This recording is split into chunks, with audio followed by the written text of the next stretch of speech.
Hello, hello. Welcome to the stream, everyone. My name is Alckemy. We have quite a few things to open up about. For one, we hit our 20,000 subscriber goal, which is super awesome. We're still kind of getting over things with what recently happened at UNLV, which is pretty tragic. I think that we've got a little bit more news with what's going on, but heart goes out to the victims and just the school itself. I've got plenty of friends that go with me to the gym that are, athletes and whatnot that have like their whole semester kind of in limbo at the moment. So that sucks. In other news, we're kind of just schmoving along. We recently wrapped up our 30-day beat challenge, and I recently put out this really kick-ass preset pack called Requiem 2, which is pretty much like an entire sound kit within a single patch. So it'll give you your bass, it'll give you your drums, it'll give you pretty much everything, and you can use that to draw things from and whatnot. We're currently working on a smaller pack that is going to be much more streamlined and simplified with Current, and at some point I'm going to get back to making music. Thank you so much. I've been actually making a lot of tunes in Koala Sampler, actually, because I was pulling all of my bounce samples from Rolling Sampler and just moved that over to the iPad in a folder, and I've been pulling out drums and stuff in that, which has been really nice, which we might do today at some point. I don't really know, but yeah, I think that I kind of just want to put some more work into the work side of things today. I need to share with the Discord that I'm live, and what's it called? Then we'll be on our merry way. If there's some kind of sounds that you want to see me try, I can't guarantee that I'll be able to do it, but I'm more than happy to take a stab at it for Current. But we're just going to be kind of having some fun. I think that Current has been doing really well for the streams as of late, and I'm here to answer any questions if you all have any. And yeah, what up, Rhino? Yeah, so there's all of that. Let's go ahead and hop in, and then we will have some fun. What else do I still need to do? I might try like some more contemporary bass stabs or like bass movements or something, or even just like very easy, laser bass things that you can use for more like rhythm type things or whatever. But let me see how many patches we have so far. So we've got 1, 2, 3, 4, 5, 6, 7, 8, 9, 10, 11, 12, 13, 14, 15, 16, 17, 18, 19. So I think that I want to do at least like 11 more patches. I like Yoink Sound, and I think that I'm probably going to put like, I don't know, 30 patches out for $15 or something, just to, I don't know, Current's not really my thing, but I do like using it, and I do like learning this. So yeah, let's do that. All right, here we go. Yoinks, I think of FM. So maybe what we can do is pull something from here and like maybe phase on and turn this on. And I think that we're just going to use my own wavetables, because we can use the Current stuff and we can do sound design within Current itself, or we can use the material that Current has provided, but that's already there. So I'd much rather give you like things that I made. Not to say that like it's better or worse, but more so in as means of like, I made it, so I don't have to worry about like copyright or anything.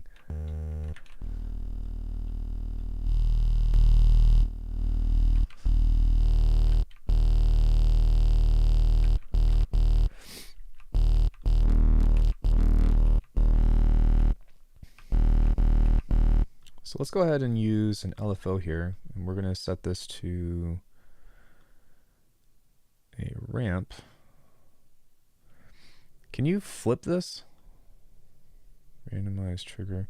That's another thing that I need to ask Jake about, because this ramp does not have an upwards ramp. I just realized that. Which is fine, but yeah, that's weird.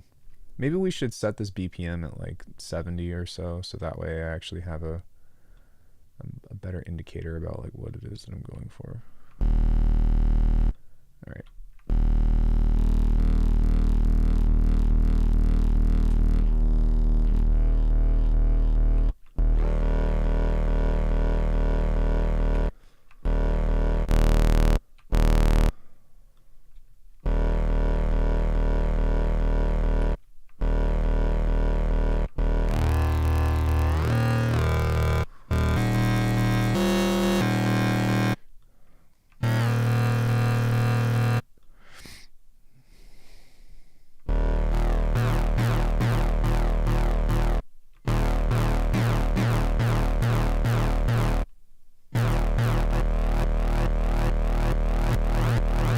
Oh, if you set the level to be the opposite, then that will do that.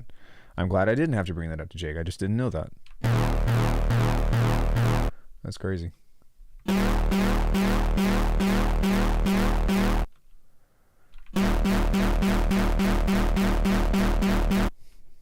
Okay.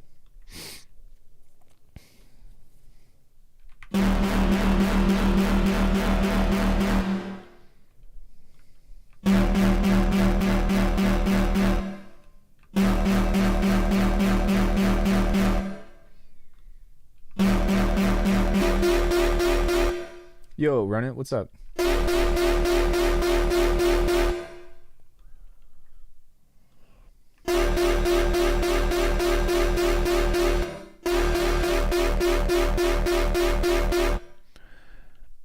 It's pretty cool. It's not bad. There's a lot of things that I like about it.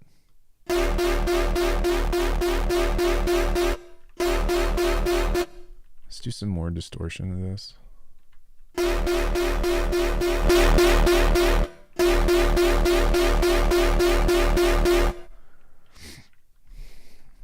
And then I guess like it must be the neuro in me, but I am compelled to try to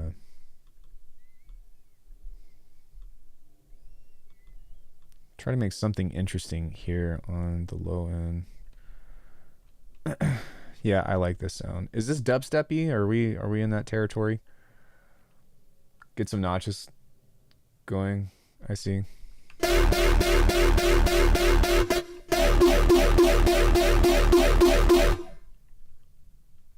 That's cool.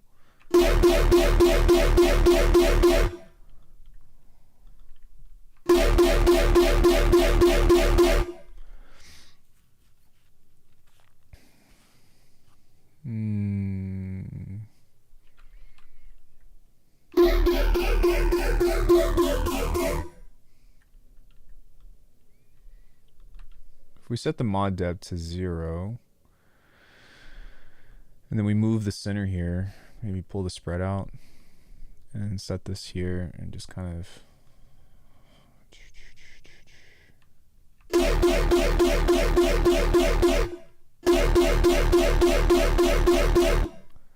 maybe move that before this. Sounds close to an up-tempo kick. A kick? There's no transient.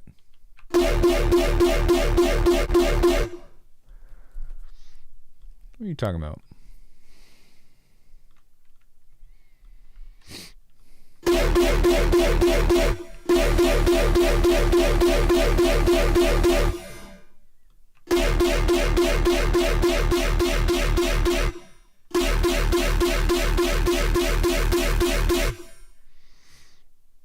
For me, yoink is a bit like the bass play and the kick and snare and the dubstep drop.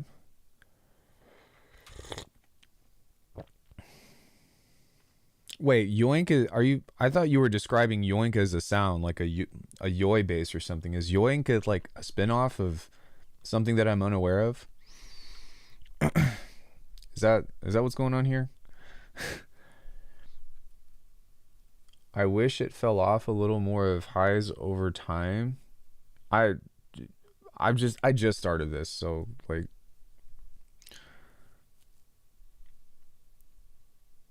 I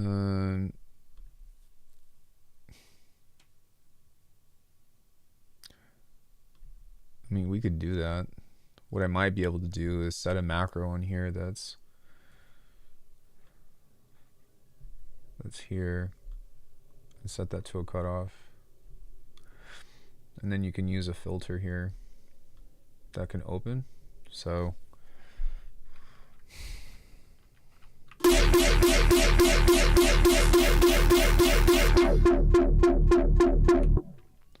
just a peanut gallery.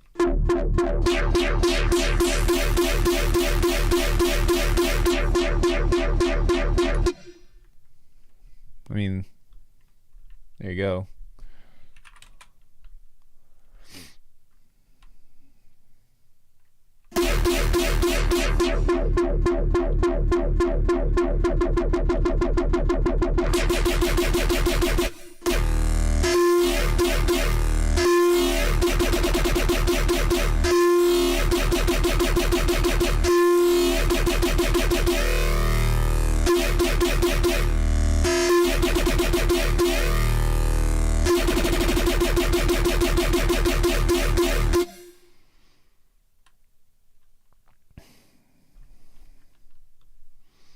Yeah, we can dubstep bass.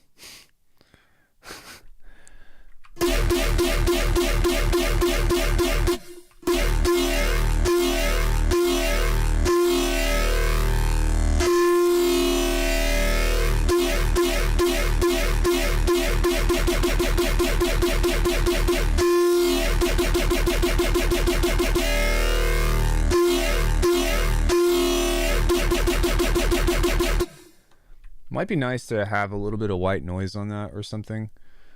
I'm trying to think about if I want to put some other kind of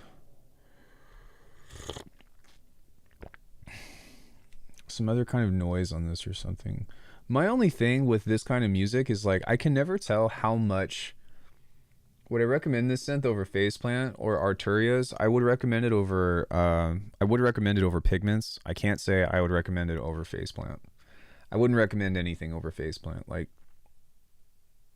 you all see me do too much in Faceplant.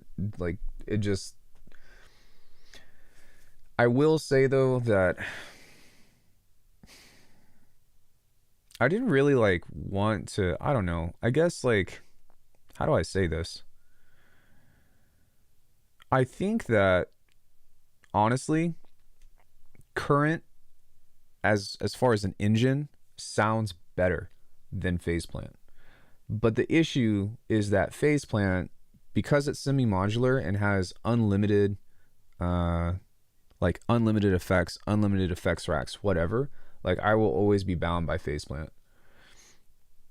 You know, you just can't do what I can do in Faceplant in pretty much anything else. Forgive me, this is a little bit of self-promo here, but I just put out Requiem 2, and this is probably the best pack that I've ever put out because of how much versatility it has.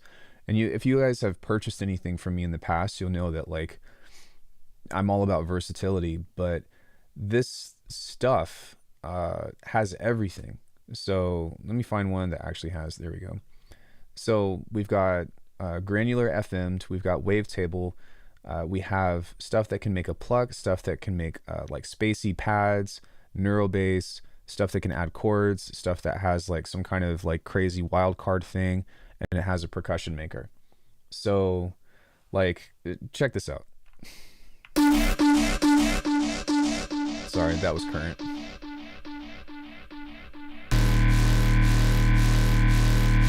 So that's our source sound.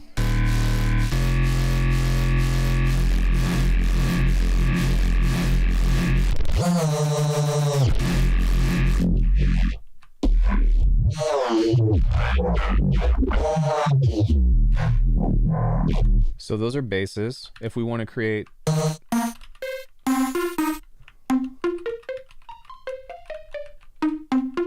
add some space.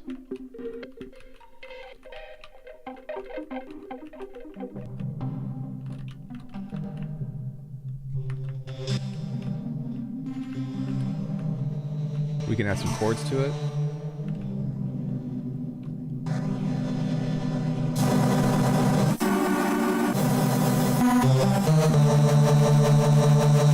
We can create a dystopia to it. Hold on, I need to pull this off.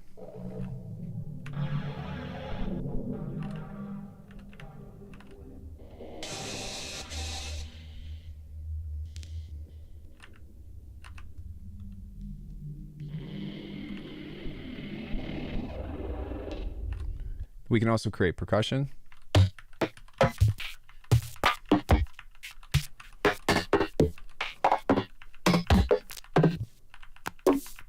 And then if you just need a sub,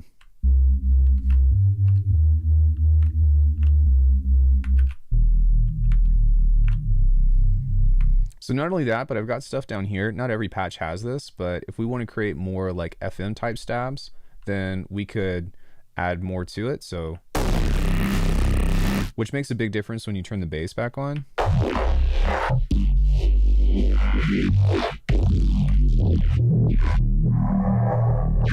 We can add in this random tuning of the FM, so that will sometimes give it like some crazy like shearing. See?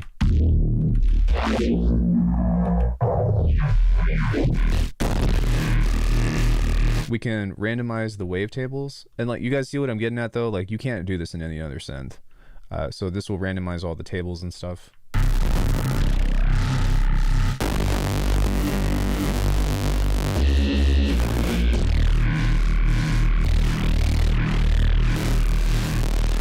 This will randomize the detuning, so sometimes you'll get Reese's, sometimes you'll just get FM basses, but we need to turn this down, so...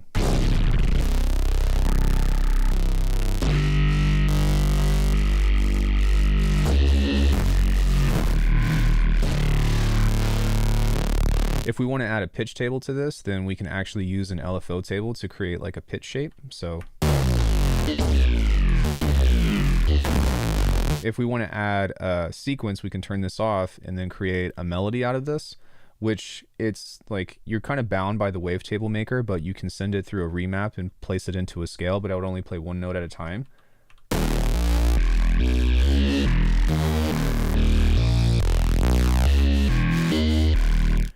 You can randomize the pitch, and if you play this along with everything else, then you can like just create like really wild and unexpected sounds. So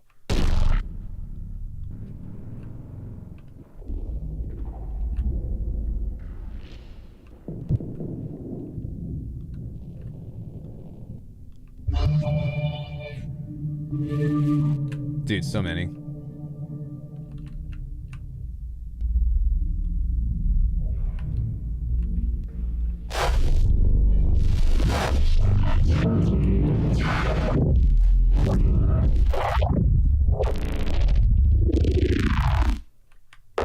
You can also move these around. So if you have, you know, if you have something that is like messing with the different order of these effects, because they're effect racks, you can change them around and get different stuff.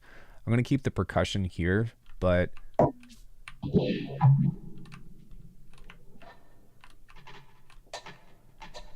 see like just how much different shit you can get out of this.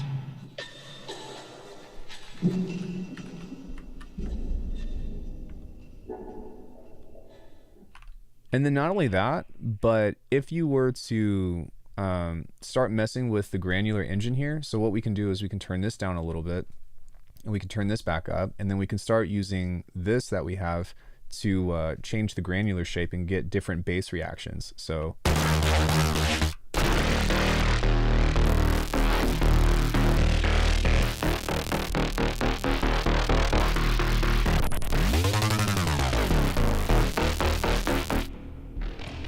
there's honestly a ton of stuff that this can do that the grid just can't do.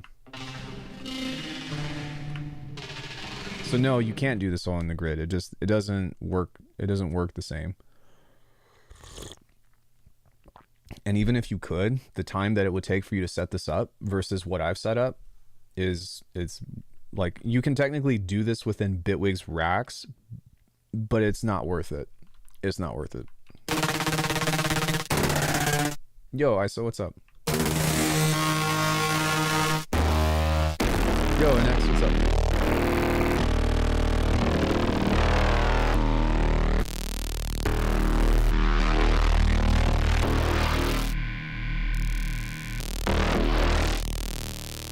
So by messing with all of this, like, you just have so many sounds that are within a single patch. And then if you start combining that with all of this stuff here, like, there is so much depth to this synth.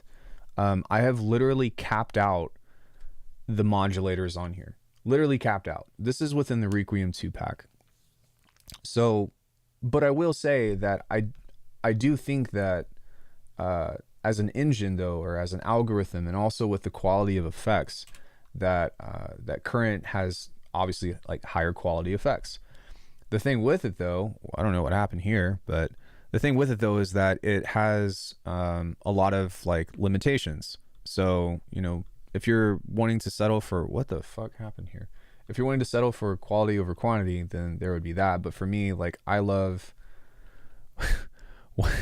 what is happening? I love like having the ability to take modulation as far as possible. So there's that. Okay. This is really sad because I'm worried that, okay, it fixed itself. I was really worried that I lost that patch. it's hard to decide where to spend time within the realm of music sometimes. Dude, I've been using, what is this? Pretty pricey for sure. What's it called? I've been using Drambo more and more than anything as of late, because I've been just doing sound design on my couch. So I can plug this in if you want me to, but I don't want to spend too much time on this rather. But if I go and pull up my instrument racks and I go and pull up my presets, let me find some stuff that I made yesterday. I think this was a good example. So no, not this one. I'm sorry.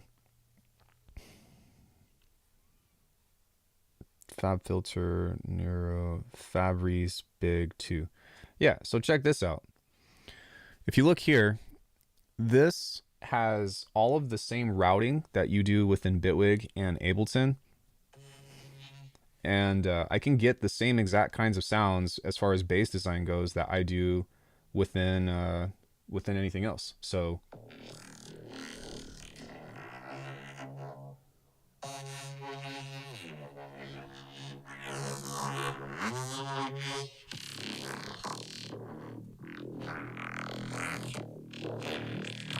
like, it's the same shit on my iPad. I actually just put up a video on how to make a cool respace. It's a little bit hard to follow. I didn't realize that, but on how to make a respace inside of ButterSynth, it's like $12 and you can get it for your phone. So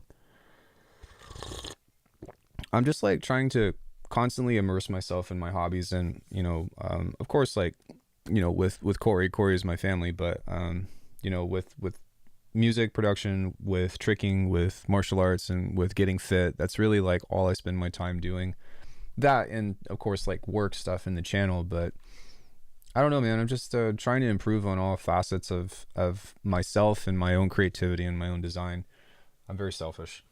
But I'm hoping that, at least with all this documentation that I'm doing, I don't think that I'm reinventing any wheels. I don't think that, other than Faceplant, I think the thing that I did with Faceplant was a great idea. I hadn't seen anybody do it before. That's my contribution to sound design. But other than that, I'm just, I'm just trying to get better. And that's why I'm trying to make other sounds too. Like I don't really make dubstep, but I'm kind of dabbling with this sound that we've got going on here, which is a kind of like I don't know, I would just call it a dubstep bass. But as you can hear, this shit gets loud, man. And like the high end, the full range frequency of this is like extremely, extremely big. Oh, that's why I was getting on that, but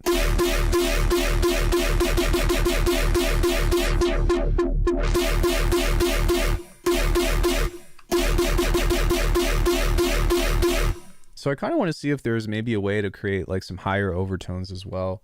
I might toss this in. Hey, Lex, what's up?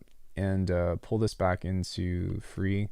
And really, like, what I'm trying to do with all this is just like figure out where the parallels are of sound design and be like, okay, if I can do it in this, then I can do it in this. Does that make sense? Because that's how it should be. It shouldn't be like, oh man, I need this synth, to be able to pull something off. Because for the most part,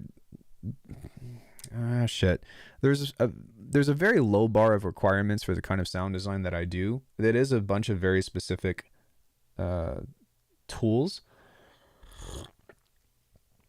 but they're not exclusive. There's nothing inside of Faceplant that something else doesn't have.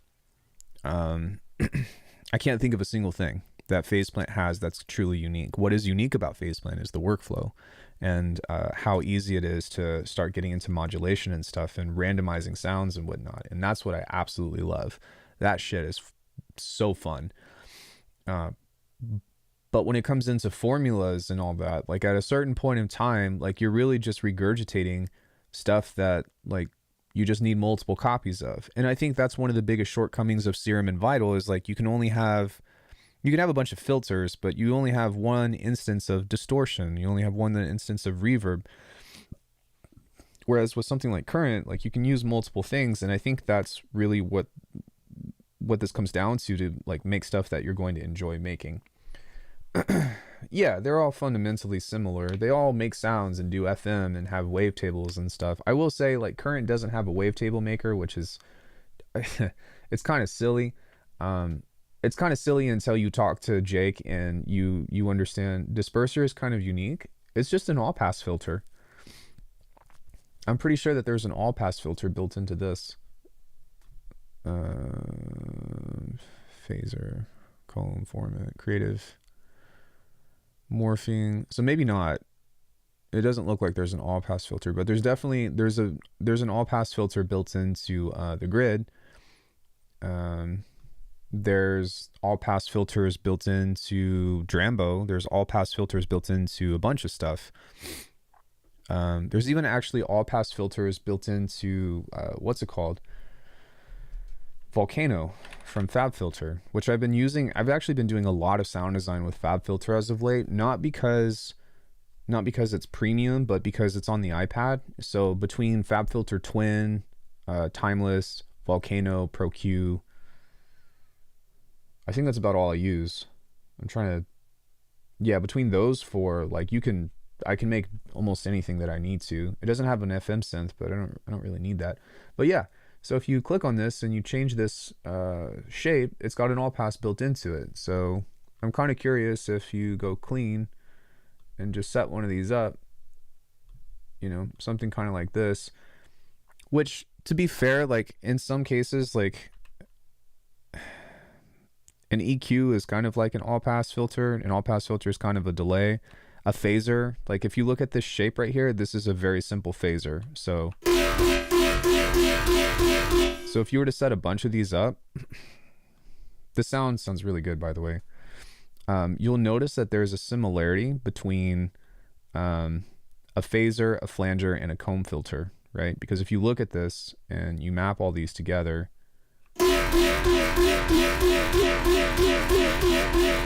you're going to get kind of a very similar type of thing.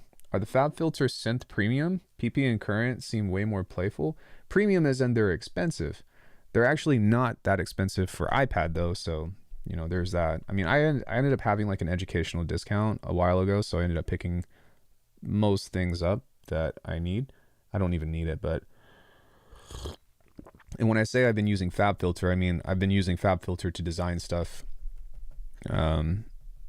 on the iPad, not so much on this. This stuff has been all phase plant and current, and I've been using analog heat to design things, but really just like, you know, I've really just been trying to like expand my sound palette and make different stuff that I've never heard before. And when I say I've never heard, I mean more so in the means of like I've never made, and that's, you know, why kind of like why we're here. But yeah, so if you have, do I have Serum installed? I do. So check this out. If you go to a phaser filter on this,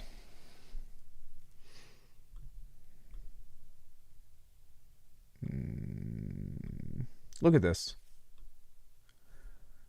So this is incredibly similar to, can you see that? Yeah, this is incredibly similar to an all pass filter, right? There's just more poles. Here we go. That's a good example. If you look at a flanger, see this is in flanges, so they're all kind of in the category. If you look at a comb, there's just way more. But if you look at the overall shape of, I'm trying to see if I can move this over because it's just over here on the end. But see this is an all pass filter right there. If you look at, can I make this move? High fast frequency, resonance, cutoff. It looks like this doesn't move in the high end, which is okay. Let's look at a flanger. Kind of same deal. Here we go. See that? So a comb and a flanger and a phaser and an all pass filter all kind of have similar, things. And really, even with an EQ, at least a parametric EQ, and this was actually a problem within Bitwig's EQ Plus because of the latency.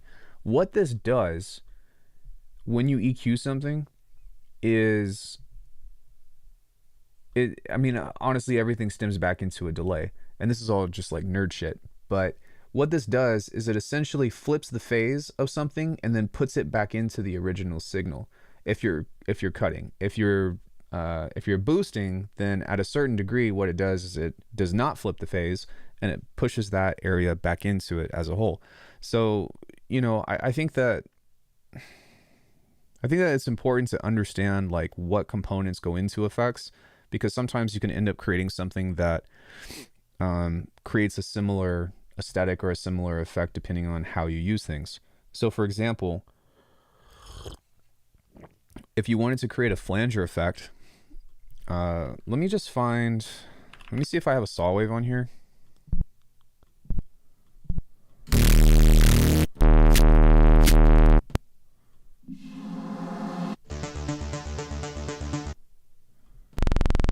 Okay, this might work. All right, so if you were to duplicate this and grab this and detune this by like 6 cents, maybe we should leave this in, oh, I can't pitch it if it's in raw, but by like a very minimal amount, like this much, you should have some kind of relationship between these two that are going to start phasing in between. So it might be different because of the warp modes, but I definitely urge you to try this in Ableton. But you can essentially create a flanger effect just by having two instances of the same signal that are essentially detuned. That's kind of funny.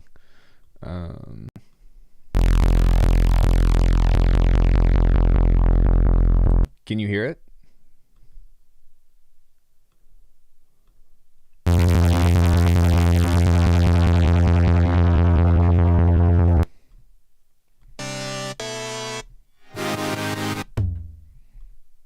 So what about this one maybe?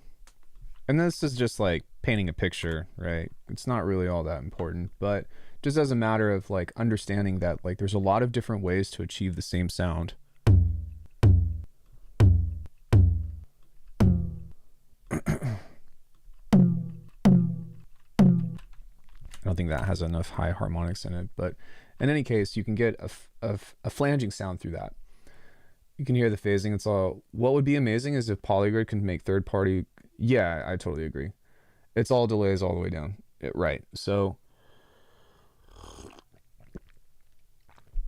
when you start thinking about stuff like that, it kind of, it doesn't necessarily make stuff lose its novelty, but it does help you understand that like, just because something might not have like, I don't know, a notch or something, usually you can kind of reverse engineer things like that.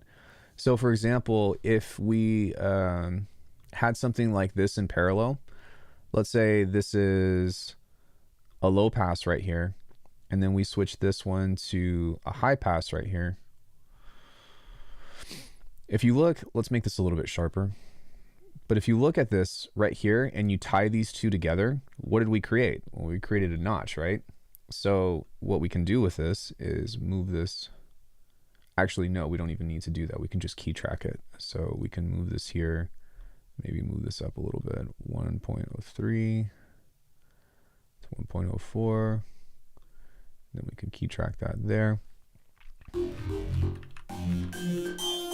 But look, we've created a notch. And so we can change different resonances of this and stuff. We need to make sure that this is running in parallel, but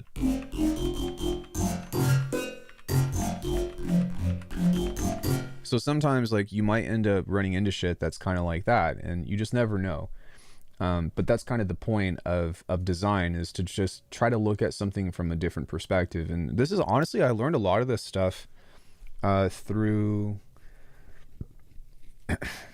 well, shit. I've picked up a lot of these tricks just over time throughout the years, but Cohen Sound has a lot of stuff on that, on their Patreon in particular, not necessarily on this topic, but just about how they work. For example, you'll see them have a parallel chain that has a high pass and a low pass, and they're pretty much creating that same notch that I'm talking about. You know, when it comes into delays and stuff, that's something that Frequent and I had a lot of talks about. You can check out that interview that I have with him on my channel. Nolan and I talk not frequently, no pun intended, but here and there, and we just geek out about sound design and shit. But Yeah, dude, like and a lot of this stuff does come from him because he's like, yeah, man, like everything is just delays. And if you actually break stuff down and you look at the blueprints, you'll see that almost everything is a delay. So anyways, let's maybe see if we can create some different timbres with this. And we need to set this to yomp speed. Sorry.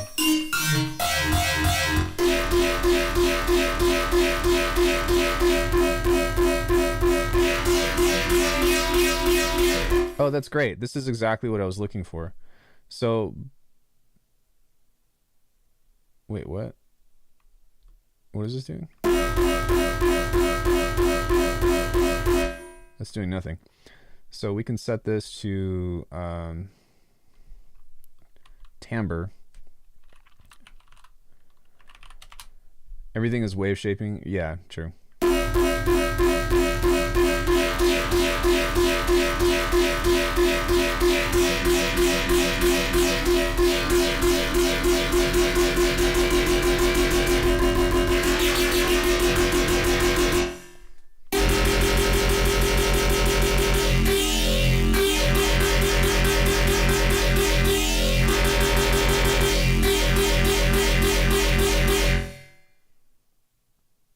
Okay, so that's really cool.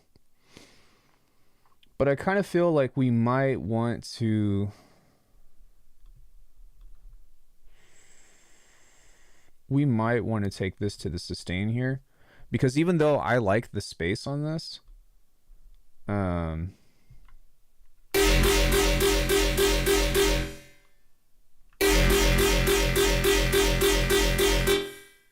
on. Let me see if... Can I modulate the overall output to this? No, I can't. So I would like to...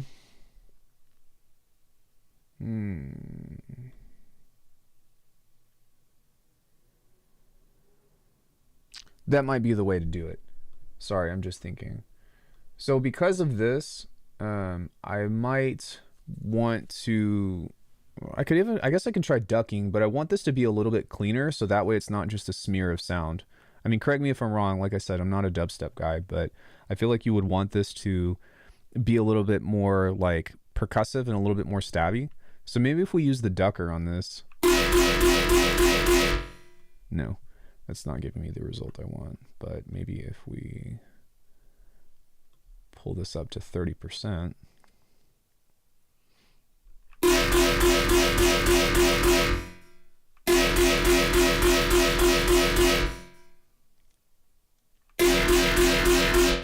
Maybe not. Okay. So let's pull that back up to 30%. I guess I need to find a way that I can cut this off without the sound like kind of creating a smear. That's true. Oh, that's a good call. So maybe we could do that and set that up to 0. And then maybe just turn clipping on, so...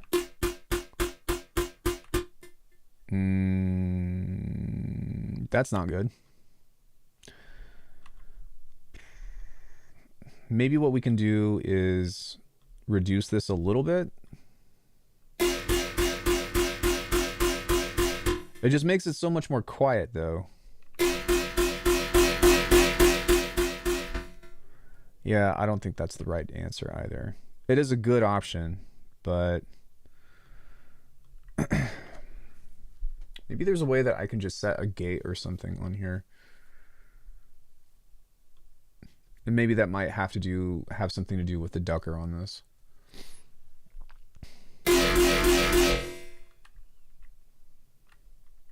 The shape of the LFO is linear. That's why. Is linear. No, it's not. It's fine. It's more so, and yeah, it's okay. Just let me think about this. Let's set the ducker to here and then maybe turn on the time. So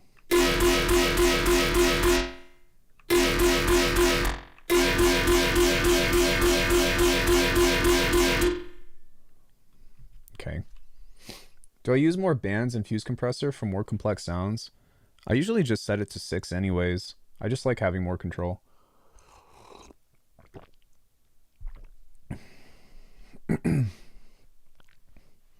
Yeah, I mean, I could swap this, but I'm worried that I'll lose automation and shit.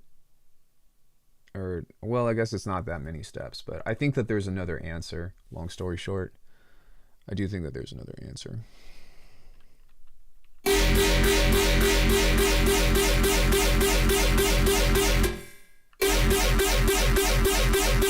There we go.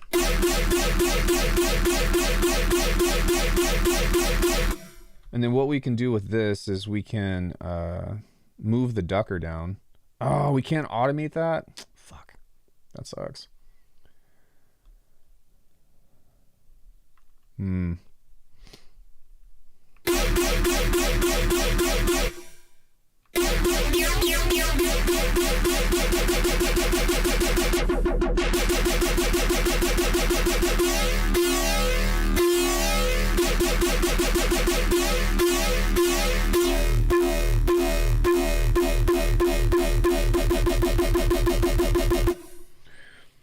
Okay, so because we can't automate the ducker,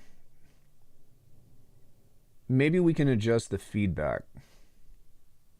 That might be the next step.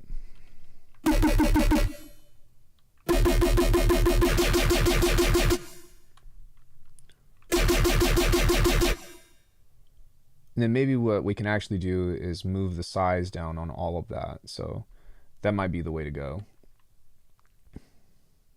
Less stuff up. Well, I've got the I've got the release turned up pretty high, so it should be cutting it out by quite a bit. But I think that if maybe we move the swarm here,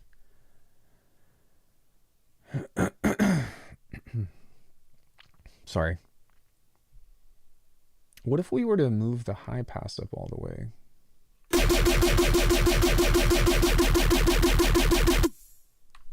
Okay, so we found a different way.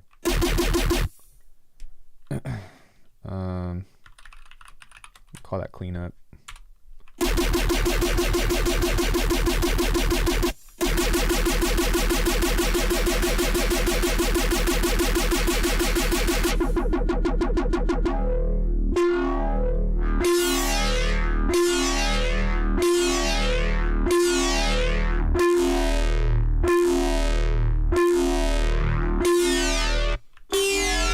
Yeah, that's pretty fucking gnarly.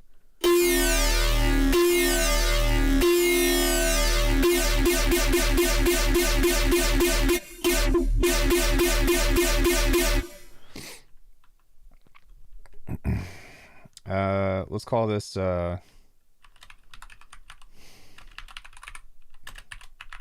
Yomper Stomp Bass.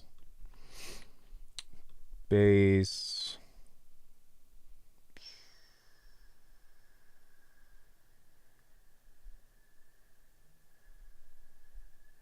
Future bass, no. Harmonic bass. Laser, yeah, kind of lasery. It would not, kind of growly, I guess, if you wanted to. Kind of wobble, I guess. Pulsating, rhythmic, strike, bass heavy, bright, distorted, gritty, heavy, intense. Trying to like describe my own sounds is very strange. It feels weird, man. Spectral, vocoded, warble. Yeah, I think that's fine. Meow laser sounds like those YouTube shorts of lasers itching metals. LOL. Yeah. So that would be my interpretation of how to do like a dubstep kind of bass, I guess. We can do another one, or is there anything that you all would like to see me include? So far we've got drums, we've got neurobass, we've got some pads, we've got some sequences. It's kind of just like a grab bag of different stuff. I suppose That might be fun. I could probably do like a percussive generator. Would y'all like that? Maybe. I'm assuming that everybody in here is like, I'm talking like everybody's gonna buy it. I don't mean it like that. I apologize. What we should probably do is get into a situation to where, let me see, can we just set a gain on here?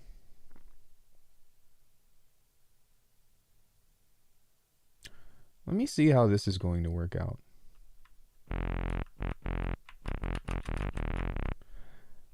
If I go here and then I go into, okay, so this does do an audio follow, which is nice. Yeah, almost like a fill generator would be cool. Oh, I was thinking more of just like single percussive tones, but I mean, I suppose I could do something like that. Let me figure this out first, and then I'll see if I can design a sequence to it. But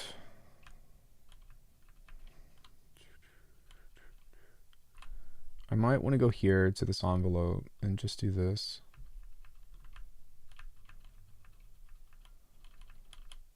Then again, I suppose if I'm doing that, then it doesn't really matter. Yeah, that would be inconsequential.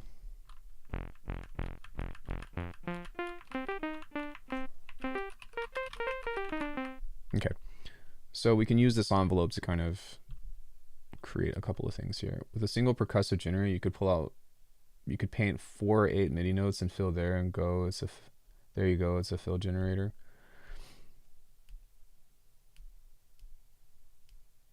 Yeah, that's what, but it's not a sequence.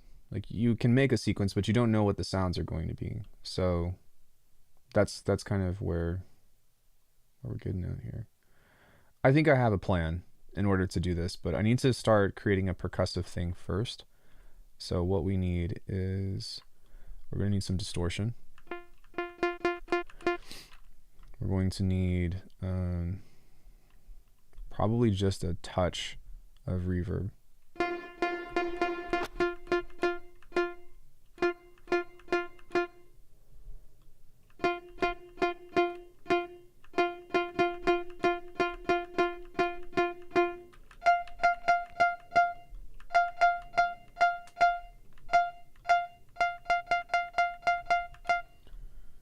Then we're going to need, there's a frequency shifter on this, isn't? No, there's not. There's a frequency shifter on the chorus. Which one is it? The delay?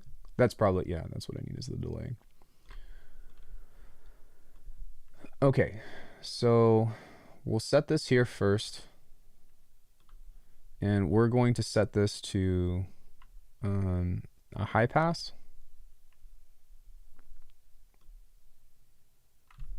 And we're going to set this to the resonance here.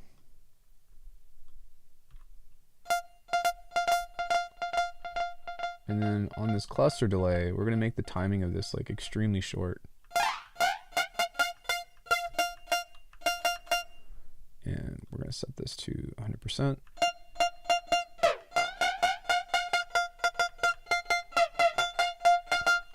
And then maybe what we should do is we'll set the envelope of this to 0 and set this up to here.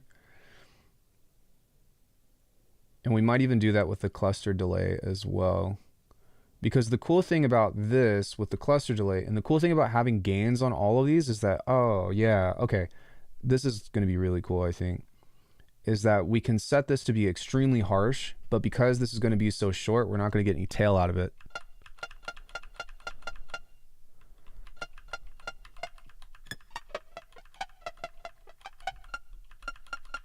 Sick. Okay.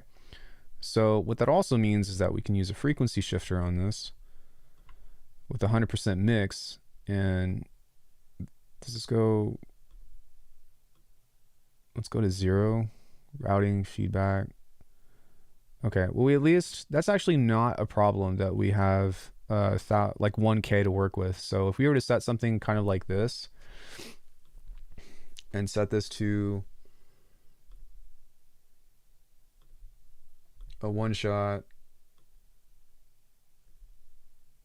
and set this to a square level, set that to randomize, and then we can just put that on trigger. Then essentially we can kind of move this up. Just make this go to, say, 300 kilohertz, because that's usually how far I go anyways, but let me see what this does.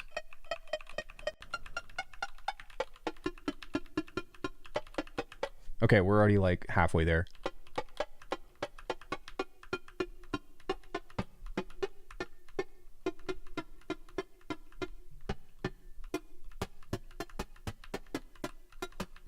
Okay, so now what might be really fun is to kind of just fuck with this and set this to bipolar and create something that's kind of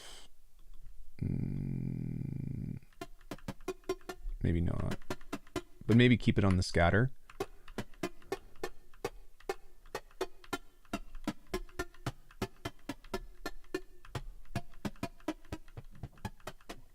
And then what we can also do is move this around a bit. So just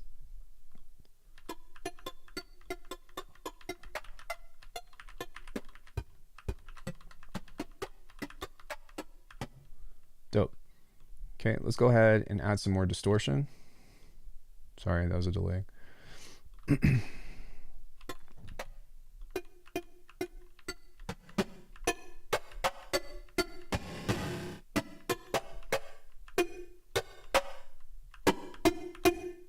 And then at the end of this chain, I'm going to add just an insane amount of compression to this. So really long attack, really long release. We're going to set the bands to 6, turn the threshold up by quite a bit.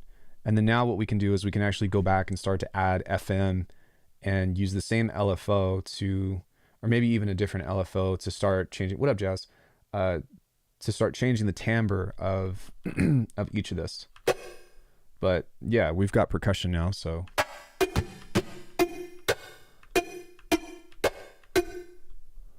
It's getting there.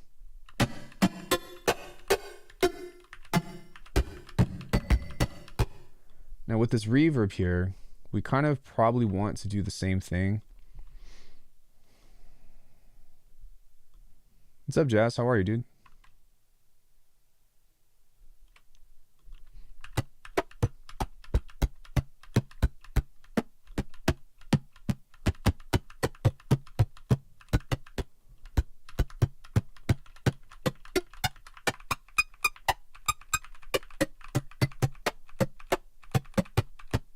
Sick. Okay, great. So now what I want this to do is there just a key tracking thing on here? Congrats on the 20K. Thank you. It's been a grind for sure. I really appreciate it though.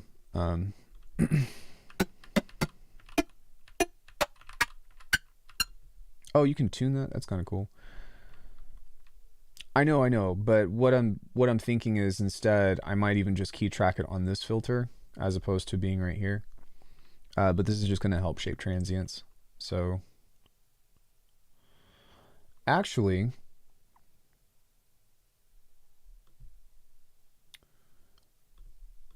I've got a better idea. So what we can do is we can set this here and turn the key tracking on this.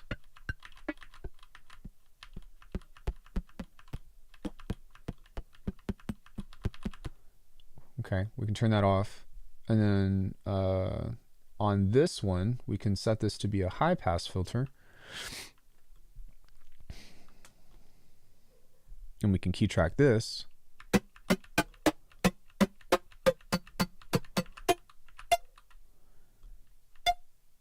And then we can set this to be kind of sharp.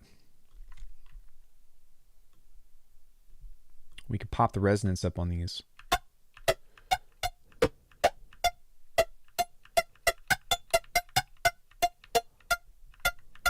So what we can do is we can run these in parallel, and it's not going to be perfect, but essentially we can move this downwards. So we can go kick V,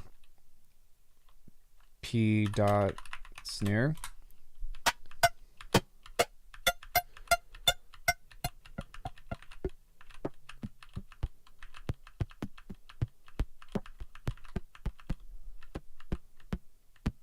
And then what we can do with this, perhaps, is we can set the length of this, of the decay. I'm getting there. I'm getting there.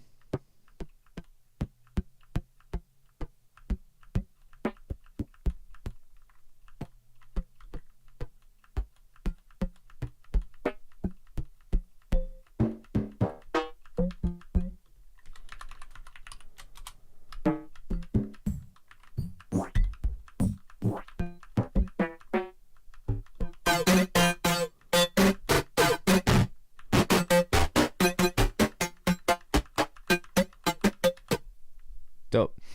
So you can switch between something that's going to be more of like kick / tom versus something that's going to be more like snare-ish, which is pretty cool. Now what we want to get into is probably having a pitch envelope.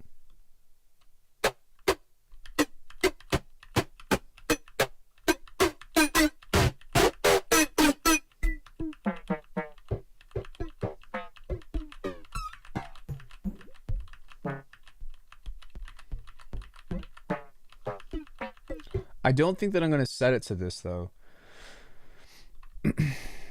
because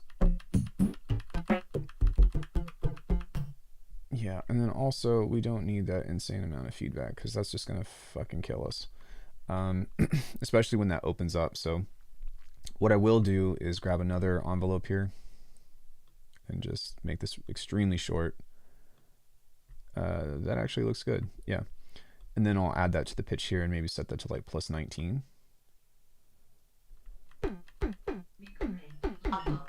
Yo, thank you so much for the follow, Daniel. I really appreciate it. Road to 200 subs. Maybe they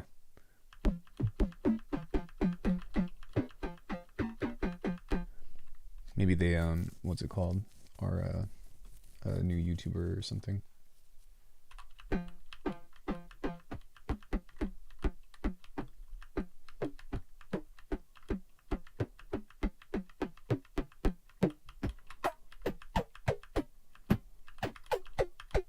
Okay, we're getting close. We're not quite there yet, but we are getting closer.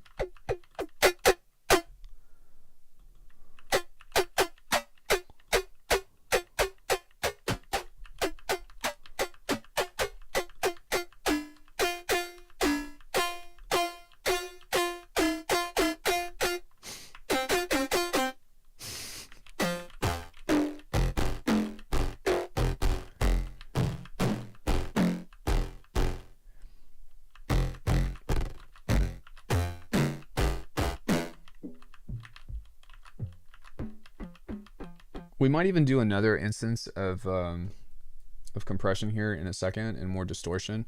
But now what I want to get into is we're going to open this back up and just set the decay all the way up, because I want to start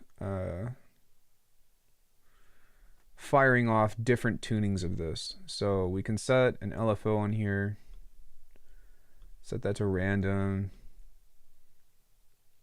set it to 1 shot, maybe change this to a square, 32 bar. It doesn't matter, I guess, because it's just going to be on a 1 shot. But with this, we can change. Is there a way to change the master tuning? Yeah, so we can change the master tuning of this, which is nice. And have this go both up and down, maybe 24 semitones. Set bipolar. Change that to mono.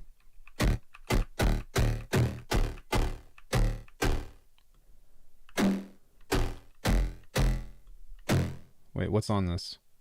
Oops, I put the envelope on this. We wanted the LFO. Yeah.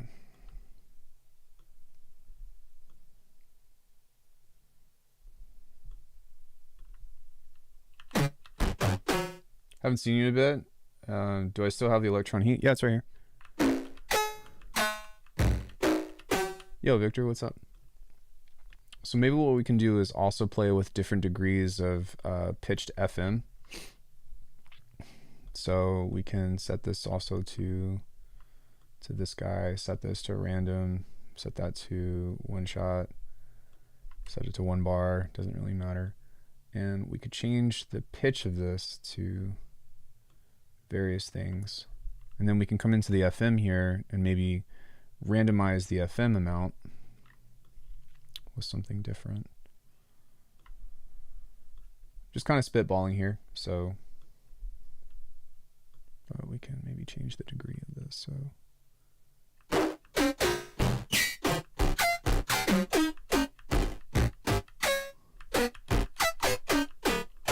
now on the decay side of things, what I might do is adjust this to where it's maybe not so long. I didn't understand what's that cool about current before.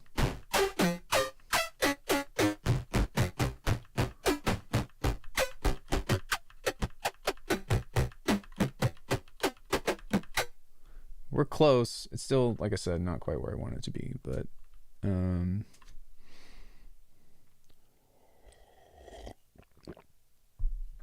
current has really high quality effects.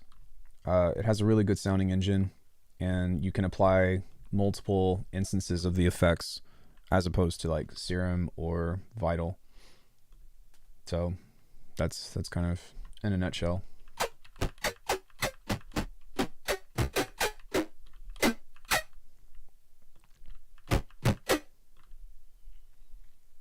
I really wish that this had some kind of transient shape around here or something. That would be nice. Have I played with the Micromusic AI plugin for Vital? No, the thing that will make patches for you. I just learned about that from, I think, who posted about that? Was it Weaver Beats? But no, I don't really care for that. It's all about effects and granular.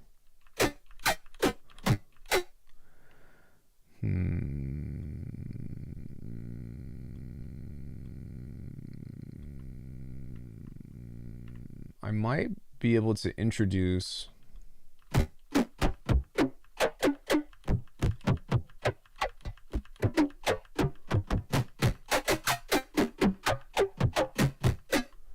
okay, we're kind of close. Like I said, we just need to figure out a way to get more transients out of this. So what we might be able to do is create a click with this and just leave the pitch on where it is, and then maybe we can use this as our transient shaper. So if we just set the knock all the way up, then that might help us.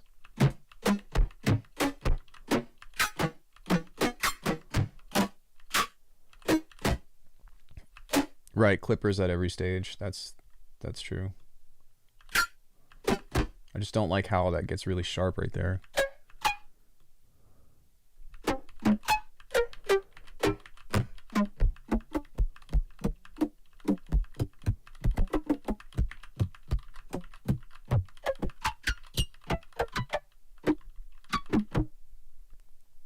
Long attack, long release, long threshold. Let me see what else we can do here.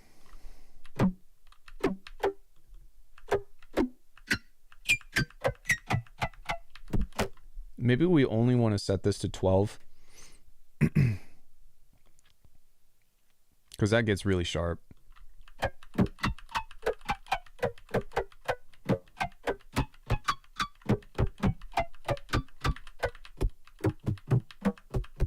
So we're getting kind of like toms and stuff now, which is cool. But on that pitch bend, I think that's part of it, is that where is it? This is still too, oh yeah, that's way too long.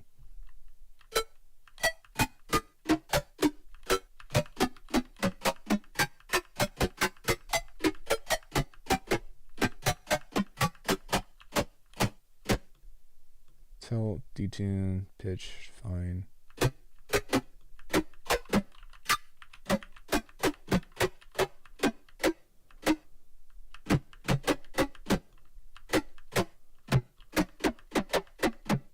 Okay, so the sub oscillator is kind of taking over all of this. That's a little better. And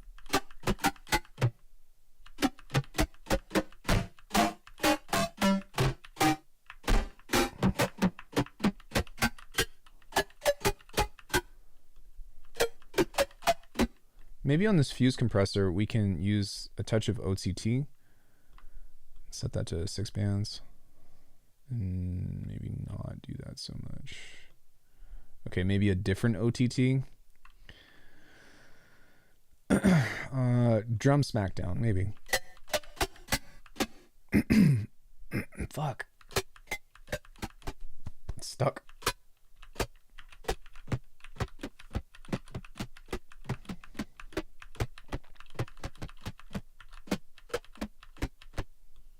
Let's go ahead and set another delay on here.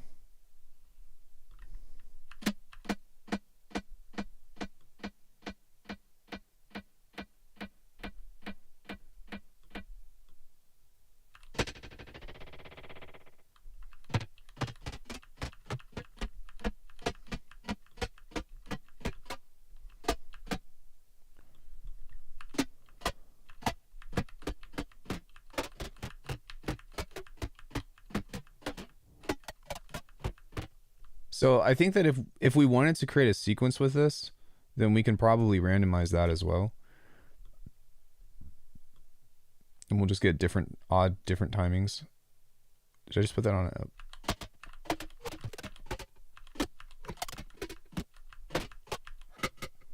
So maybe what we can do on this is provide us, just go rhythms.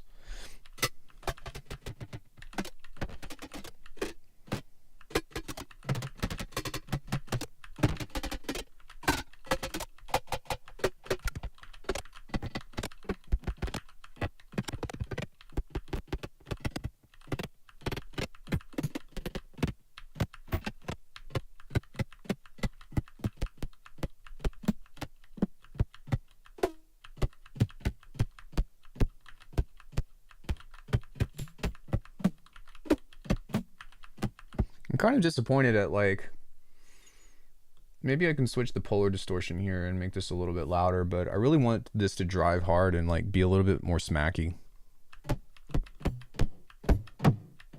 That's a little better. So now we're actually getting kicks.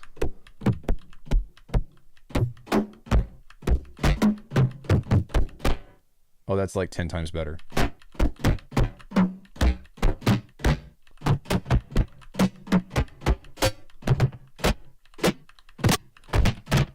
Let's go ahead and clip that.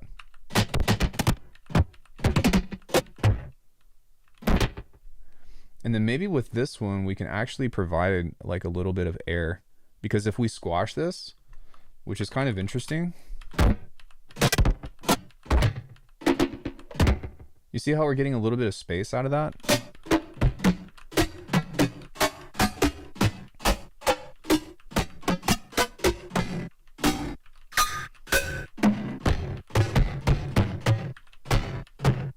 Isn't minus polarity louder than plus?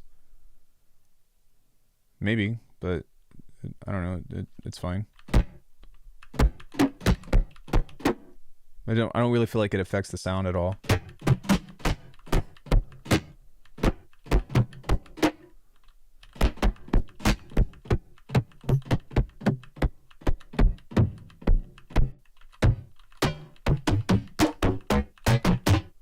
Awesome. We'll call this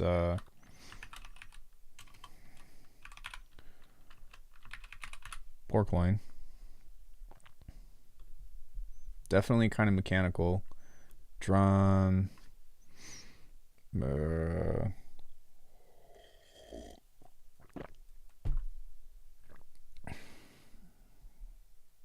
Impact.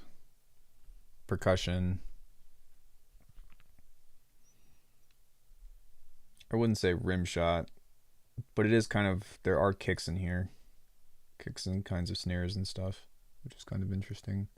If we have a way that, actually we can, so I'm not done with this patch yet, but I can add some more stuff in here that would be cool. Rhythmic, short, strike, genre, abstract.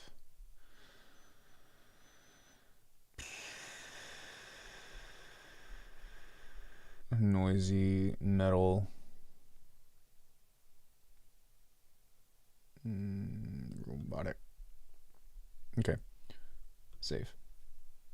Attenuators are to dial in your modulation, so -5 to 0, then +5 or whatever it is. Those tags are painful to look for. Yeah, they're kind of painful. I agree. So what we can do is we can probably utilize this engine as well, and maybe we can find. Actually, this might be really nice. So what I'm going to do is I'm going to actually resample the analog heat.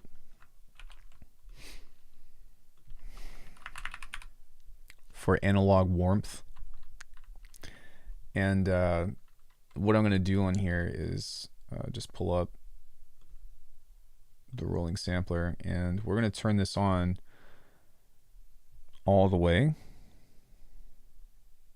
Probably just set this to different kinds of distortion units and whatnot, but what I'm going to do on this is we're going to turn this all the way up. 0 tag, 0 release. Probably turn the gain up. And as you can hear, this has a noise floor on this, and we can actually create even more noise floor on this by turning on the warble.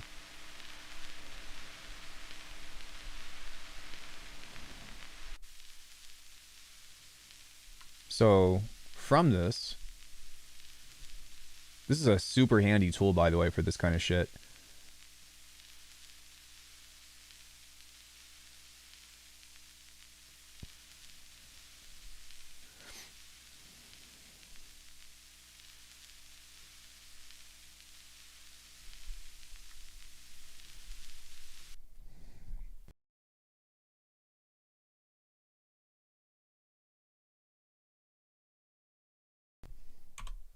Yep, my engine's going to crash here in a second.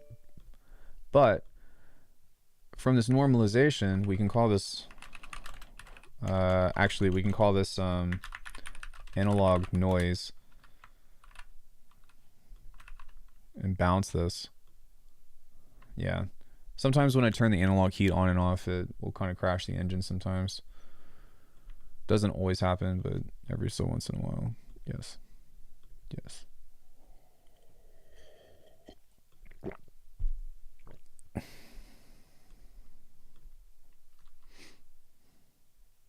Come on. Yeah, it's nice.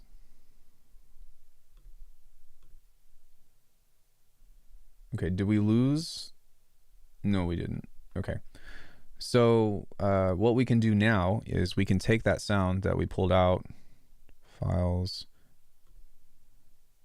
analog noise. Did that not? Ah, shit, for real? Fuck. Okay. That sucks. Let's do it again. Maybe I'll just leave it on and I'll do some other stuff with it here in a bit. But let's do that one more time. Sorry, guys.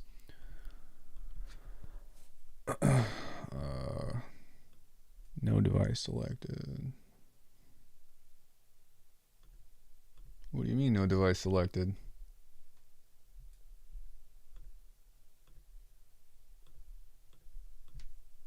Is this on here somewhere else? Come on.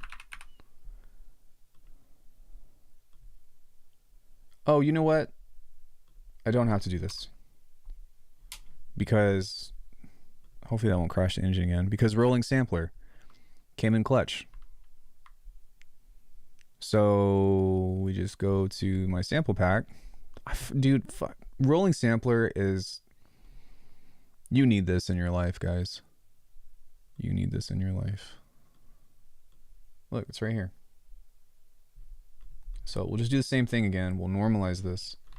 Call this analog noise.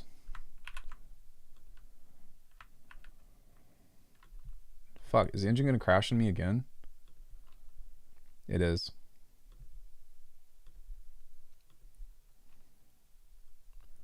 Just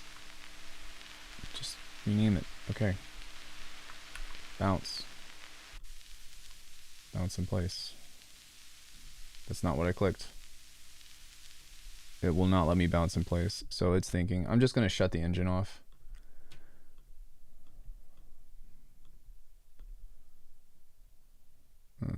Note to self, don't turn off the analog heat while I'm doing this shit.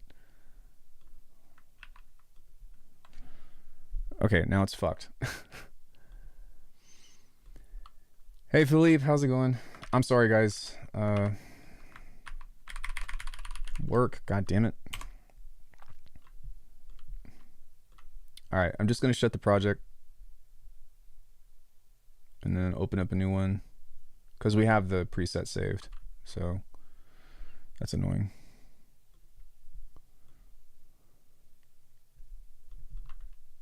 Normalize analog heat bounce. There we go. We did it. We did it. Current.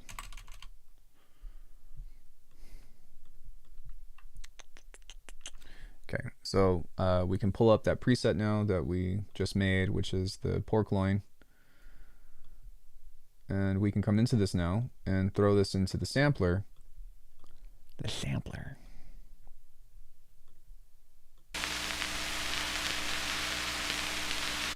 So now from this, what's great about this is, can we change the loop start of the, like, can we modulate that? Let's see. No, you cannot. You probably can on granular, but it would be nice if you could do that just within the sampler, but that's okay. So I guess we can just take a piece of this and move it around or whatever. But now that we have this, we can apply some modulation here with an LFO and a stepper. And I think that at some points in time, just having a touch of white noise on this might help us get some snares or some more higher end percussion.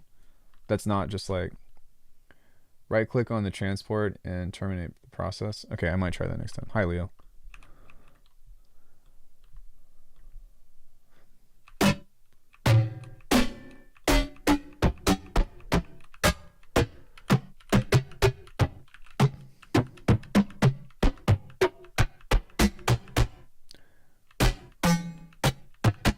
Now, did I adjust the decay properly on this? How far does this go to? 900 milliseconds. Yeah, I did.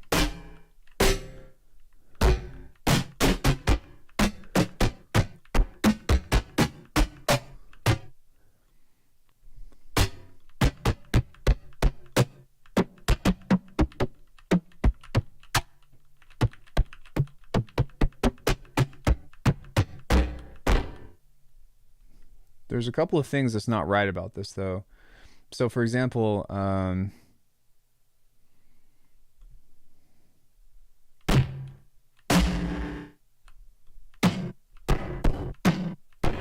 guess so. Maybe my ears were just getting fatigued.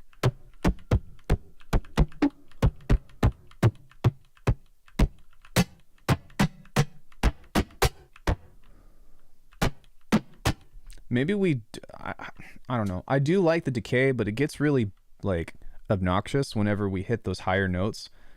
So maybe what I can do on this is just fucking turn it down a bit by like a few dB whenever the decay goes up by like that much. Yo, Lucas, thanks so much, dude. There we go. Then that way it's not so fucking obnoxious.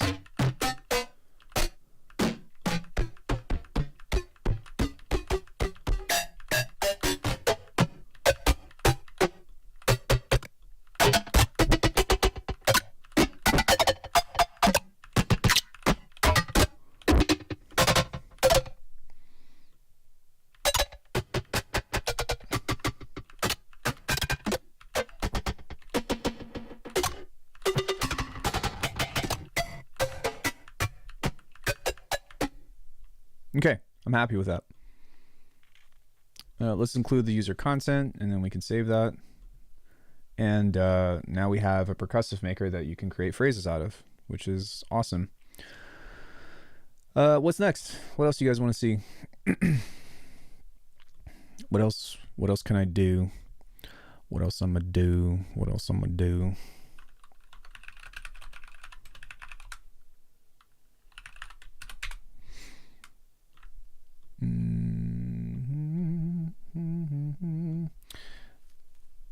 Bitwig stock plugins patch? No, I mean within current. Because I'll be doing Bitwig shortly. I think that I'm gonna do like maybe 10 more patches on this pack and just release this as like a really cheap current pack.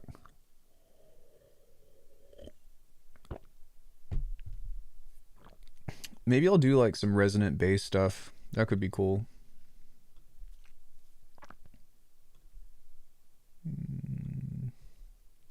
Some sine compression deep wubs. Some deep wubs. Sine compression deep wubs.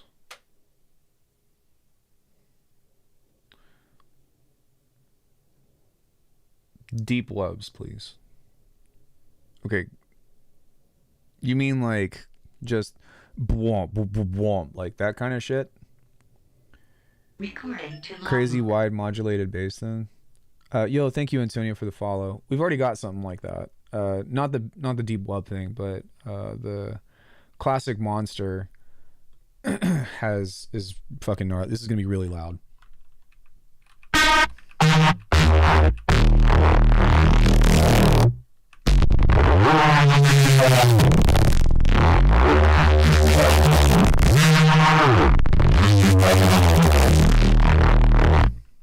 So, you know, there's quite a few of those, which is nice. But yeah, we can do that.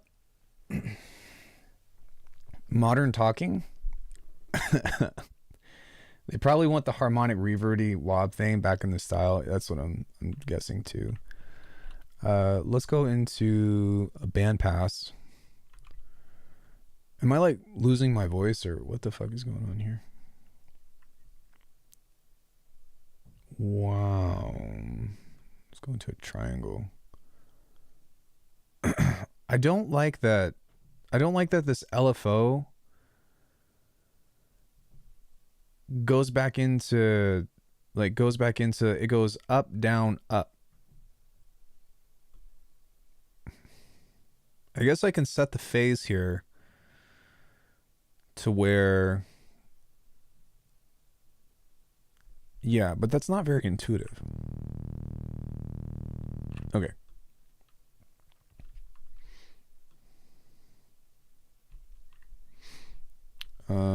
Let's go ahead and set this here. Dry throat, maybe? No, I'm just dying. Let's go ahead and set this to one shot.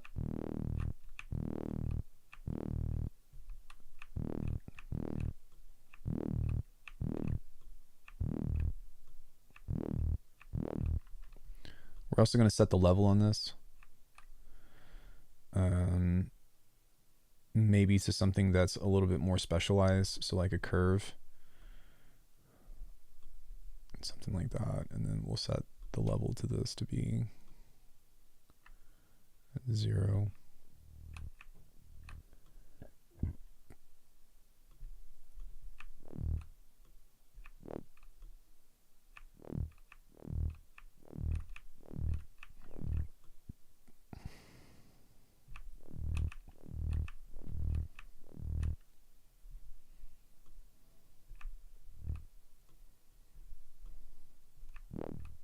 There we go. I know this sounds like shit right now, but just give me a sec.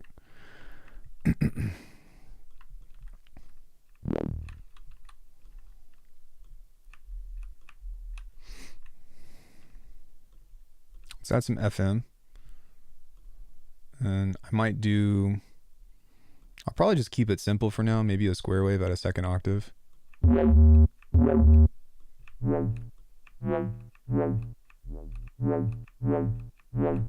Okay. Let's go ahead and set a compressor on here. Short attack, long release. We're going to make this really loud.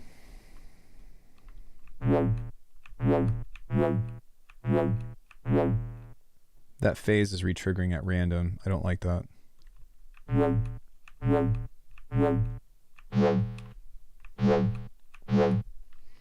So what we can do is we can provide another filter on here and set that as well. Wub to you, Alex. Wub to you, Alex.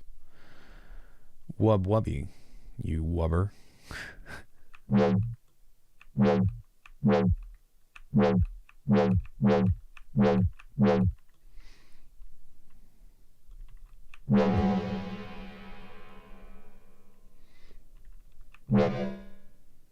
We need to duck this so that way the actual sound isn't being affected. Although, and then if we want to change this, we don't have to go up all the way, but we can go up like most of the way. See? The perfect Valentine's present for producers in your genre, I wub you.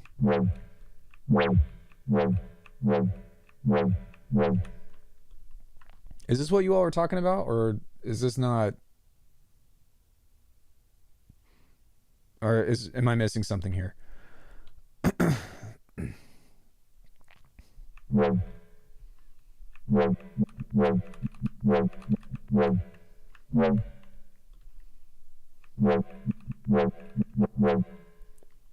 That's how producers express their feelings.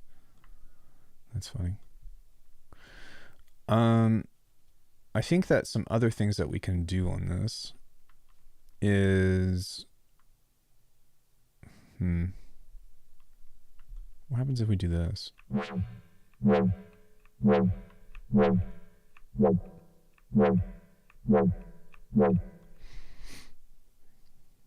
Let's go ahead and grab this cutoff here. I like that wavetable. Going from square to sine seems very logical. Well, like, usually you don't want to have like super crazy harmonic sounds, because then it just sounds, maybe incorporate the sub-os, because for the most part, like whenever you do that, it destroys the timbre of the initial movement.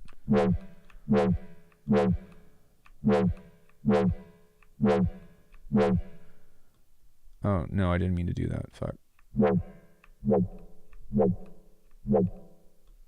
There we go. Modulate level of the oscillator into the distortion. Modulate the level of the oscillator into the I am. The level is coming in here.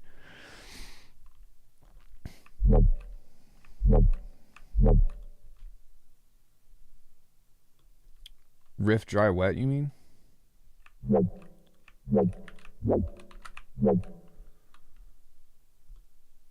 I think we want, no, this one.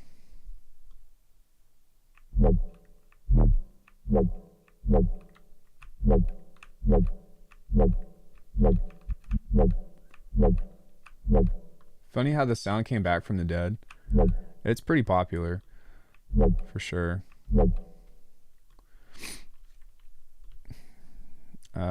Maybe we can put my own spin on it though.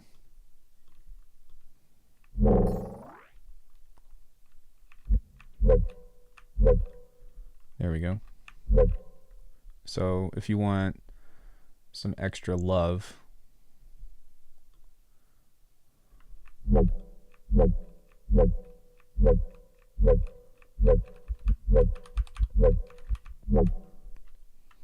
now, something that might be interesting to do as well.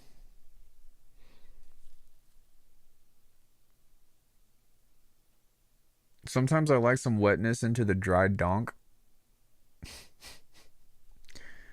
Is shit. Can we put... Actually, I've got a plan. So check this out. Here's what we'll do. I've got a plan. So we'll do this. So what I'm going to do on this is we're going to go into Faceplant real quick because I know that Faceplant has it. And we're going to pull up a wavetable and just pull up the harmonic series, which is raw harmonics. So I am going to rolling sampler, just push C on this. Where's this at?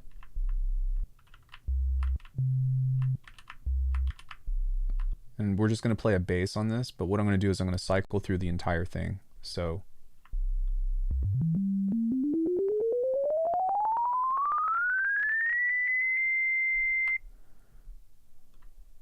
now what I can do is I can take this entire thing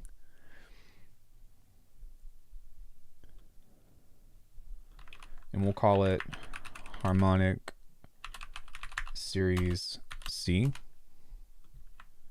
and go bounce, and then we'll go back into current because I don't know if this has it or not, but I'm just going to make it anyways. But from here we can actually just drag this in. It does, but the problem is that it's in a wavetable and we're out of oscillators to use. So what I'm doing here is we're going to use the granular as a source of FM or as a source of level here to add in potentially like a harmonic, you know what I mean, like a harmonic series thing. So can you make some overuse of Bitwig Spectral Suite? I think they are very unique. I did that on Wednesday. I did a bunch of stuff with the Spectral Suite on Wednesday. For new filters, of course. Is it worth it?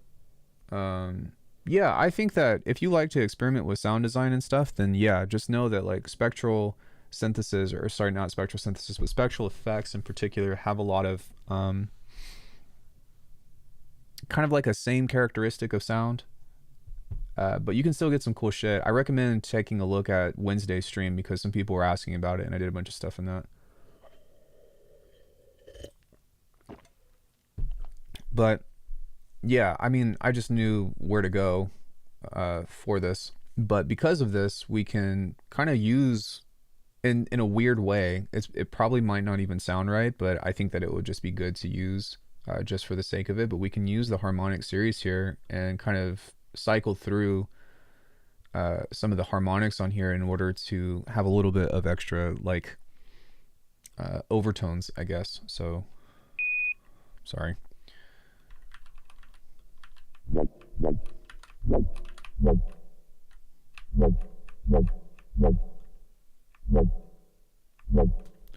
But we don't. Yeah, okay.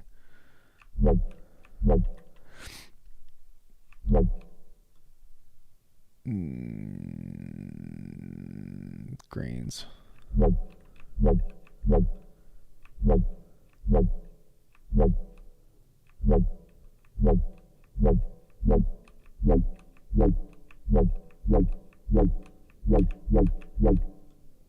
We might need to pitch this up an octave. Maybe 2 octaves.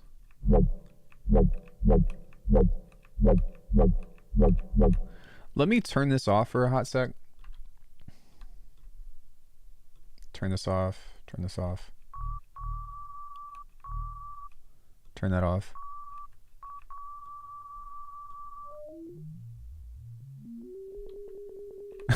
That's pretty cool.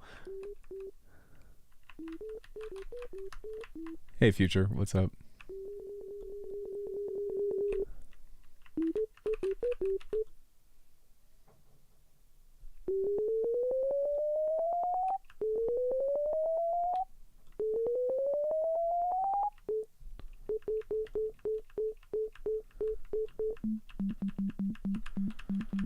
I really just want it to like stay there.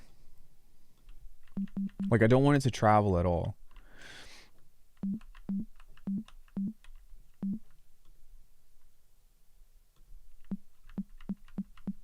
There we go.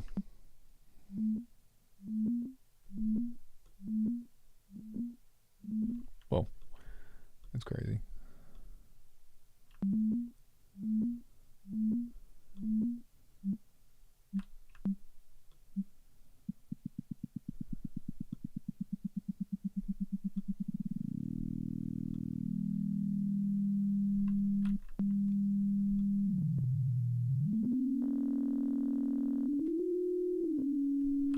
Getting ready to work on my first 3D animated film. That's cool.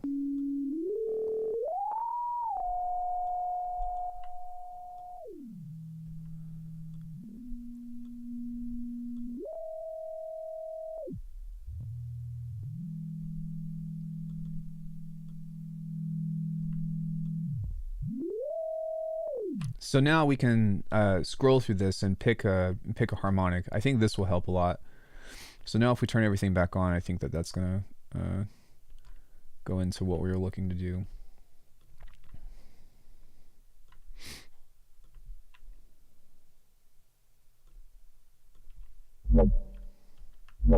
Yo, Funk.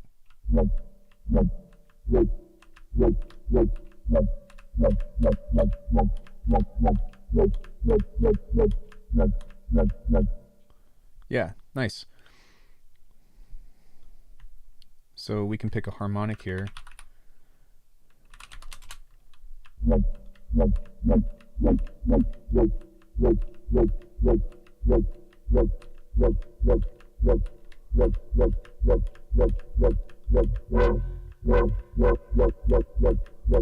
And what was this on?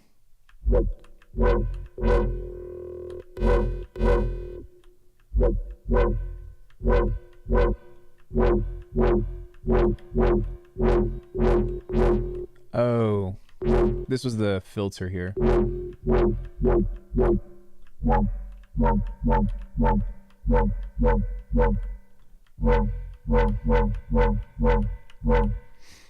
Sick.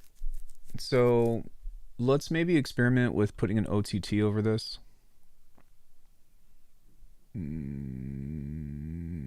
Insta-fry, flatline, extreme midside, elevated plus, drum smackdown. Maybe just classic. Let's see what that sounds like. Nice.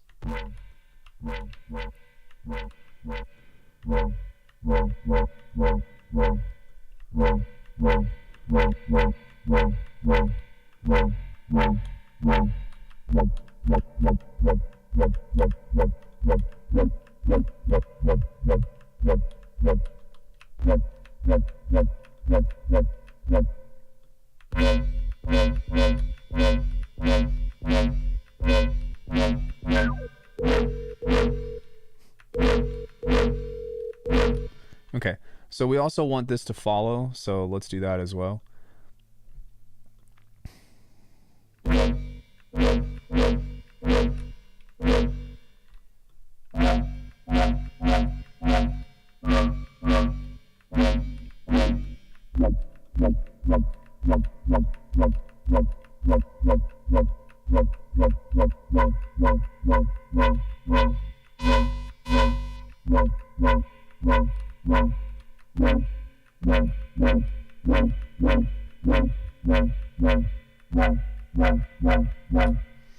All right, dope. Y'all satisfied with that? Or I think that one's pretty good to me. I don't really feel like we need to add much else for all things considered what we're trying to pull out of it. We might want to clip everything. That might be helpful. Because we can always pull this up now. And just make that stupid loud if we want to. Nice. Yo, Aaron, what's up? That was really cool. I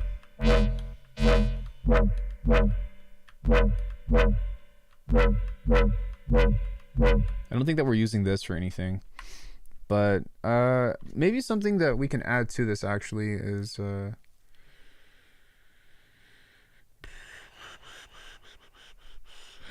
maybe we can add in a decay on this.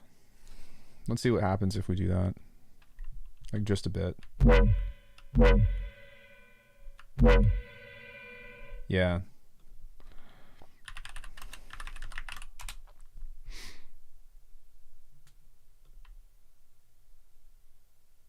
No, save. What are we gonna call this? Deep wub.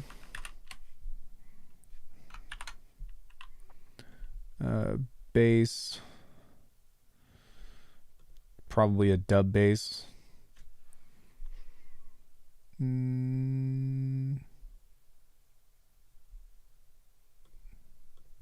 Wobble sub.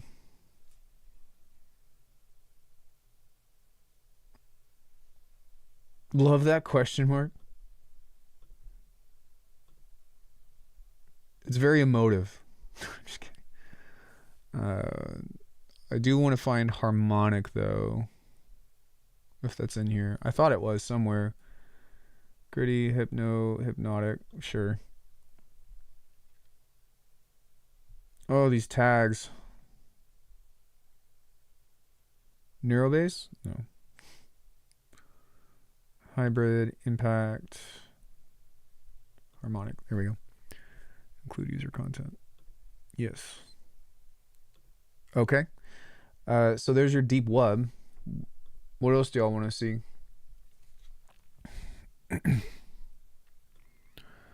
What else does your heart desire?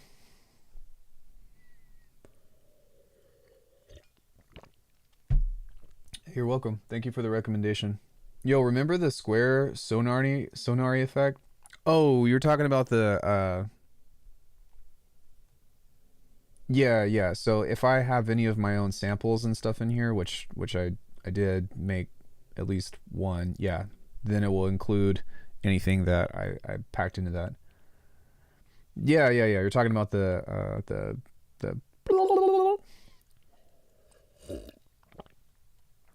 we could try to make that. I don't know if I'm going to be able to pull it off, but we can try to make that sound.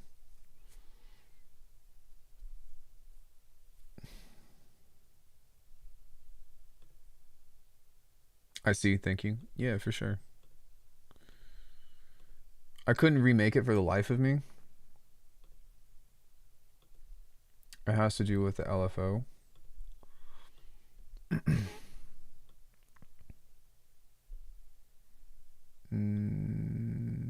We're going to shift this by 180. And we're going to make this into a square. And we're going to attach this LFO to 12. Can I scary monsters and nice sprites in current? I deleted what?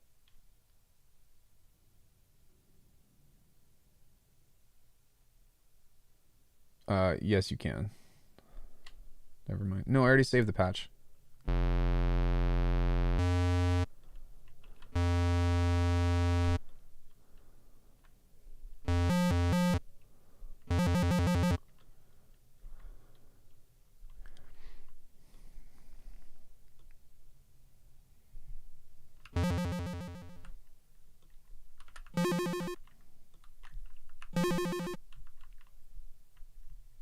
I think it's a triangle, to be honest.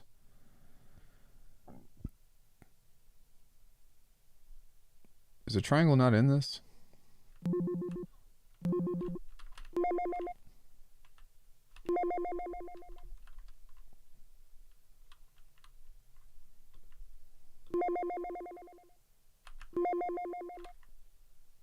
It also depends on like what BPM that is, right? But I think that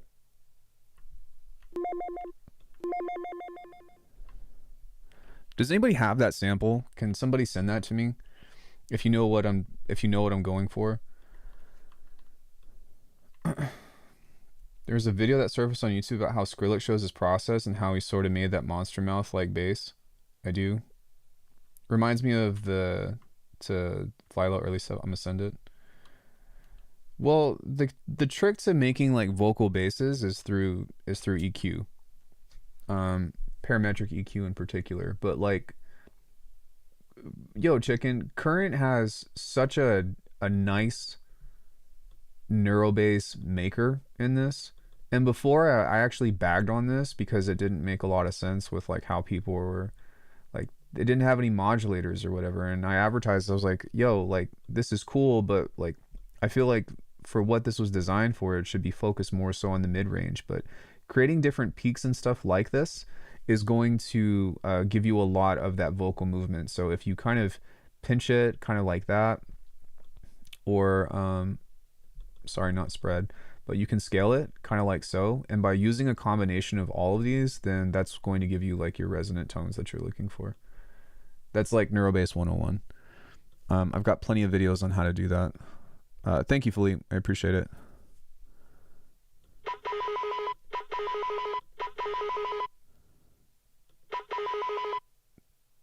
So let's find the pitch of what that is first. And I don't think that it's an octave. I think that's the thing, is I don't think that this goes down into an octave. Da, da, da, da, da, da.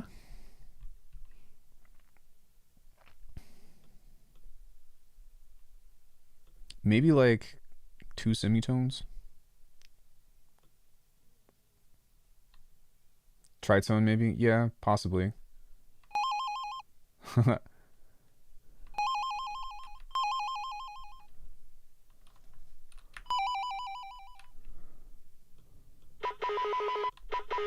I think it might just be 1 semitone. Oh wait, that was 4. Hold on.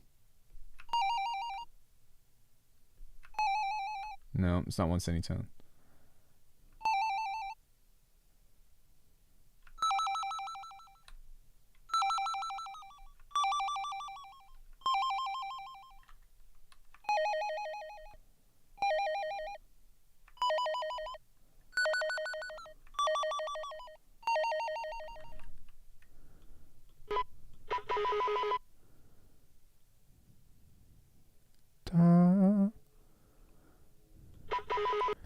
Yo, I think I actually have a solution for this.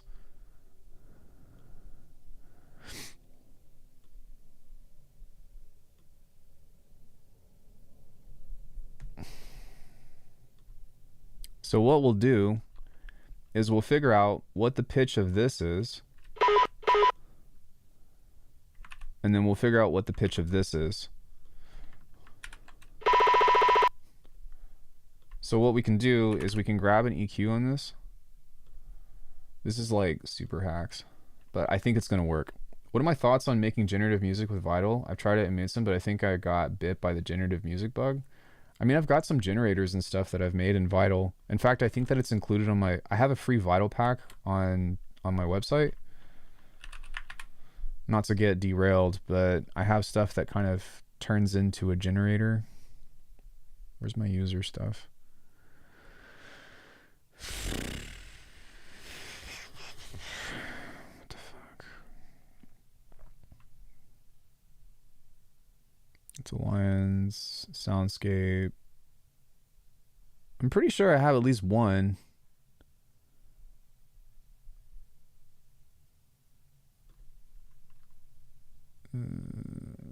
Oh yeah.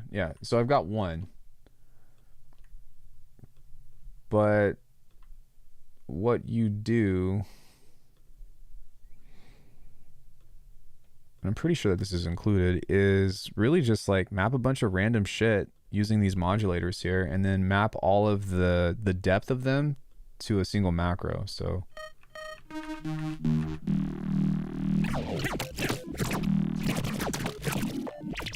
see,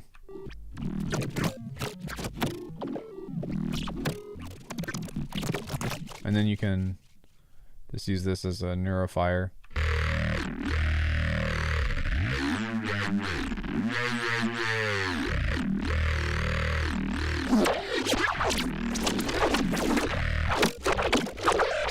So, yeah.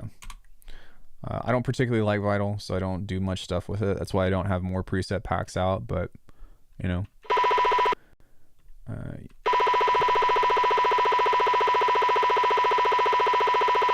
Okay, so that's B5.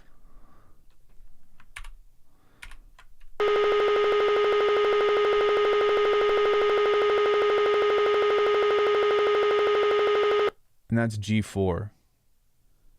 So B5 to G4, that's, well, let's fucking count because I can't imagine how many semitones. It's not gonna work for me. So 1, 2, 3, 4, 3, 15.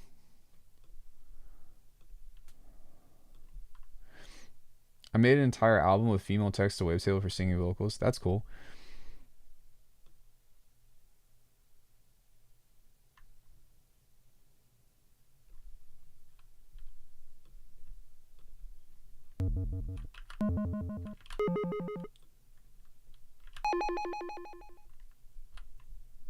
Does that sound right?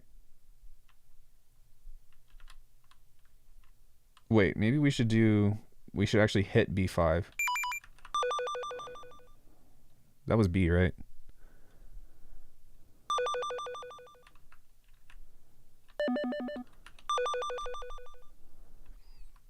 Maybe this one is incorrect. And it might be that there's more than one tone on this. So we might need to create a second one on here. So that might be part of it as well, because there might be another thing on this. So hold on one second. What is this? So A4 and B5.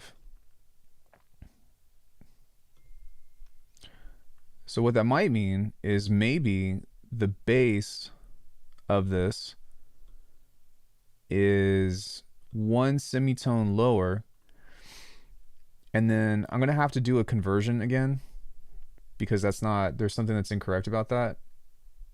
Yeah. So two sets. So this is B5 on the high note, and let me see what the high note on this is.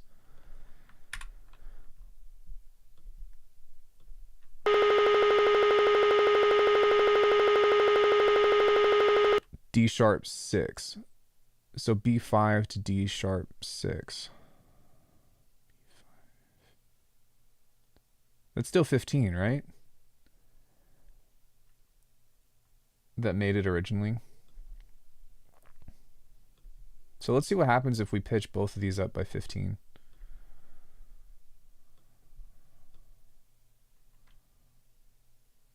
It would be nice if we could right click. I guess it doesn't need to be perfect, but it would be nice if we could right click that and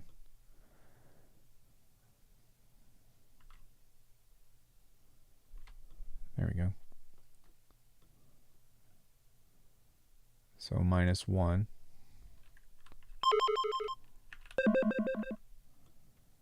Maybe +1.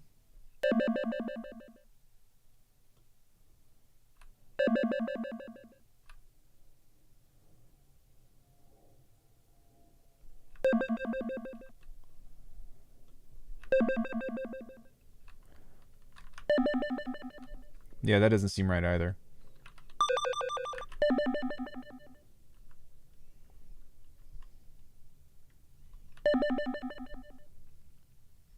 I think that I'm getting some math incorrect here.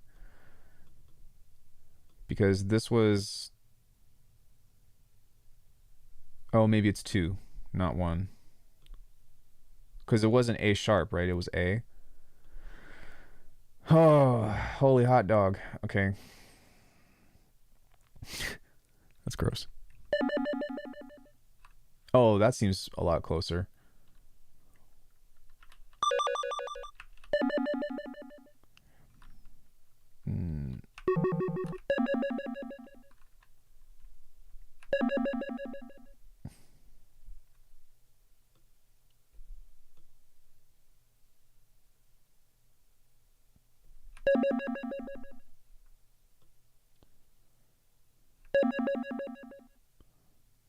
That detuning is making a really big difference, but...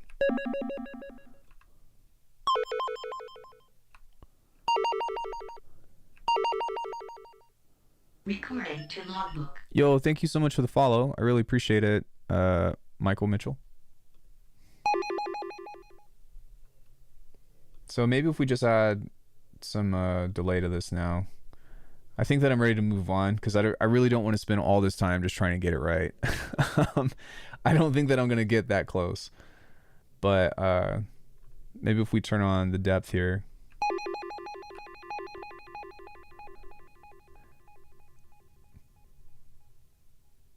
That's pretty close. That's not bad. We'll call this a wheel up remake.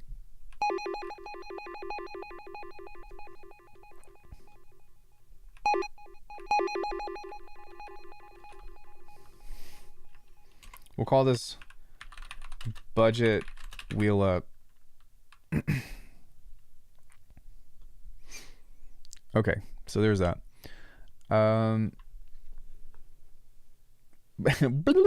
Remake. Thank you for sending me that. That was cool. I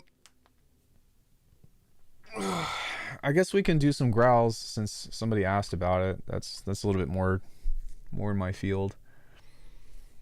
Growlies and owlies.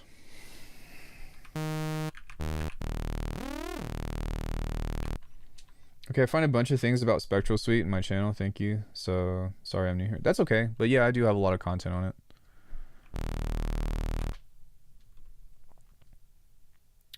Let's try Shipwreck. Then we'll use a sub oscillator.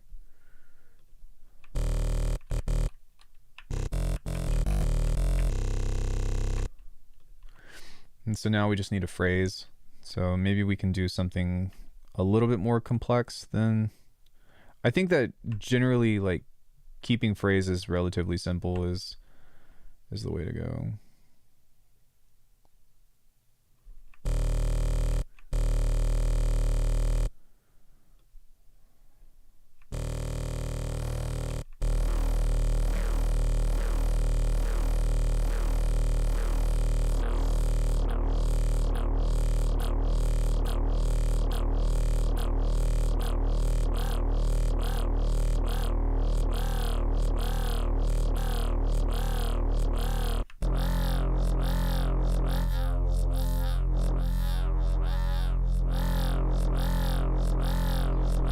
Look at Discord.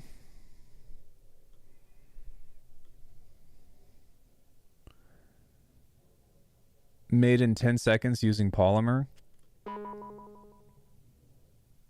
That's pretty close.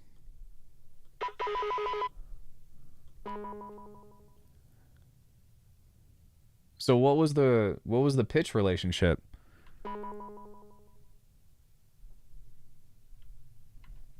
Cool. Good job. That maybe I should have asked Corey because she's got good pitch and she would have been able to identify. But I'm over here trying to fucking science it, so. 15 semitones and G sharp. So I was close. It was only one. No, it had to be two oscillators.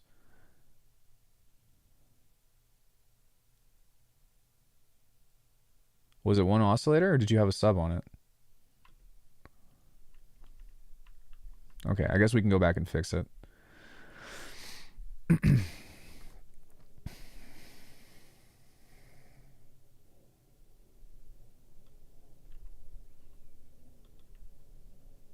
can send you the path. That's okay.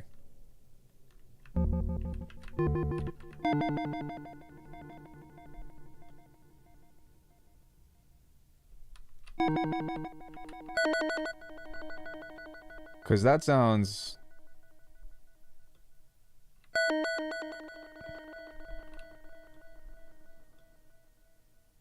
Okay, that's why.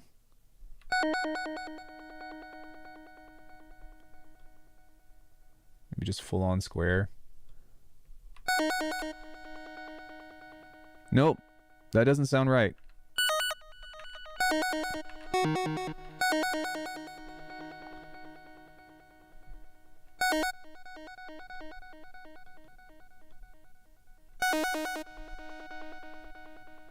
Saw sine square. Saw square sine. Soften basics maybe.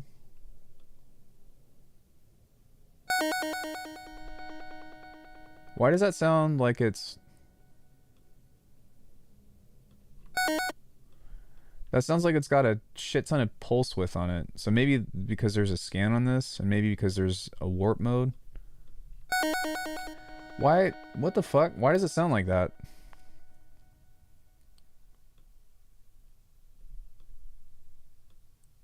It looks like that's a regular... Yeah, it doesn't look like that's got pulse width modulation on it.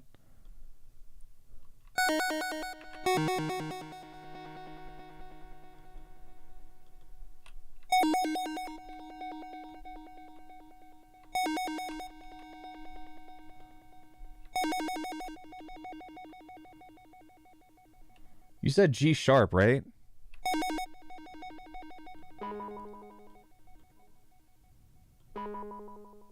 Plus 15?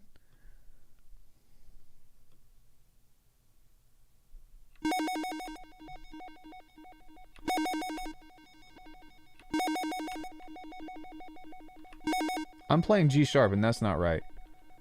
Okay, whatever. Fuck it. I'll come back to it later. I'm gonna spend all day on that trying to get it right. What did I toss in there? Shipwreck, I think.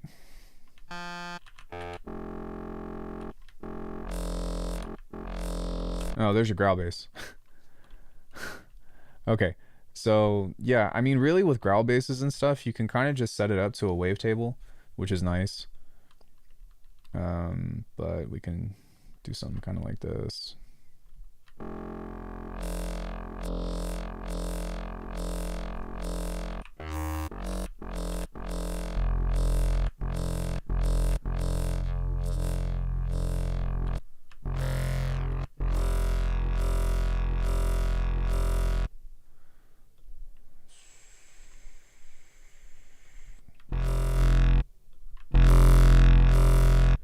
So now let's go ahead and morph it.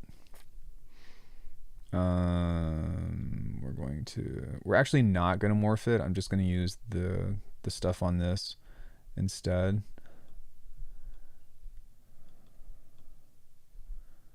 Because I think that we could most likely just dial this in. Okay, maybe I will. Maybe I will toss this and hit Control. Maybe just there with the morph. So that way we've got a little bit of that going on. And then we can do a slight amount of shift. And then a little bit of pinch.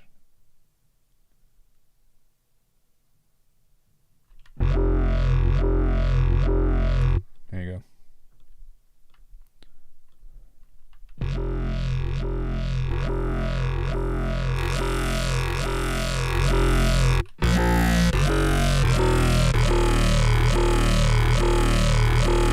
So from here, it's just creating timbre now to help make it, you know, more interesting. But a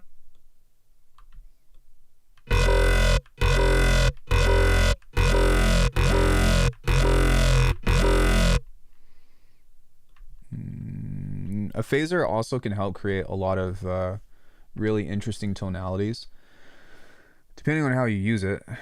But randomize offset. So yeah, we can also set this same shape here to, oops, no, wrong one. Remove modulated curve. And maybe move that up a bit. On balance. I would like this to, yeah, be a little bit sharper. So sorry. Turn the dampening up. Damping.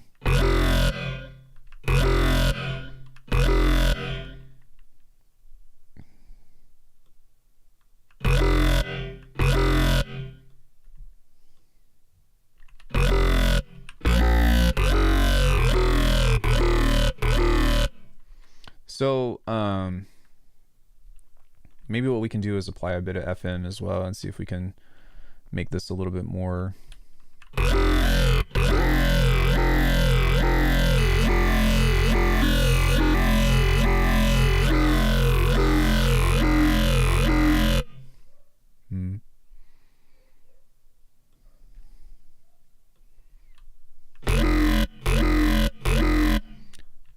We can also do some other things to try to attenuate some of those vocal sounds by applying a notch. But yeah, basically, like, you only really need one LFO most of the time when you do stuff like this.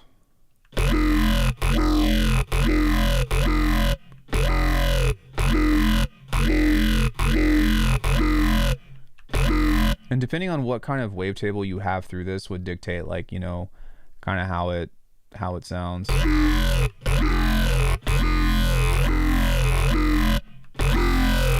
Like the timbre, right?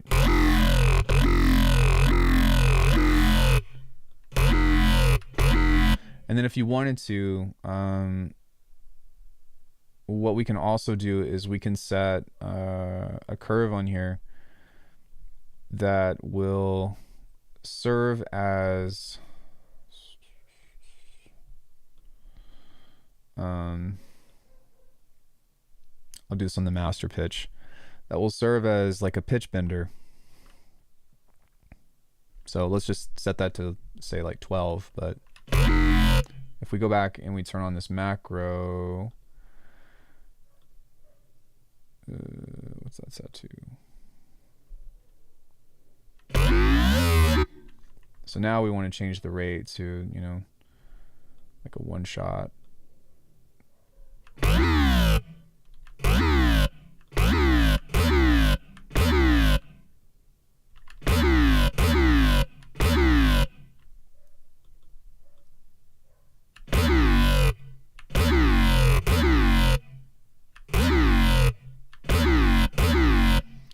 So when it comes into, you know, making all this stuff more interesting, I guess something else you could do to really accentuate this is set a parallel chain and use a band pass. But you could just do this on the morph filter or on the morph EQ. Is we can turn the resonance up on this and figure out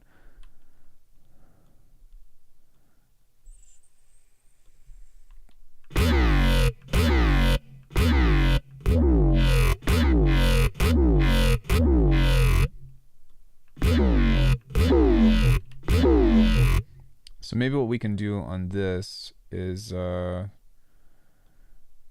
set this on here.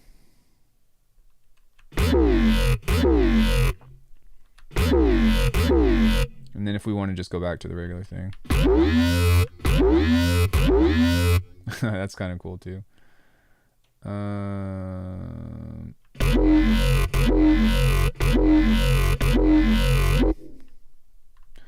Yeah, and then from here, like, the shaping and stuff just comes from extra distortion / like building harmonics. So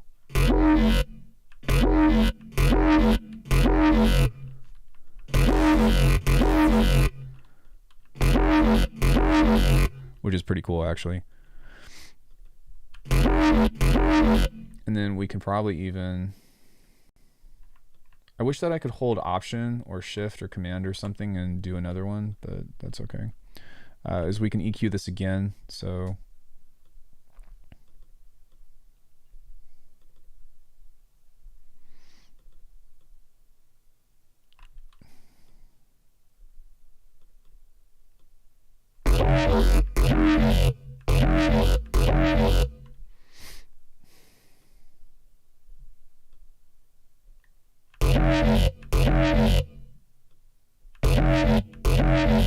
and then what's cool about this is, like, you can also change this into, say, like, you know, a Reese or something.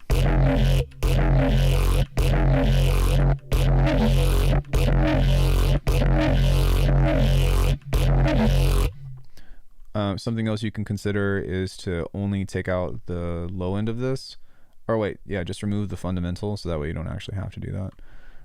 But I really don't like to remove the fundamental out of detuning stuff on here, because it kills the relationship of the pulsing.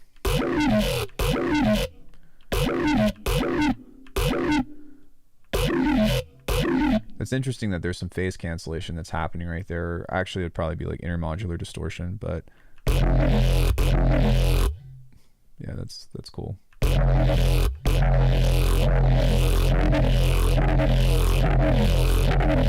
Duplicate effects on another might be pretty useful, might be worth telling. Yeah.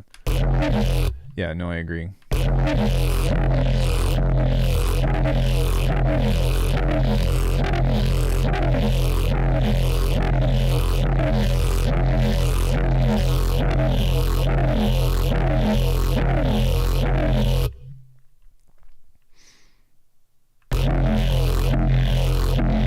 What's up, Al? The real Al.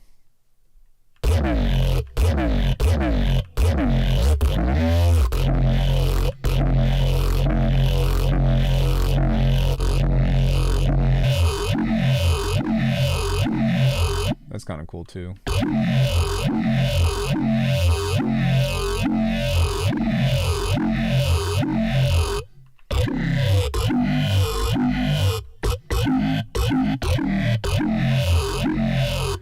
We're good. Just kind of chilling. We can set the rate on this. Something Face and Misroute was using their tracks.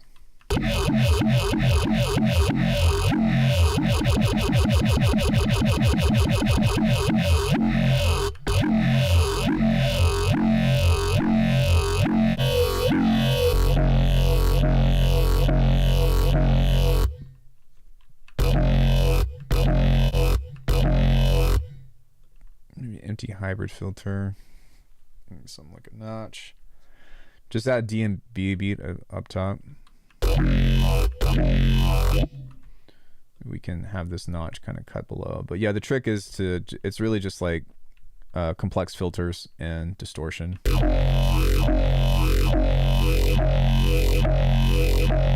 That kind of cleans it up a little bit.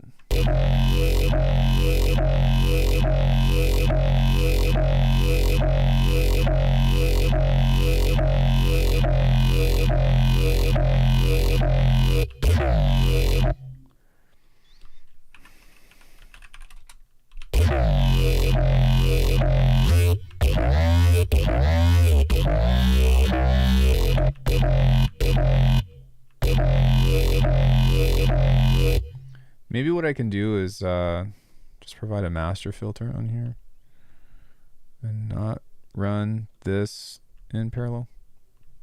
Love all the releases of the hybrid filter on its own. I think it's cool.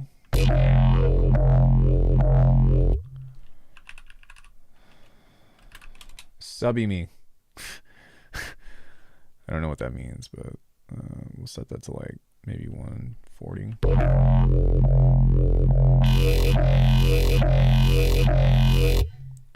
Now, what is this attached to? If anything.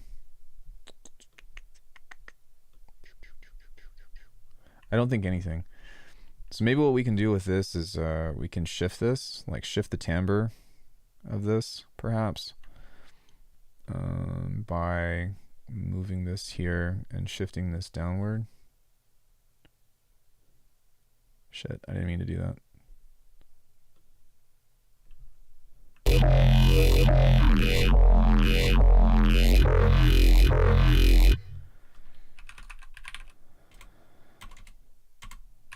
Timber.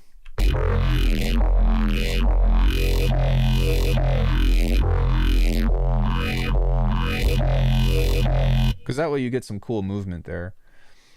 And then this will be set to the rate.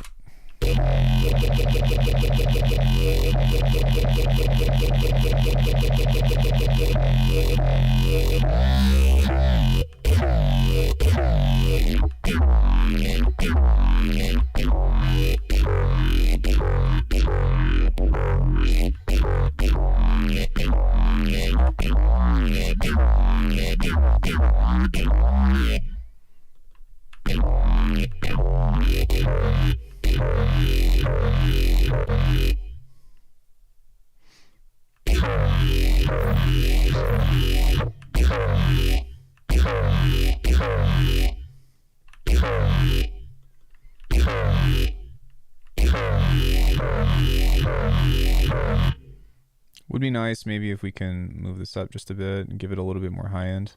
And then I guess you can go back and EQ this on your own, but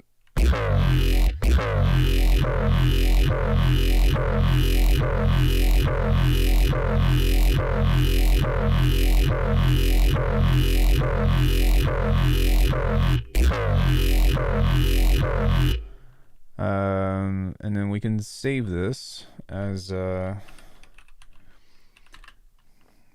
growly. I don't know. FM growl bass. Growl. I like that a lot better. Growl. It's like an old guy that's talking. Growl. It's a growl. Growleth. Gritty, heavy, distorted, bass heavy. Dubstep. Dubstep. Include user content. Okay, we created quite a few, so I might need to go back and fix that. But 1, 2, 3, 4, 5, 6, 7, 8, 9, 10, 11, 12, 13, 14, 15, 16, 17, 18, 19, 20, 21, 22, 23, 24. I almost don't even want to count the budget wheel up, because that is not really a sound. It's not a sound that I would ask somebody to pay for because it's so simple, you know. Or maybe I'll go back and fix it later and try to actually make it worthwhile. Yeah, does anything else that you all want to see with current?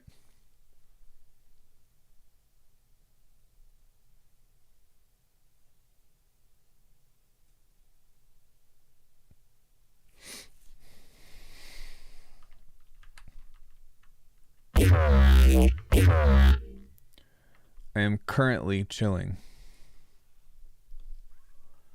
Whatever I want to do. I've been designing sounds for a couple of hours.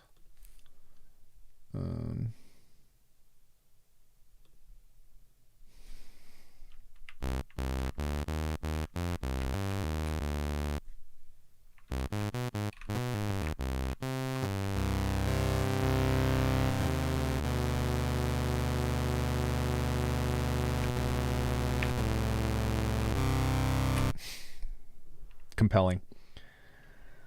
Let me see. What else can I do? What else I'm gonna do? Maybe something that might be nice is some kind of distorted pad. I feel compelled to listen to Bach. Yeah, I was kind of thinking the same. It's like that's a very bad interpretation of some Bach.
Yo, Daniel, what's up?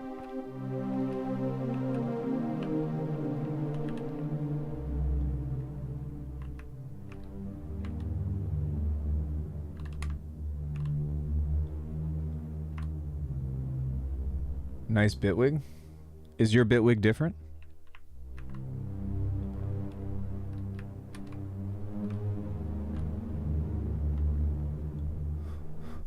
I can imagine that being like, I have like 5.0.11. Indeed it is.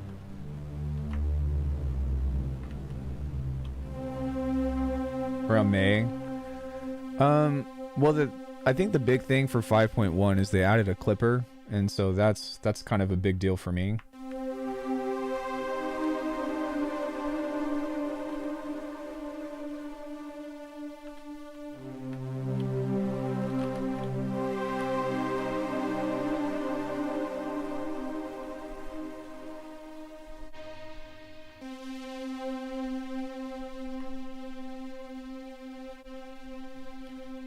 Nice little Bitwig you got there, filler. It shouldn't have 5.0.11 on my license. Wait, what? Bitwig is effectively rolling release, so you didn't miss anything.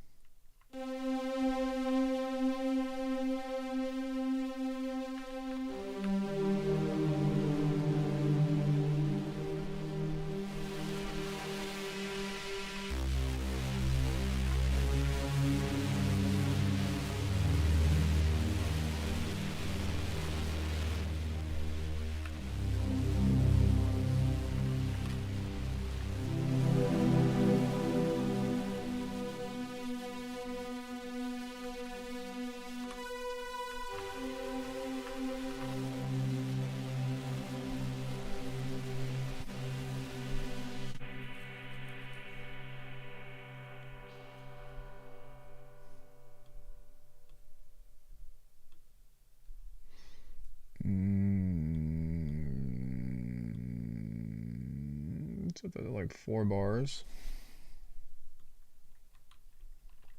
Yo, Wiggles.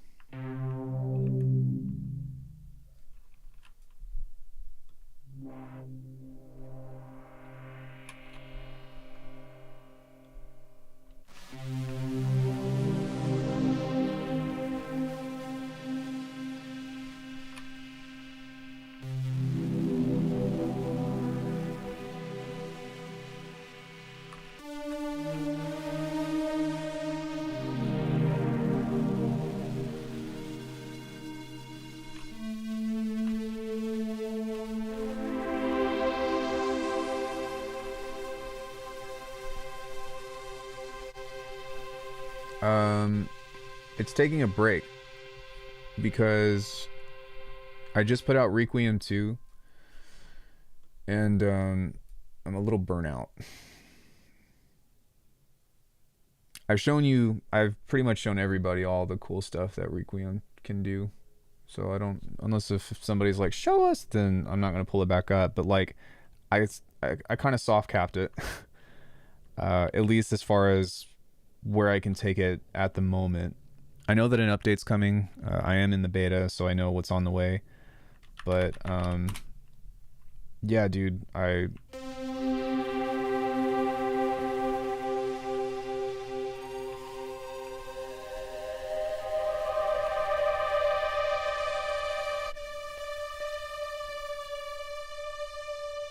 this is nice.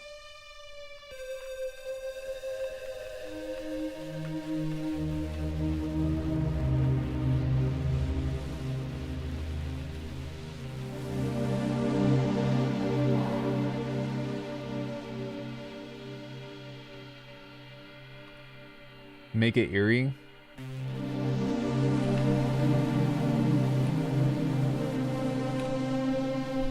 I can set a macro to make it eerie. I mean, the wobble is kind of already doing that, but I guess we can take the master pitch and set another LFO on this. Is this attached to anything though? Rate 1 bar? I don't think so. But yeah, we can grab this and set this to like like that much. Yeah, we can do it more though if you want, but we can set this to kind of like a free hertz or something.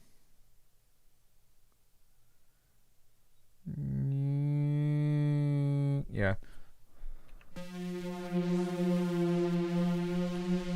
There you go.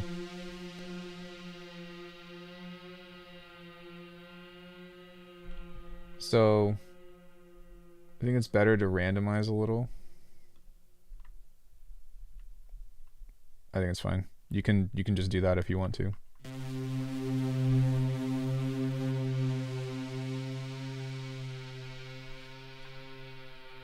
Chat GPT is the only synth you need.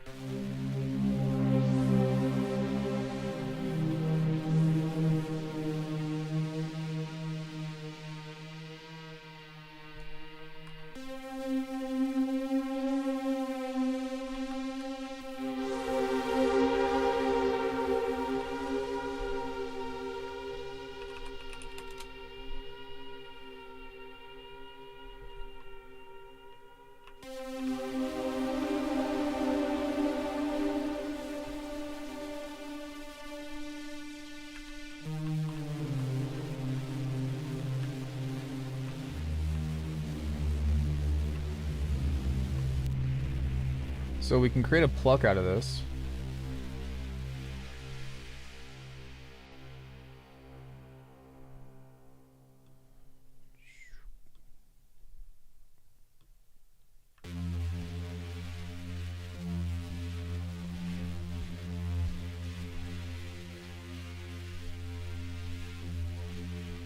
Maybe I might want to do it on the effects here. Wait, shit, no.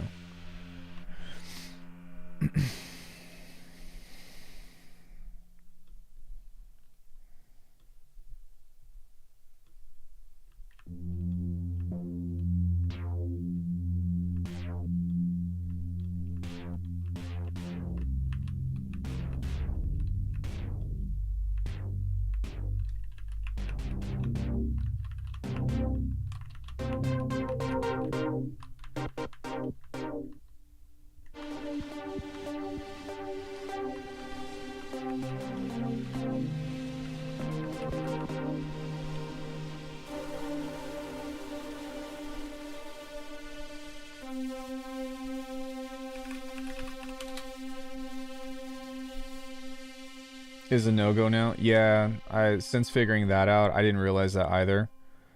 But I was like, no. That's why you haven't seen me demo it.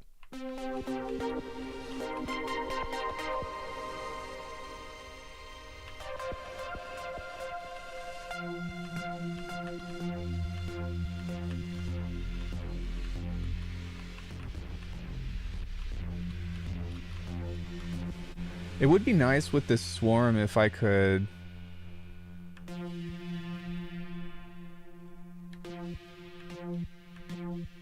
There we go.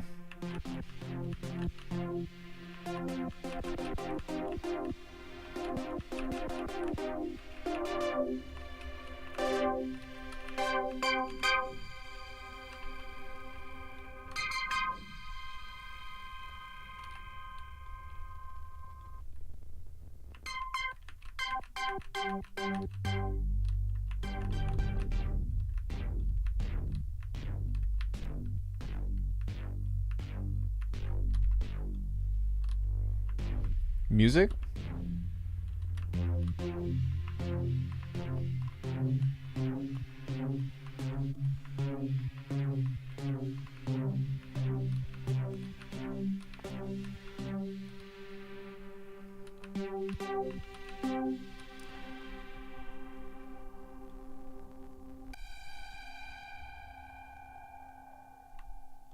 There's no music going on.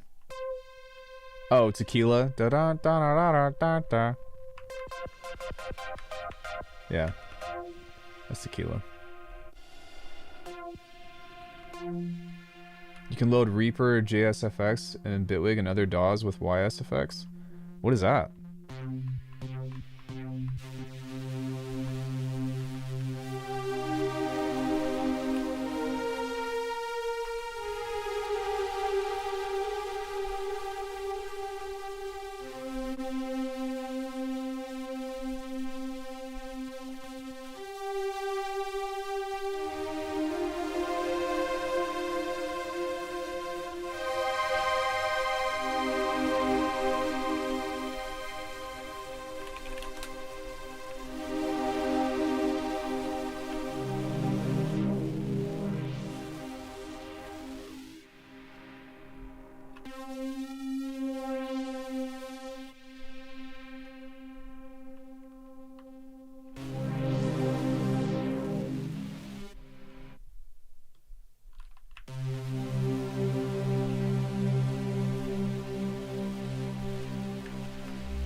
Dude stopped updating it?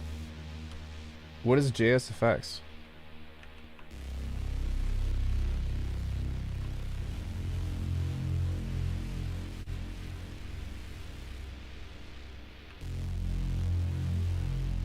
Why is everybody ignoring me?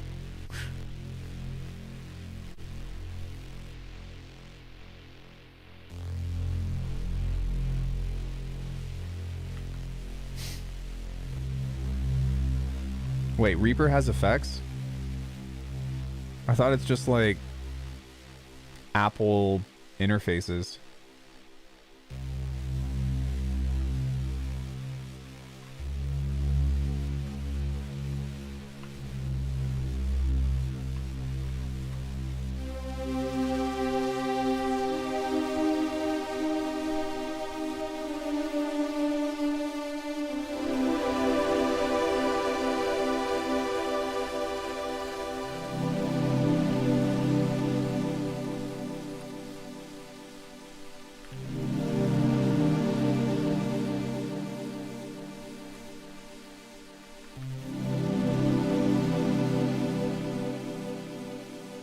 This is nice.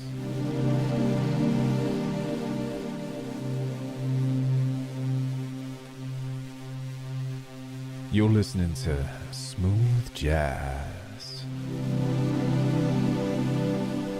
Why don't you take a drive on the wild side and subscribe to your spatial journey.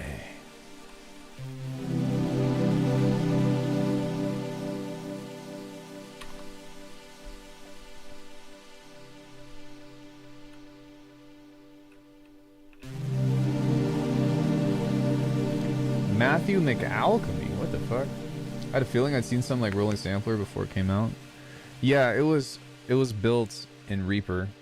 There's another one called Audio Treasure, but it's not nearly as flexible. Wouldn't recommend it. We're gonna call this one Smooth Alchemy.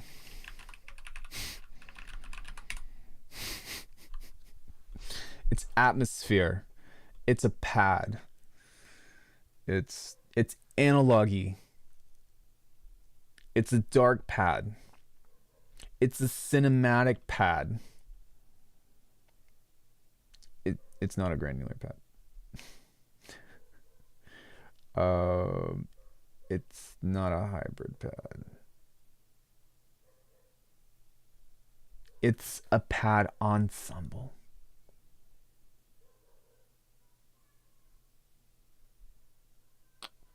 It's got texture.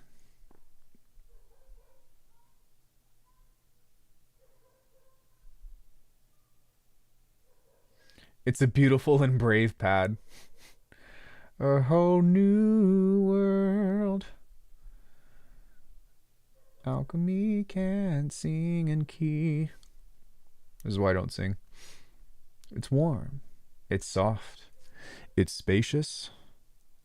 It's tranquil and mellow and lush. It's ethereal. Maybe it's Maybelline. Is ethereal even on there? I don't see it. Oh, I suppose we can make that even bigger by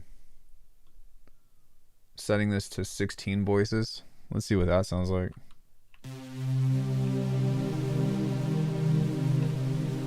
Sounds emo? What?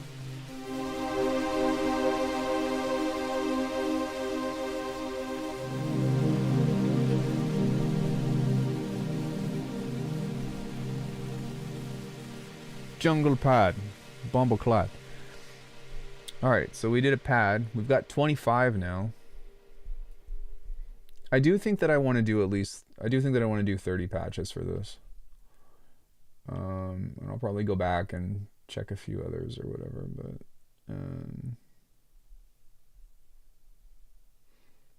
yeah. I don't know. Still, they don't let the windows be modded in skin, so you're stuck looking at Windows 98 and a few seconds of the DAW. Dude, I can't fucking get down with Reaper. It's just not gonna happen. I can't do it. I can't do it. It's too fucking ugly, too wonky of an interface. It's too cheap. No, I'm just kidding. Actually, that's a great point of Reaper. Bitwig is the future. Maybe. I think iPad is the future. You guys want to know something crazy? You guys know Sign in my Discord? He's got his own Discord. He's from Estonia. The menus are overkill. We were having a chat last night about iPad and iPhone production, and I don't know if I want to reveal that secret or not, but let's just say that like some people are making some fucking crazy shit on iPhone and iPad. Like the sound design is there. I've shown you guys some crazy sound design or whatever, but the fucking oh my god, the sequencing and the arrangement, the compositional tools on iPad and iPhone suck. Okay, yeah. So Sign has actually been making all of his music on FL Studio Mobile. Can you believe that? And like Sign is no person to slouch at, but like what the fuck? That blows my mind. Especially because like Sign has such high quality sounds. Like that just, man, how the hell? I know. That's what I'm thinking. Like but the thing about like that's peculiar about FL Mobile is that like it has audio editing and like time stretching and stuff, but he's just using the built-in synths. He's not even using AUV3s. Whereas for me, like I've got this whole suite of AUV3s but no DAW to like fuck with. So like that just, I don't know, man. That's crazy. But even still, I don't like that FL doesn't support AUV3s, even if not for the instrumentation. Like I want to use the FabFilter stuff and like my typical like mixing process things and whatever, but or like my tube distortion. There's a disc tube or like a Culture Vulture emulation on iPad. It's like $7. Dude, like iOS is the shit. It needs a full-blown audio editor. So if anybody out there is a developer and you can come out with some kind of, you know, thing that caters towards audio editing, time stretching, resampling, all that stuff, we're waiting for you. I'll try Reaper in a few days. Might not come back to Bitwig. I mean, good luck, but fuck, dude. I tried I tried Reaper for one day and I thought that I was going to punch a hole through my screen. Not really, but it was very frustrating. It was more like funny frustrating than like, you know what I'm saying? But like, it could be the future for convenience sake, but I don't see my using it as a main tool. It's really nice to sit down and make beats on the couch. I put one up last night, and then what I've been doing, I could probably show you just for fun. It instantly locks you in the old school boomer shortcuts. Old school boomer shortcuts. It is, but you can do it on a laptop too. Yeah, but my laptop is connected to my studio. Like there really is something to be said about like just having this really small tablet and being able to kind of do shit like that. Cucumbers. What?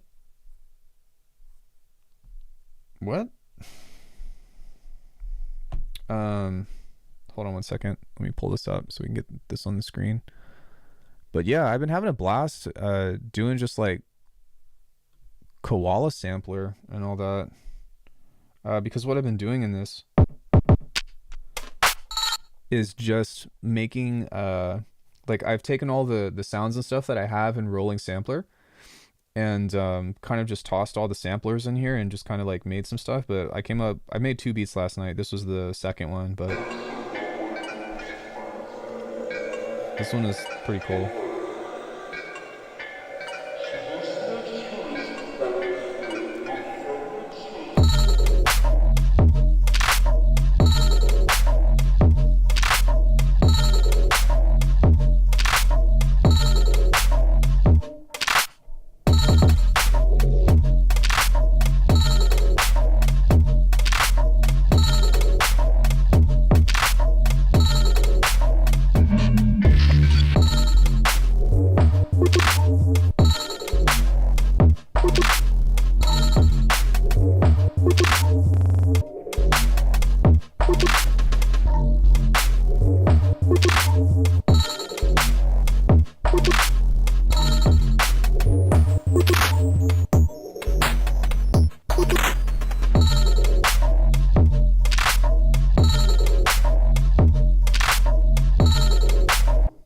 I didn't even warn you.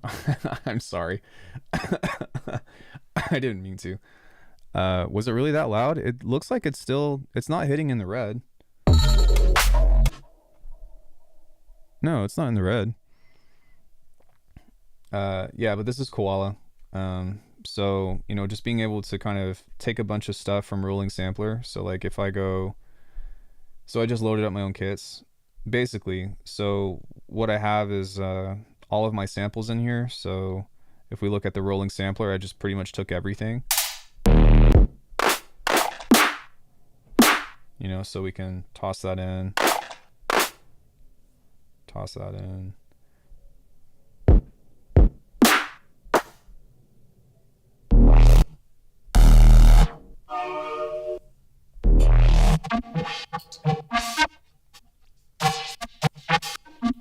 So we can toss in something like that. Oh, that's a nice kick. And then this is percussion, so we can place this on like this one. And so what we can do is go edit, go sample, stop, close out of that, go tools, auto chop, maybe set this to like, let's even just go like 8 chops.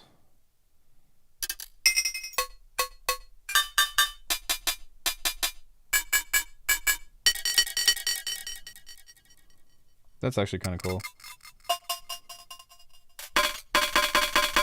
Goes chop. And so now on this we've got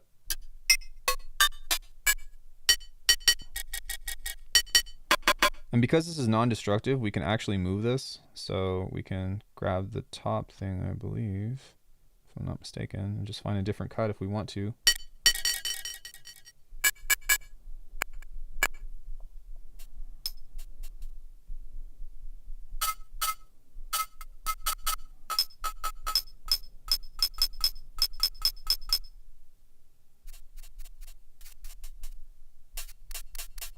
There we go. We can turn the volume up on this. That sounds a little bit more like a hat. So then we can go into tools, normalize, or actually we can go crop. And then go into our tools and go normalize.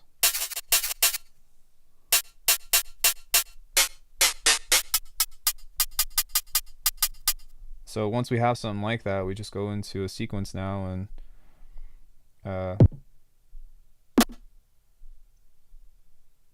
we can set this here to go swap ends. Oh, sorry, snap end and change this to free.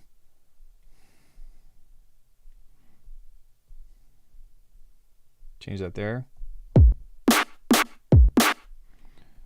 Let's set the BPM at 85.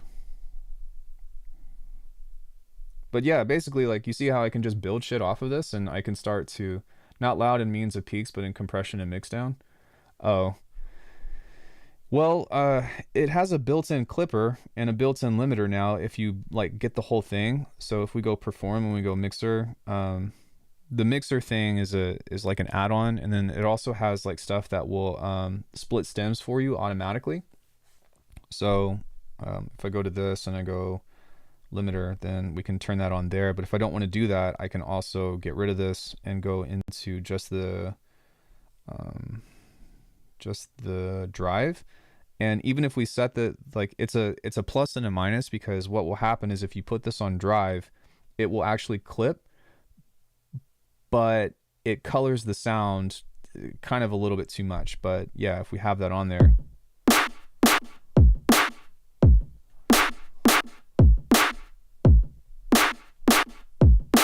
so we can come to the second group here and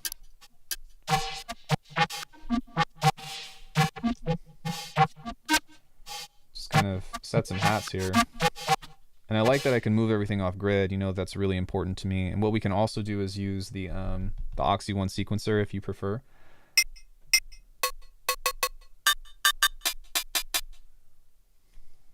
So we can maybe set something like that, and then just give that a little bit of.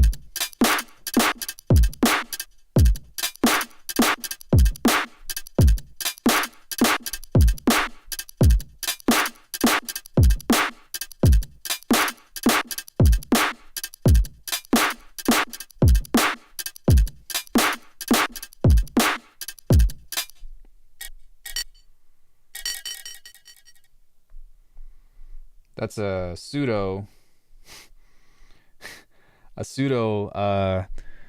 freewheel sound.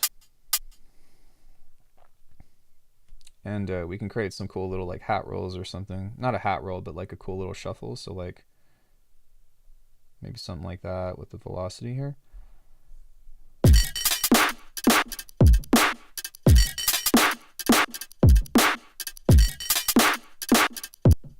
So now we can find something that might be either musical.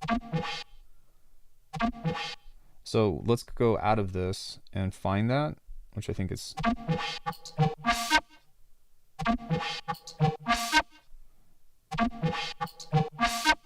We can edit the sample here. Turn the stretch on.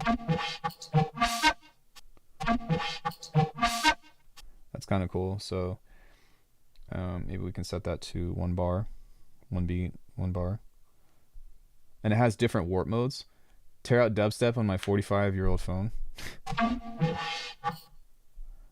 Maybe 2 beats.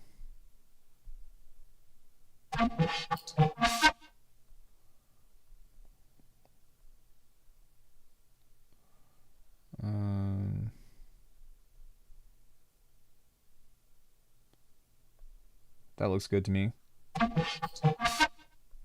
Maybe not.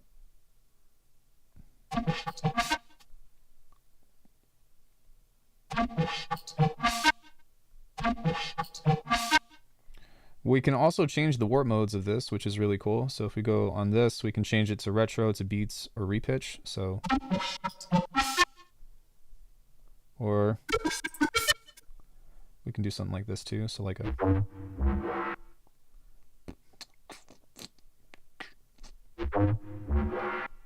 I liked how that was before. Maybe something like that. Now we can go to tools, crop, normalize,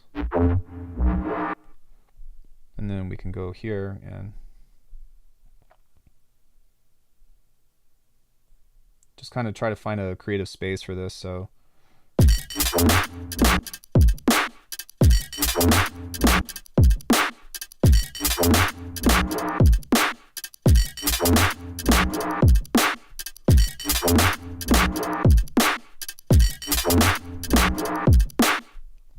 and then we can also come back into my samples and find some kind of neuro bass or something, but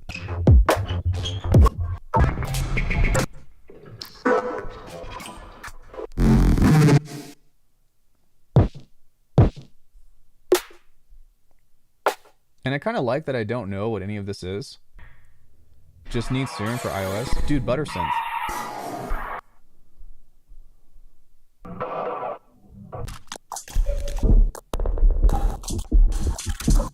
That's kind of dope.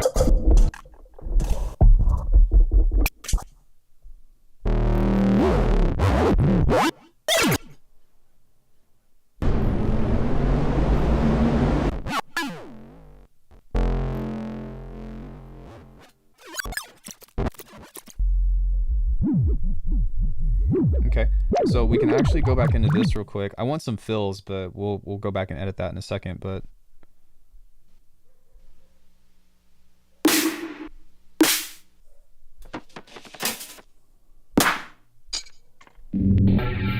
as you can tell, I've got a bunch of shit in here, so it's kind of a cache or like a random.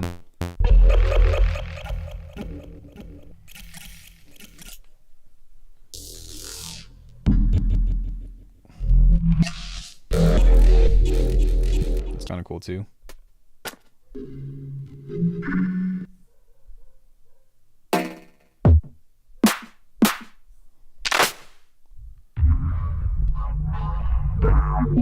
Yeah, I'll show you that in just a second. This is like from all my old songs that I finished, which is super cool.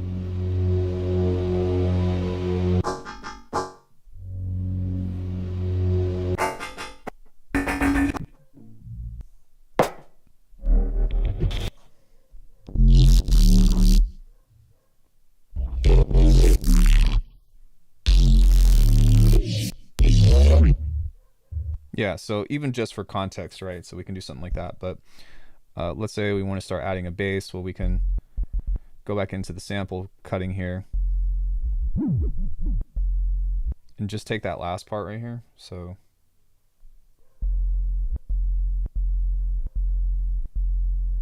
and then go tools, normalize. And then we can also set a loop on here.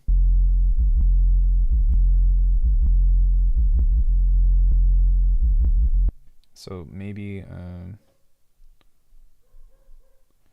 we can come into this and stretch this out a little bit more. And not take this part, but maybe even just this right here.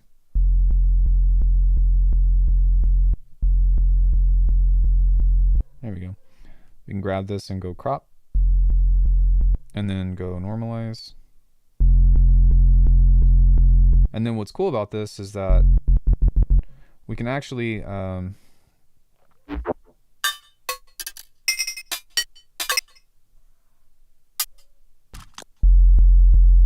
hit the key now and play keys with this. So this is pitched to C, so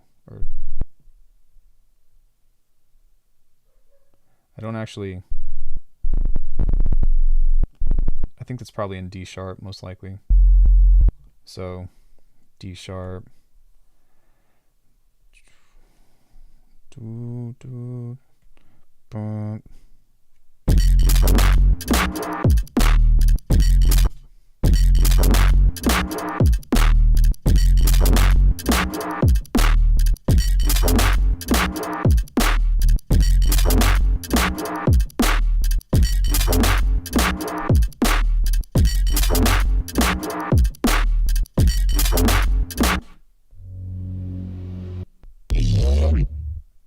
So what we can do now is we can go like this and go double up. We can move this over a bit.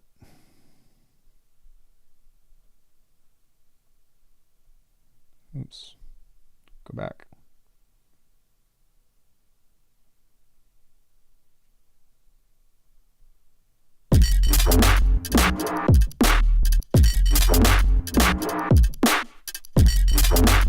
And then now we can get out of this.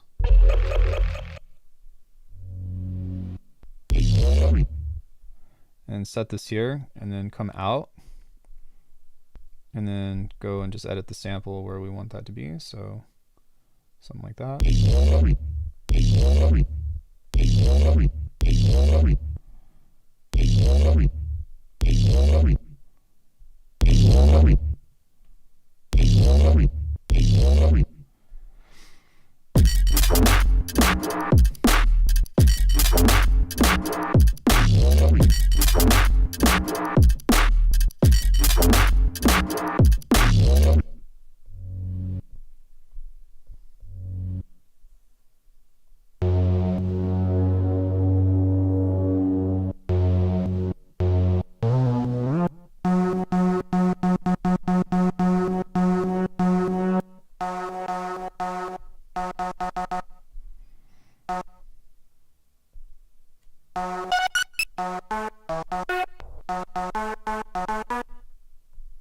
We can, there's not that many scales in here, but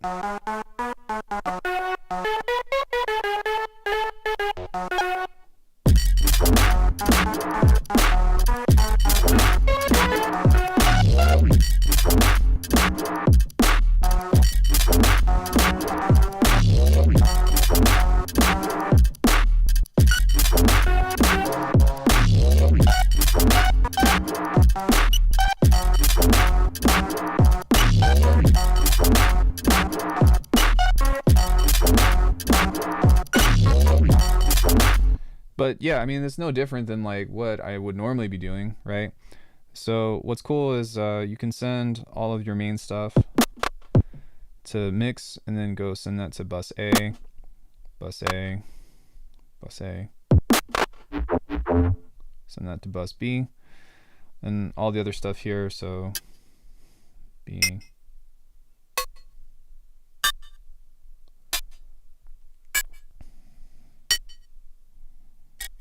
I know that we're not using it all, but that's okay. Go to C, B. Actually, let's send that to C, because we might want some different timing behind all this. So yeah, when we go to perform, when we go to the mix now, we can set up a sidechain on here from bus A, pull the release down, and then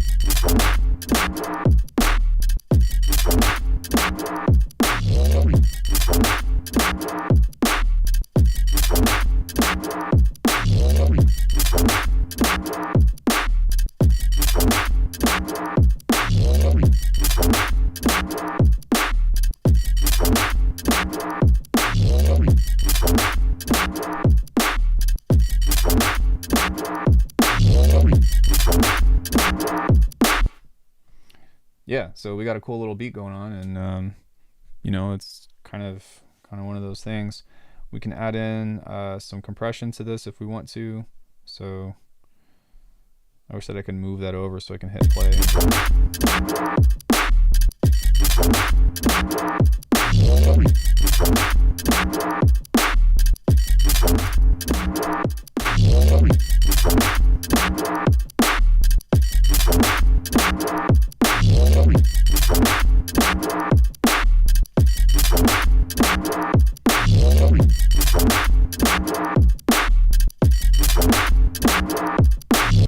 A little bit more poppy-esque transients and stuff, and then on this we can put like a flanger or something.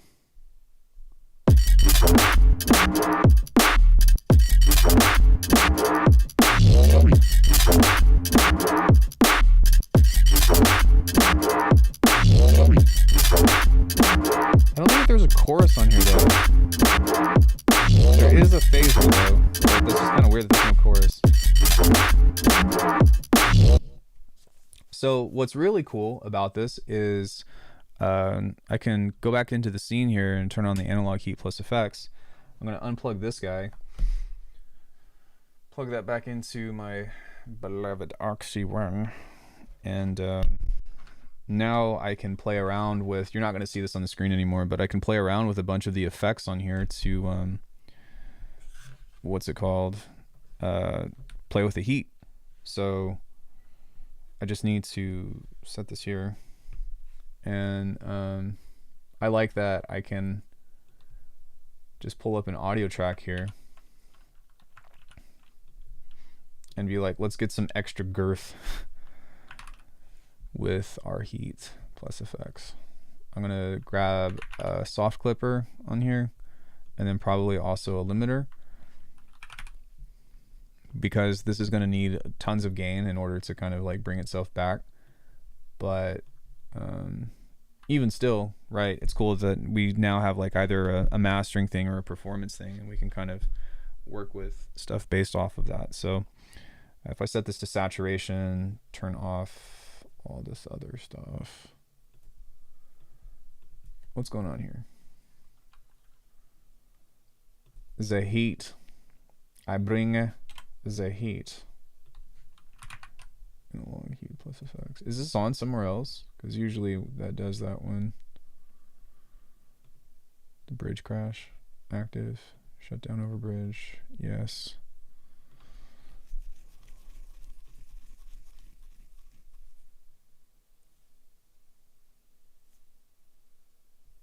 What's going on with this?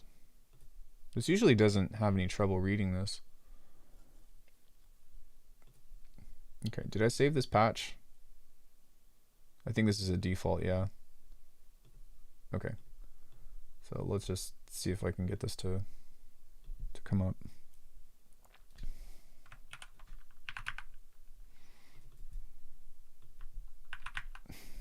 Analog. No device detected. Did I unplug it? No.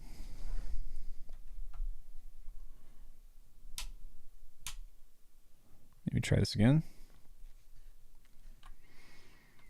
I mean, you get the point though. So, you know, we could fuck around with this and whatnot. I'm not really sure why this isn't reading. Probably has something to do with Bitwig to auto select a device. Yeah, usually this fires right up, so I'm not really sure why this is being cantankerous. But what the hell? Catch. If I just close out of this. Maybe try this again. Imagine a world with no bugs. And the big squash, the steak piece is still in there. Oh, what the fuck? Why did... I don't think that Bitwig was ready to release 5.1 because I've been running into a lot of issues as of late. Like, not like breaking issues, but just random shit that has not been conducive to stuff. There we go. Yeah, so okay. So now that we have that, we can send this in. Send it, bro.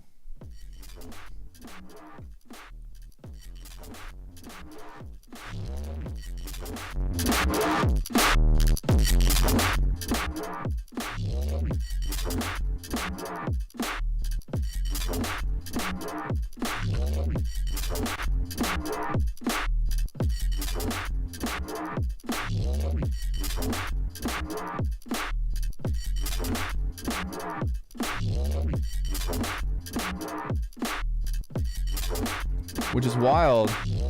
This shit sounds super loud and it's only at like minus... What is this hitting at on...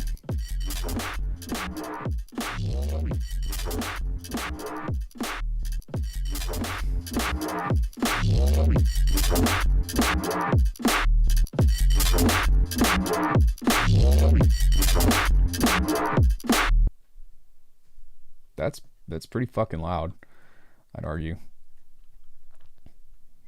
So, I mean, even having it run through all this stuff.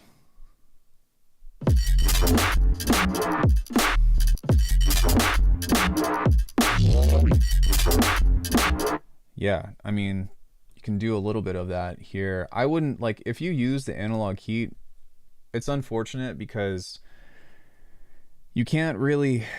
You can use this as like a saturator or as a clean boost, but anything after that, I would not recommend like even doing compression. Maybe bass mono actually. So maybe you can run bass mono through here like this. That would be a good mastering situation. But once you start using the EQ and stuff, it kind of breaks a lot of the character. Like I like using dirt as well. That sounds really good on a lot of stuff. But yeah, man, it's kind of annoying to use all this other shit. This other stuff is really good for like Lorne kind of sounds and whatnot. It's cool for sound design. No, I think that you absolutely can use the heat on either saturation or clean boost for mastering. But I'm just like relaying experience. Like I tried to do some mastering. No, you can't use parallel sends because if you do that, like this is going to introduce some insane latency. Yeah, so I'm pretty sure that 132 milliseconds of latency is coming from that. So, I mean, I guess I could try to time shift. Maybe. But yeah, even as a send, like it doesn't work well. I think that it's purely like for sound design. I think actually what I even tried to do one time is I tried to export something with the analog heat on, and because of the latency, like it fucked everything up. So what I would recommend is like whatever you send through this to like bounce it out in as a stem. I think that's the way to do it. Now when I think about it, you could have used something like guitar pedal and have some cool results for fat distortion. So I thought about that. But the thing that's cool about the heat plus effects is that it has overbridge. So it's actually already compatible as a VST. Like I know that I could send this into an interface, but I would have to take up both inputs and I only have two in order to get a stereo signal. And the other one is on my mic. So that's an inconvenience for me.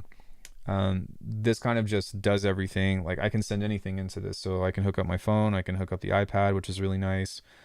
Um, One thing that I haven't figured out and been successful at is like you'll see that I've got a splitter here, and I haven't been able to figure out a way to get the screen connected while this is connected to the heat. So I have to like pick one or the other. It's not that big of a deal, but it's kind of an inconvenience.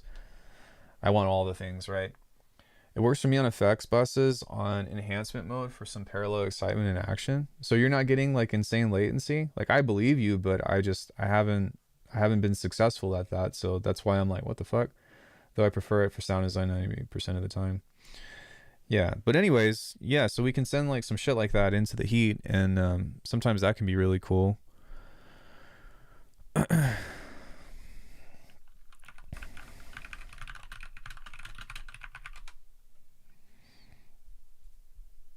Wow. Well, I don't know why I'm getting latency then, because anytime that I choose to do that, but yeah, this thing is definitely like 100% like a Lorne machine. Um, I fucking love this thing for like sending saw waves and stuff through this, which we can do here in a second. So anyways, if you wanted to master on that, I think that just tossing a heat on there and maybe monoing the bass, which in theory you probably shouldn't even have to do anyways, which I don't, because I've got a better solution to monoing your bass, which I just use a mid-side EQ and just lower the shelf, because it's not only going to preserve some of the energy that's in the low end, it's also going to not introduce a phase crossover here, because I don't know how this behaves. I guess there's a phase correlator there, which I didn't even notice before, but that's interesting.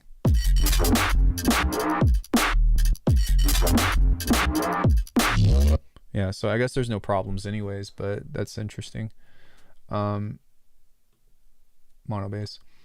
Some other things that's really cool about the Heat Plus effects is that I found a way that you can do random LFOs, which is cool. So if you look at this LFO here and we go to modulation, we'll go to LFO2, we'll change it to a stepper, and then we'll set this on the LFO1. You can't change it to LFO1, LFO depth. Yeah, so you can't fuck with the phase, but I think that you can change the wave, if I'm not mistaken. And so yeah, this will essentially create more so different stuff. I thought that there was a way that you can modulate the phase of this, but maybe I'm mistaken. But it is nice that you can get stuff that's not just steps, which is cool. Sample and holdish. Yeah, you can get kind of like curve stuff, right? And then you can set the depth. So if you just want to modulate between, say, a sine wave and a square, like you don't have to turn the depth all the way up. You can set it to something like something like this, perhaps. There you go. So there is that. I could have sworn that there was another way that I was doing things though. Maybe it was the speed. Let me see here.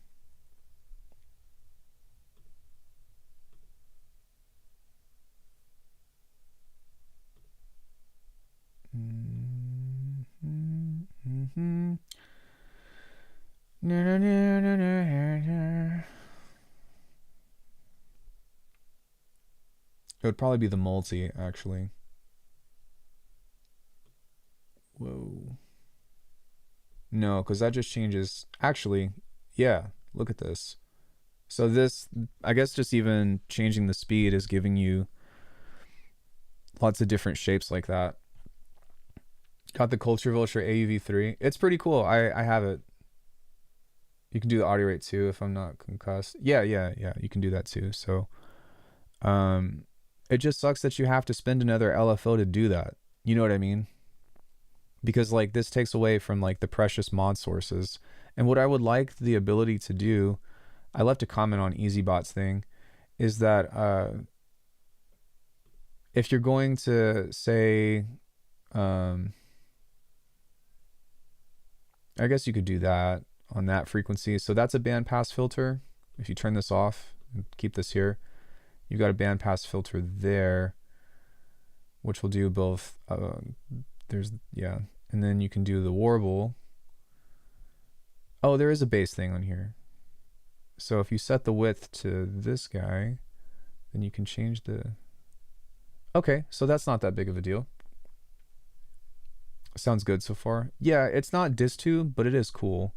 And then I think that the delay and the reverb, yeah, the delay and the reverb also have filters on them, but this is just low pass and high pass. Okay, cool. So that works too.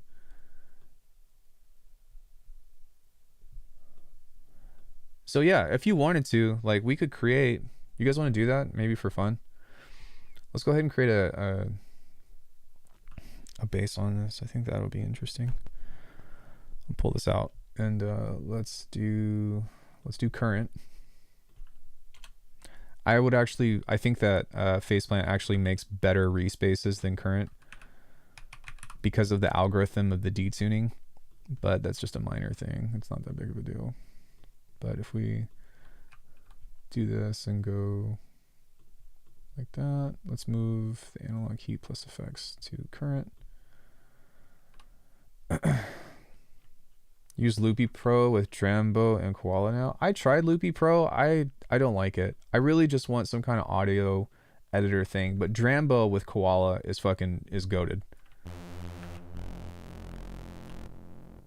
Yeah, Drambo with Koala is the shit. Send that to a mix.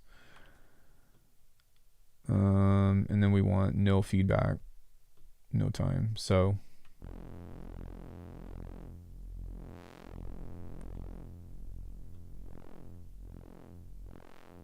and the other thing too is, I guess if we're using this inside of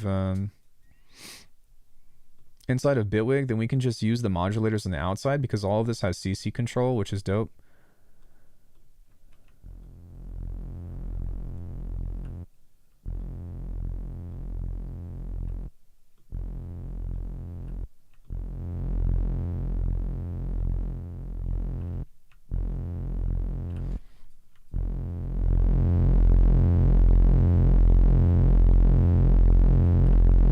Well, it's really good because you can like send like mastering stuff into it. So like if you have an iPad, you can get like Pro L and all that.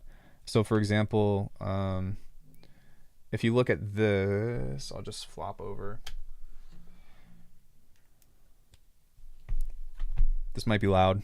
3. Oh wait. Yeah, this might be loud. 3, 2, 1. Okay, that's okay.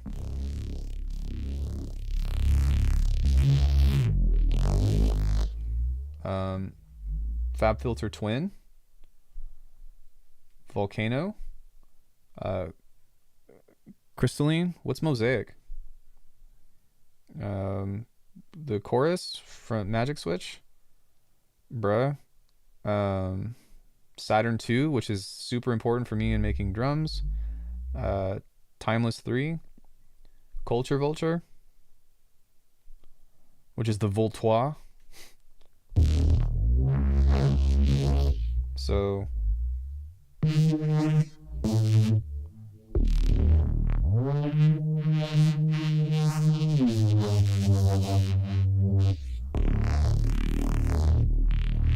weird faceplant skin.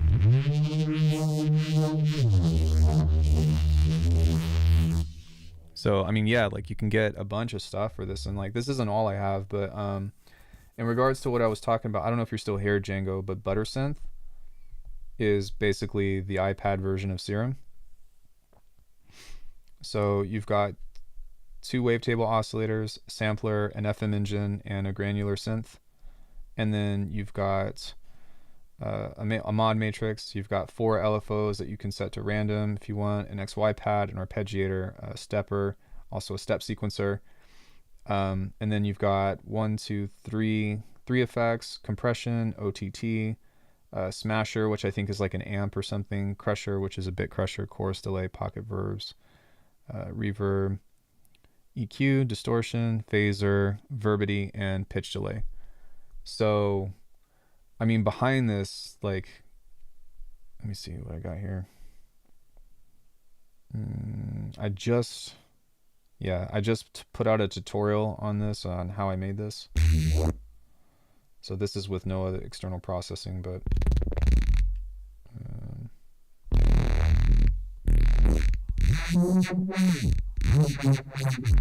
I haven't yet, but I was just talking about it.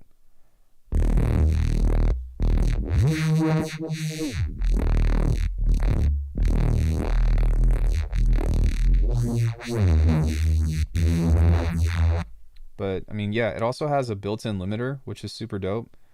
So you can limit the output, and then it also has something else on here. Oh yeah, the visualize automation, which is cool because when I first bought this, it didn't have that. But I mean, you can only have one instance of each effect, which is unfortunate. But I mean, this is Serum. Like, of course, there's a couple of things about it that make it, you know, a little bit different. And then of course Serum has some stuff, but like it's got a wavetable editor, which is super awesome.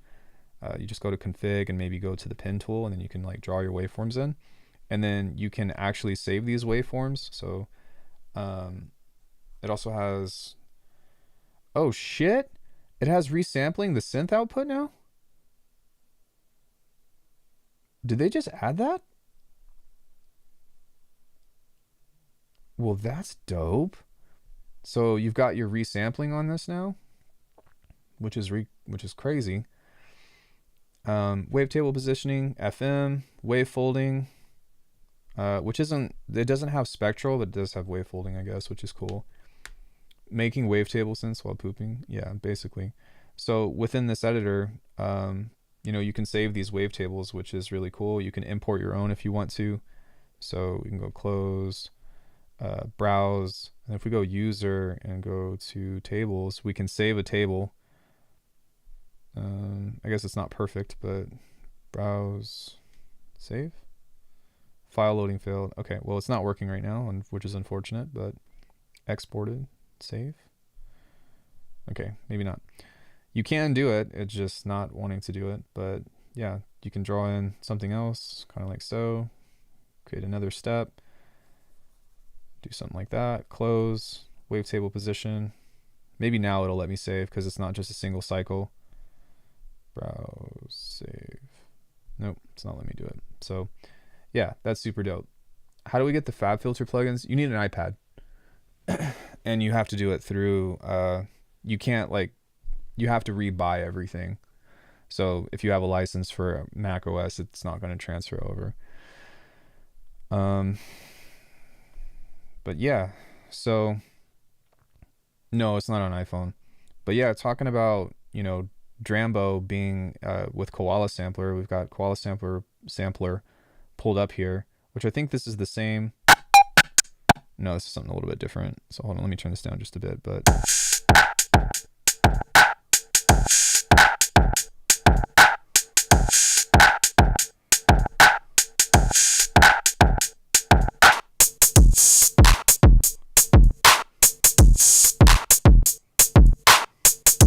right, so we got stuff like that, and then I've kind of just been messing with it, but as opposed to solo, we can mute that, but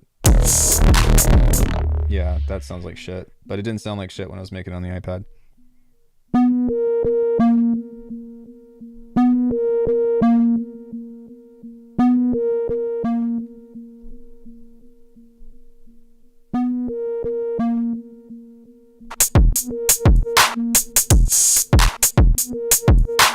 You've got third-party sidechaining, which is dope.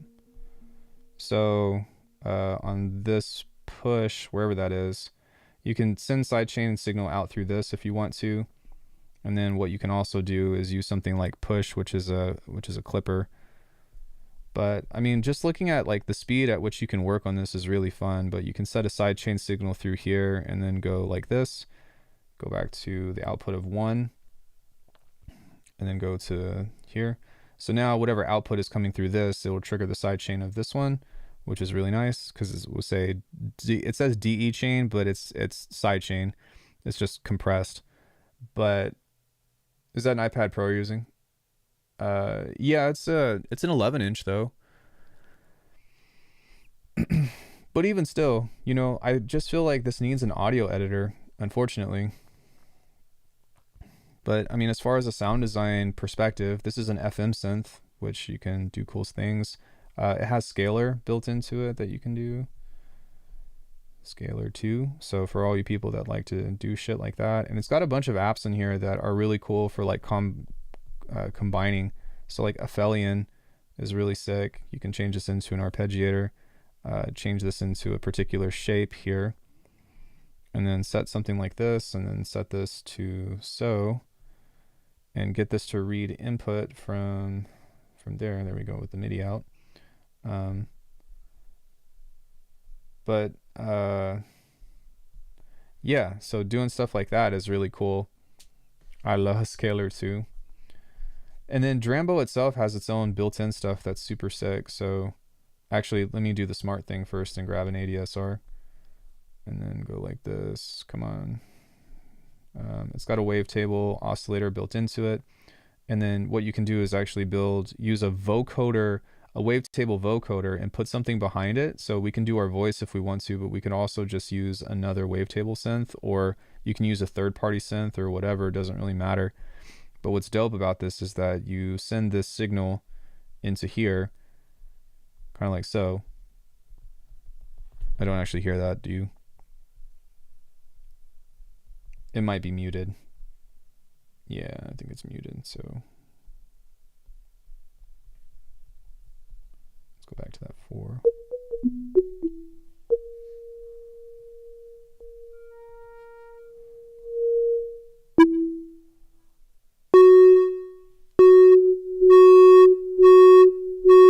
So you can manipulate stuff using the vocoder here, and then you can use multiple instances of the vocoder.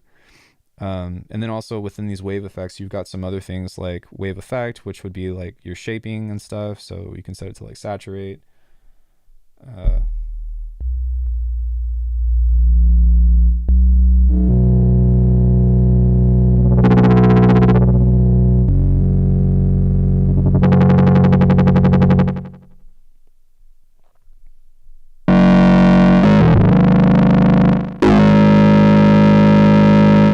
We can set this into detuning, so turn the unison on to like 2.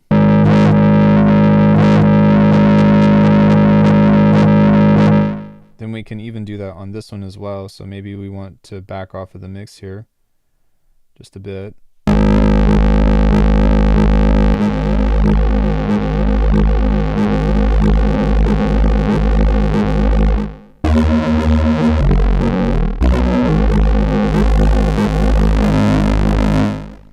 Maybe we want to clip this, so we use something like push. Come on.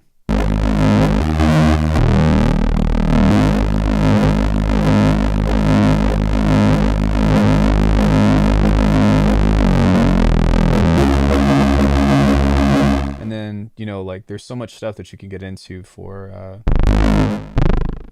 what's it called? For just general sound design like that. So yeah, it's dope.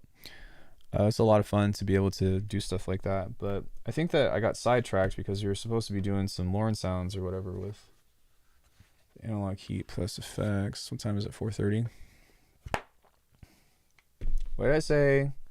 Who did I say? Sign. He's in the Discord. It's fucking wild. Ooh, water.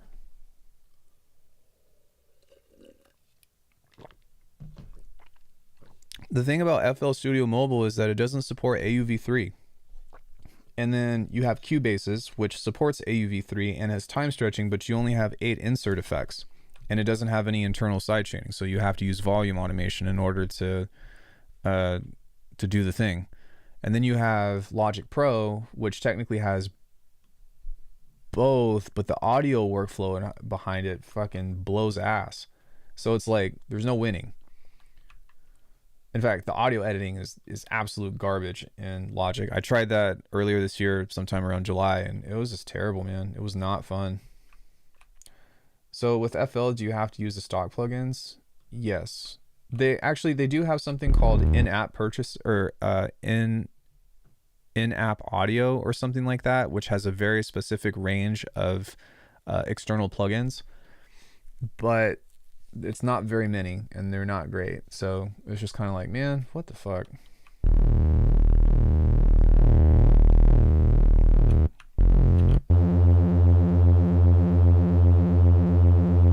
So we can set that modulator here now on LFO1, and I think, yeah, I'll just do it to LFO3 as well. So turn this on, send that to, oh, maybe I can't.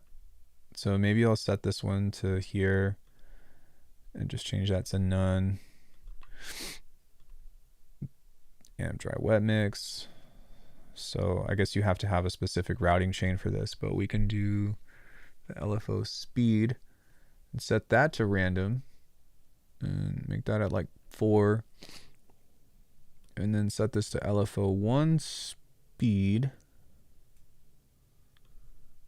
So now we have 2 LFOs that are curved random, and it's not perfect, but it is cool that you can see this whenever we change the depth on this to start making different shapes, which is nice.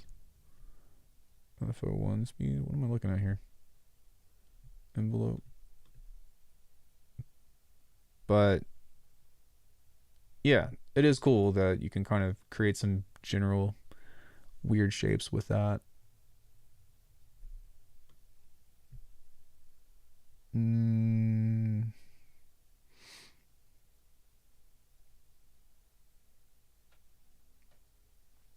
I guess it kind of sucks because there's still a general trend of how that's working. You know what I mean?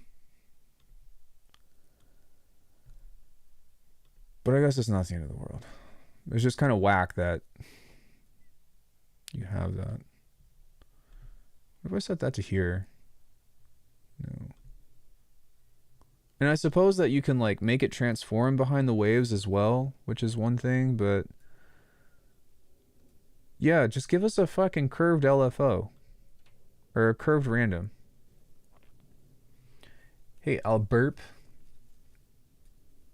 I don't think that the Discord thing is working right now. I haven't figured out how to get that to do its thing. I'm sorry.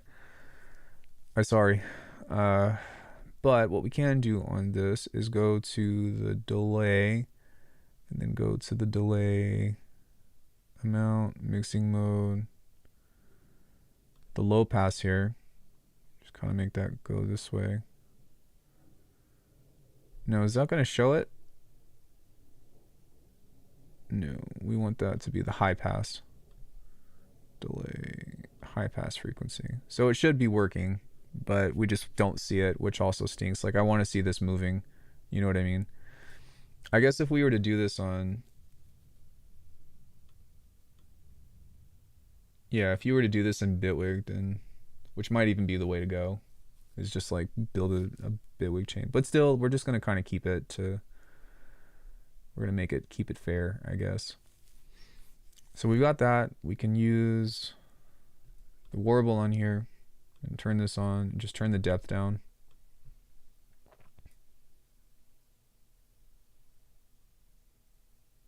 Alchemy's laboratory just joined.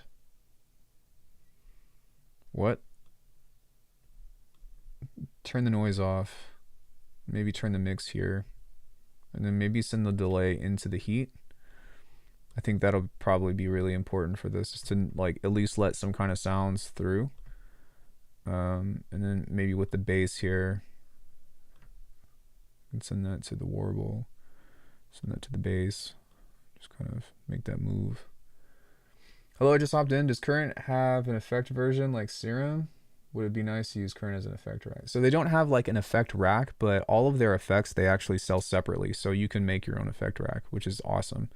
So like if you like Rift or something, you know, then do I have that installed? I do. Then you can just use Rift, and then you can like create your own essentially. I'm still trying to get them to make a custom wave shaper. It would be nice. You guys got to help me out on that if you want to see that one too. This is like the one thing, like if they do this, it would be almost extremely close to what we would want out of like Trash 3 or something, you know. But no, y'all didn't want to help me out. But yeah, cluster delay.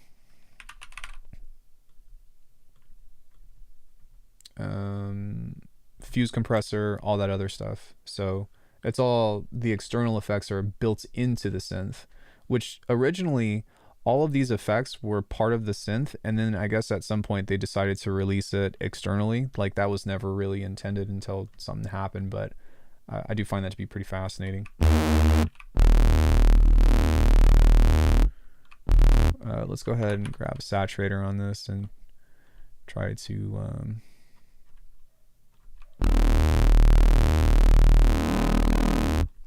okay, so with this we can also maybe do some kind of notch or something. Add some dirt, envelope depth. No, LFO depth. Change the frequency here to, I think we need to turn that on. There we go.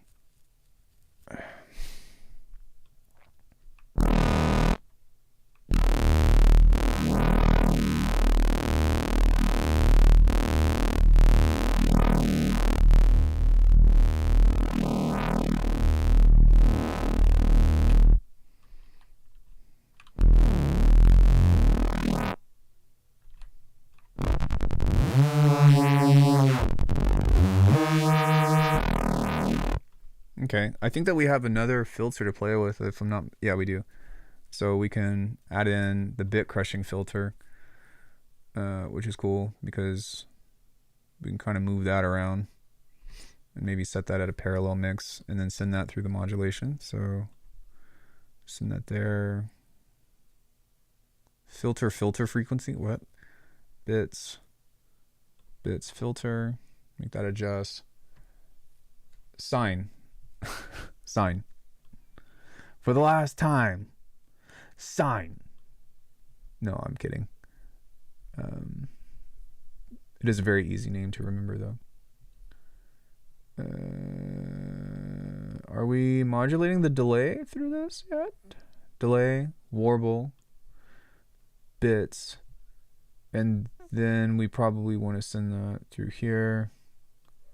Let's send that here, and then let's see how that's going to react. So somebody help him out. I I got nothing left for you, dude.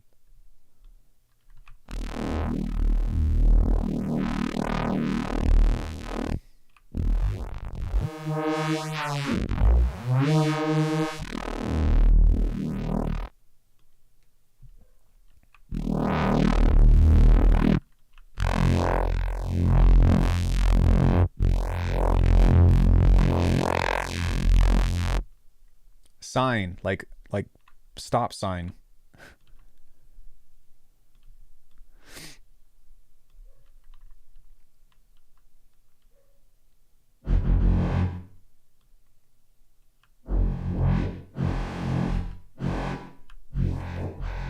Okay, so that probably wouldn't be a good filter or a good bandpass to use because that doesn't work out so well. Okay, make that there, turn the bass to mono.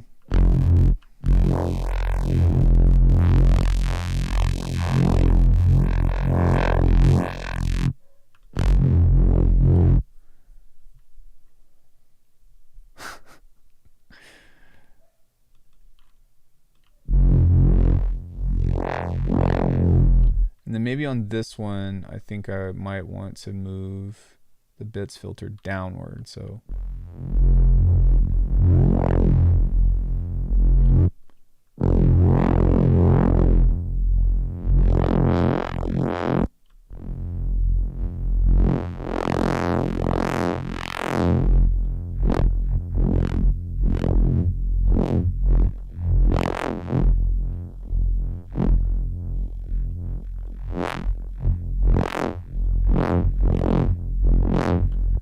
which is pretty cool.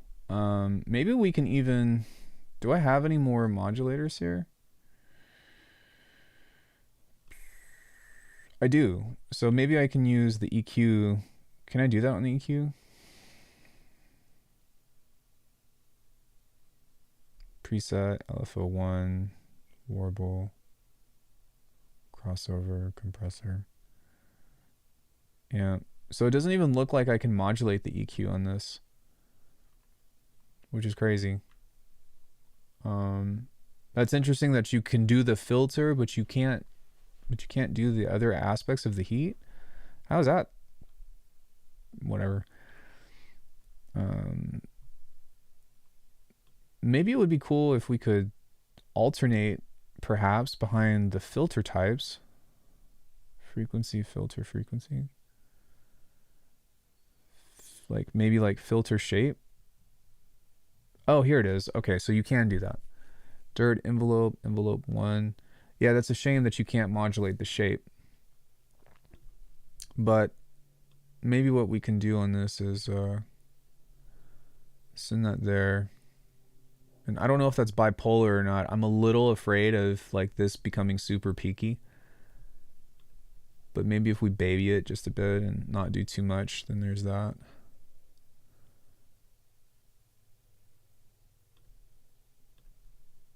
Wait, isn't that supposed to be here? LFO speed. Yeah. Yes. So 3 bandpass filters plus a notch. We could probably even do another bandpass filter, but it makes more sense to use something like a notch on here because what's it called? Because typically it's just a better combo to use a combination of band passes and at least one notch or something. So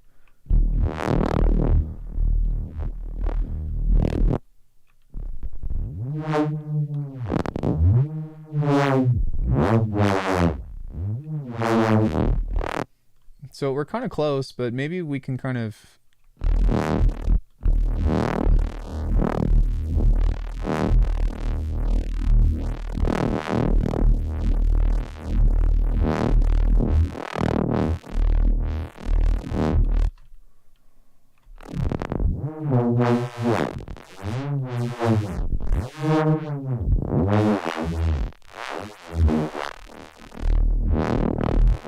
that's pretty cool.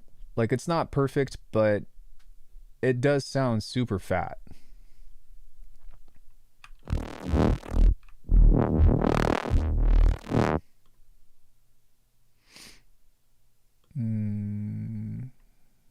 Maybe a touch of chorus.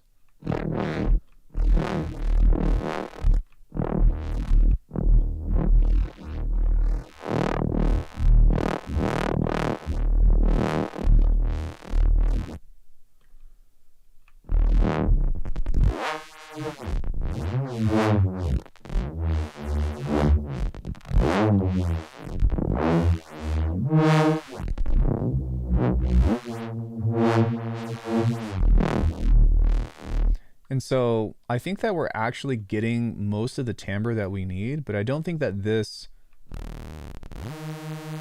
Yeah, so tossing another distortion in this should help with pulling out the oscillation.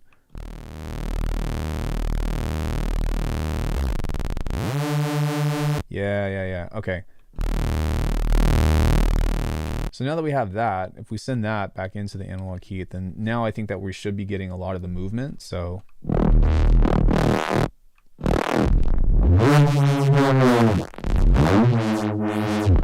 okay.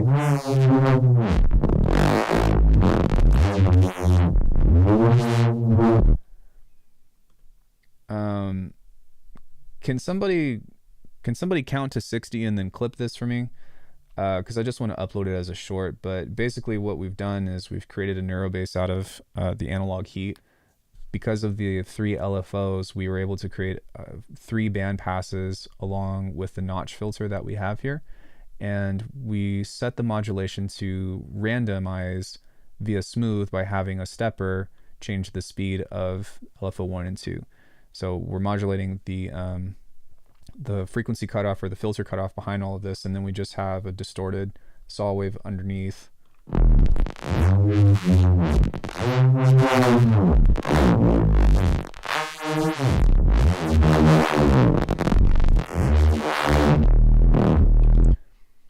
That's pretty cool.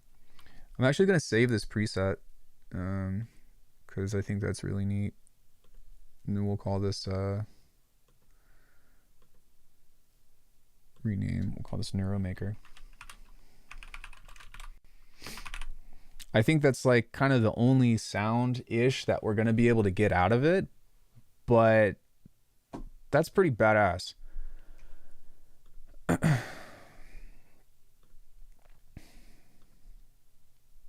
Actually, that's not true. We might be able to, because I think that we still have some drive left of this. Oh, maybe not. But we can mess with the different distortion types on here. So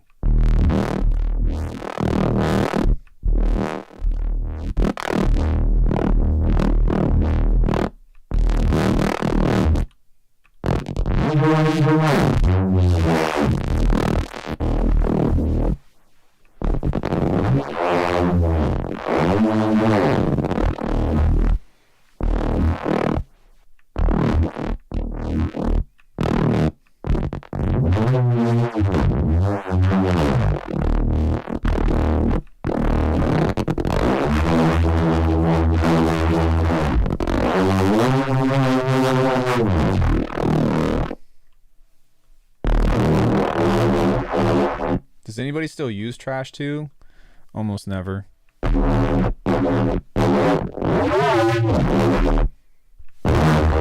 Yeah, that's a little much now, but that's still pretty crazy.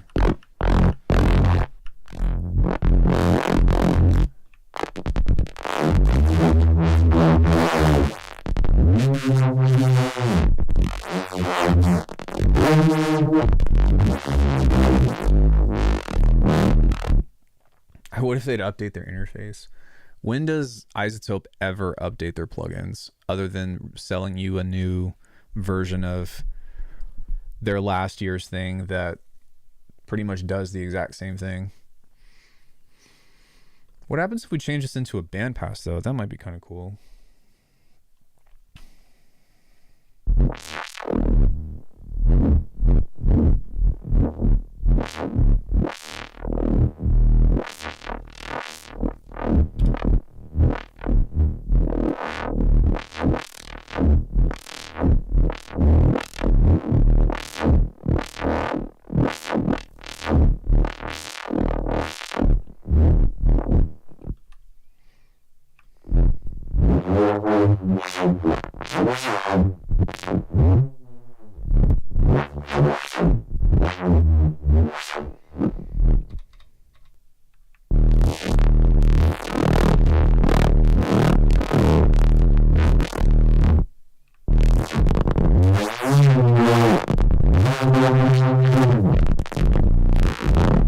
Why?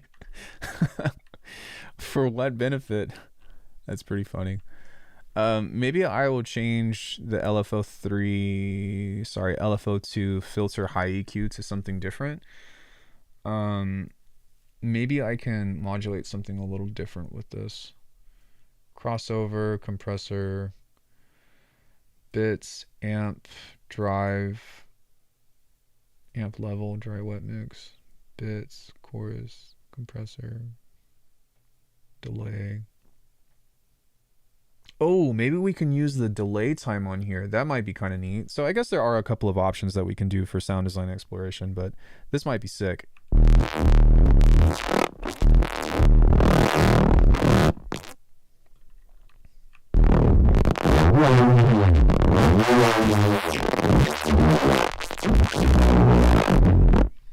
I mean, obviously, like, it just sounds extremely farty and fat, but it is still pretty cool. Maybe what I can do is just have a tiny bit of feedback on here and see what that does.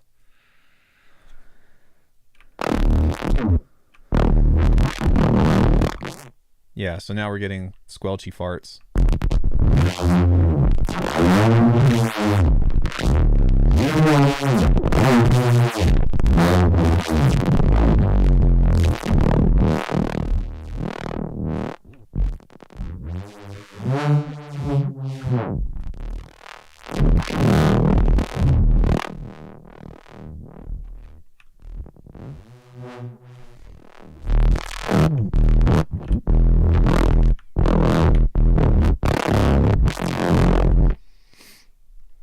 that's pretty neat. So that's definitely you know, I think that even as an effect box, because effects aside, even though they're not the most interesting, because we have an extra set of band passes, that's kind of sick that we can do that. We can also even like turn on a reverb if we wanted to, and maybe set this at a relatively small amount and turn the decay time on.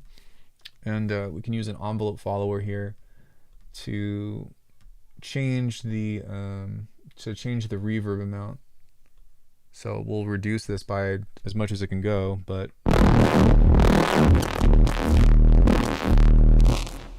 now whenever we lay off of that, we've actually got some reverb that kind of comes in. So yeah, I mean, that's pretty sick, I think, anyways.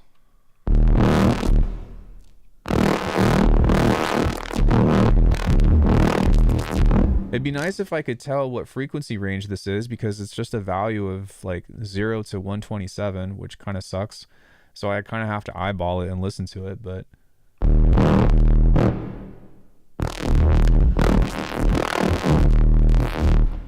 the big thing with this stuff is that we can kind of oh, we can turn the stereo off of that. I didn't realize that there was stereo in that, but we can what's it called, kind of just eyeball this and set these different parameters here to where I'd probably want to move them all relatively low, so that way we're only sweeping those low mids. I don't know why Electron is so stubborn in doing that on all our devices. Arbitrary number scales. Yeah, it's like, what the fuck? I don't know. Maybe, correct me if I'm wrong. If anybody, they're from Sweden, right? They're a Swedish company. But maybe in Sweden or something, they might have a like maybe these values are normalized or something, to where like people know what frequency like range or like thing. And I don't want to assume anything, but I just don't get why they would do that, because it doesn't make any sense.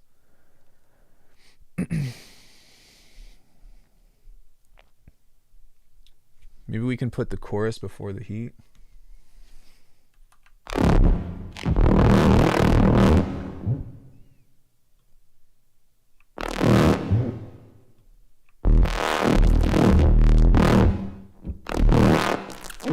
But I mean, yeah, that's some pretty gnarly sounds. Maybe we can even try to clean it up just a tad by throwing our own notch in here. And that's so like, that's really the interesting thing about Neurobass, in my opinion, is like even just having one extra filter. You know what I'm saying? Like, it makes such a big difference.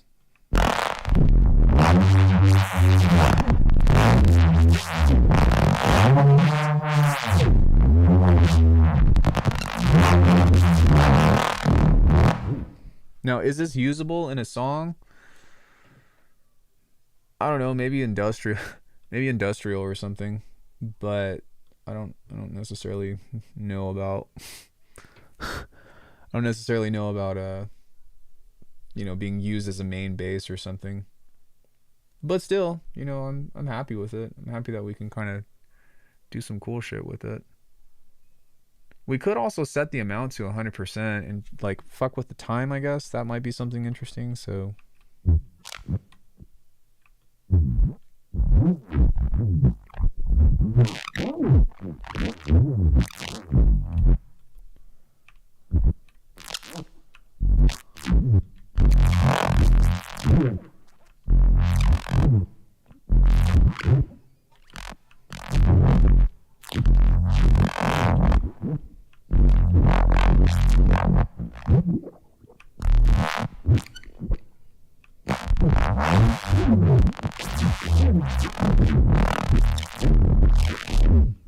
yeah, it's pretty wild.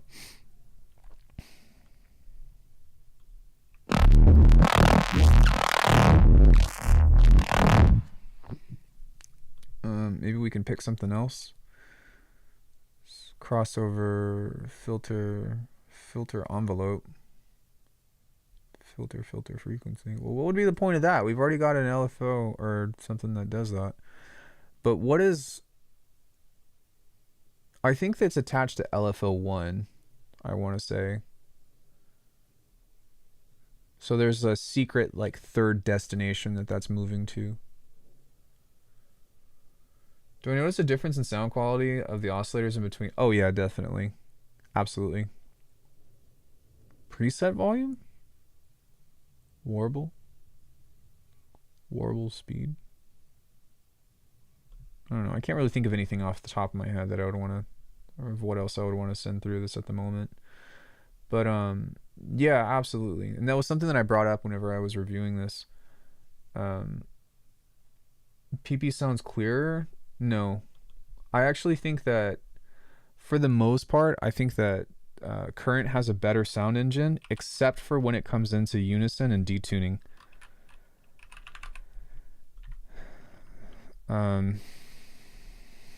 So just listen to this.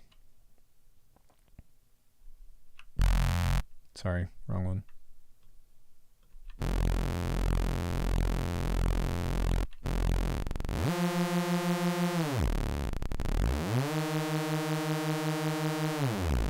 So even on smooth, right? Because that's like the normal setting.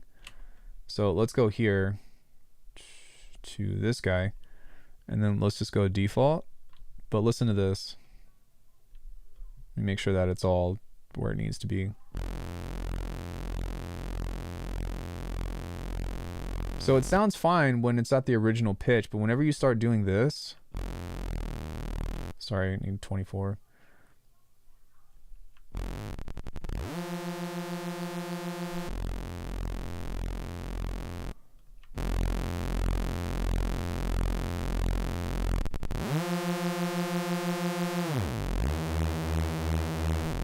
I think that the phase oscillation is a lot more prominent within phase plant than it is within current.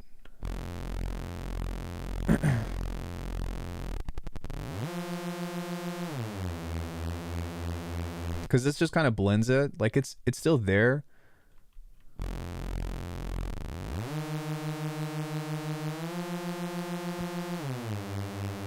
That's a little better. Maybe by turning the blend off.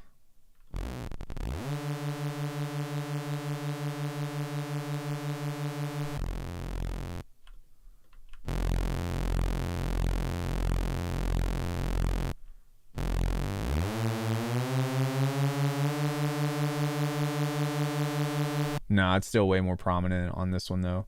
That does make it sound better if you turn the blend off. But I think the problem that I'm noticing is that there is a consistent waveform that is constant. Whereas when you detune within phase plant, the entire waveform will phase cancel.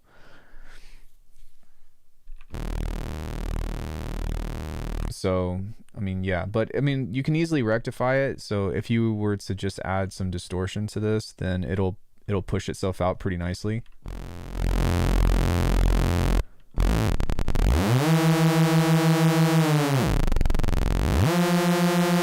Yeah, dude, that would be really nice actually.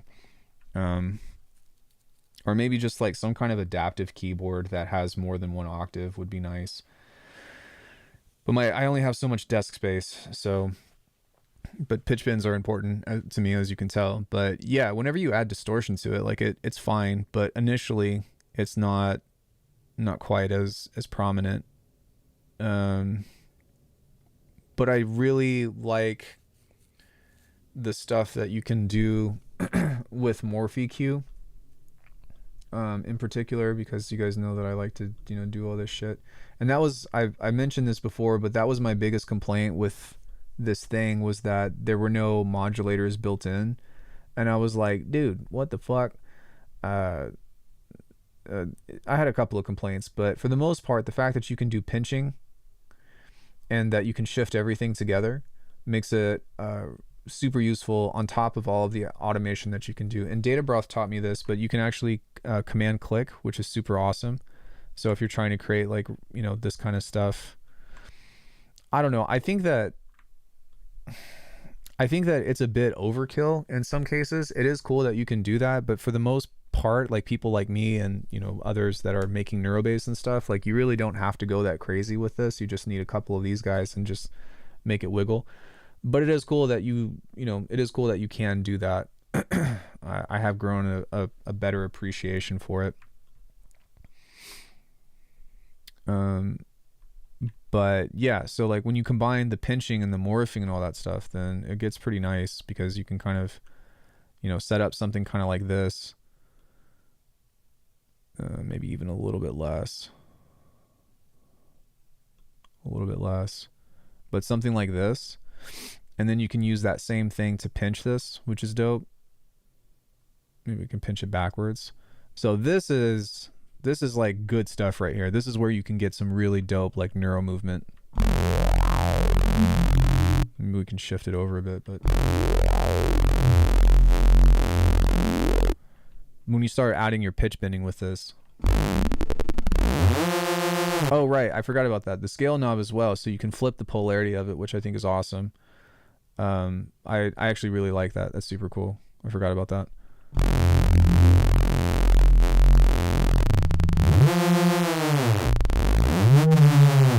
And then something that might be interesting to try as well is maybe even tossing the pitch bend on the rate.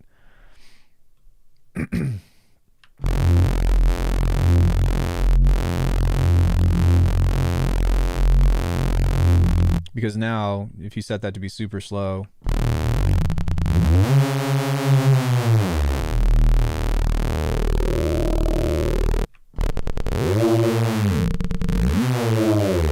then you're already starting to kind of get into that interesting movement and stuff. And so we don't need that. We need this. Yeah, so if you got something that's kind of like that and you drag that into here, I've made way too many fucking basses in my lifetime.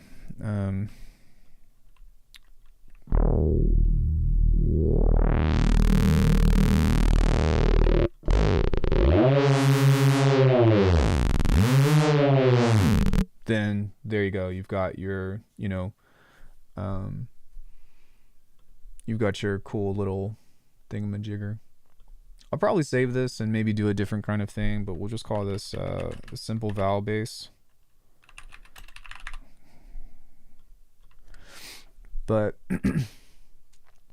yeah, I mean, I make this demonstration pretty often, and in what's it called, in Faceplant, it's definitely serviceable because you have slice EQ.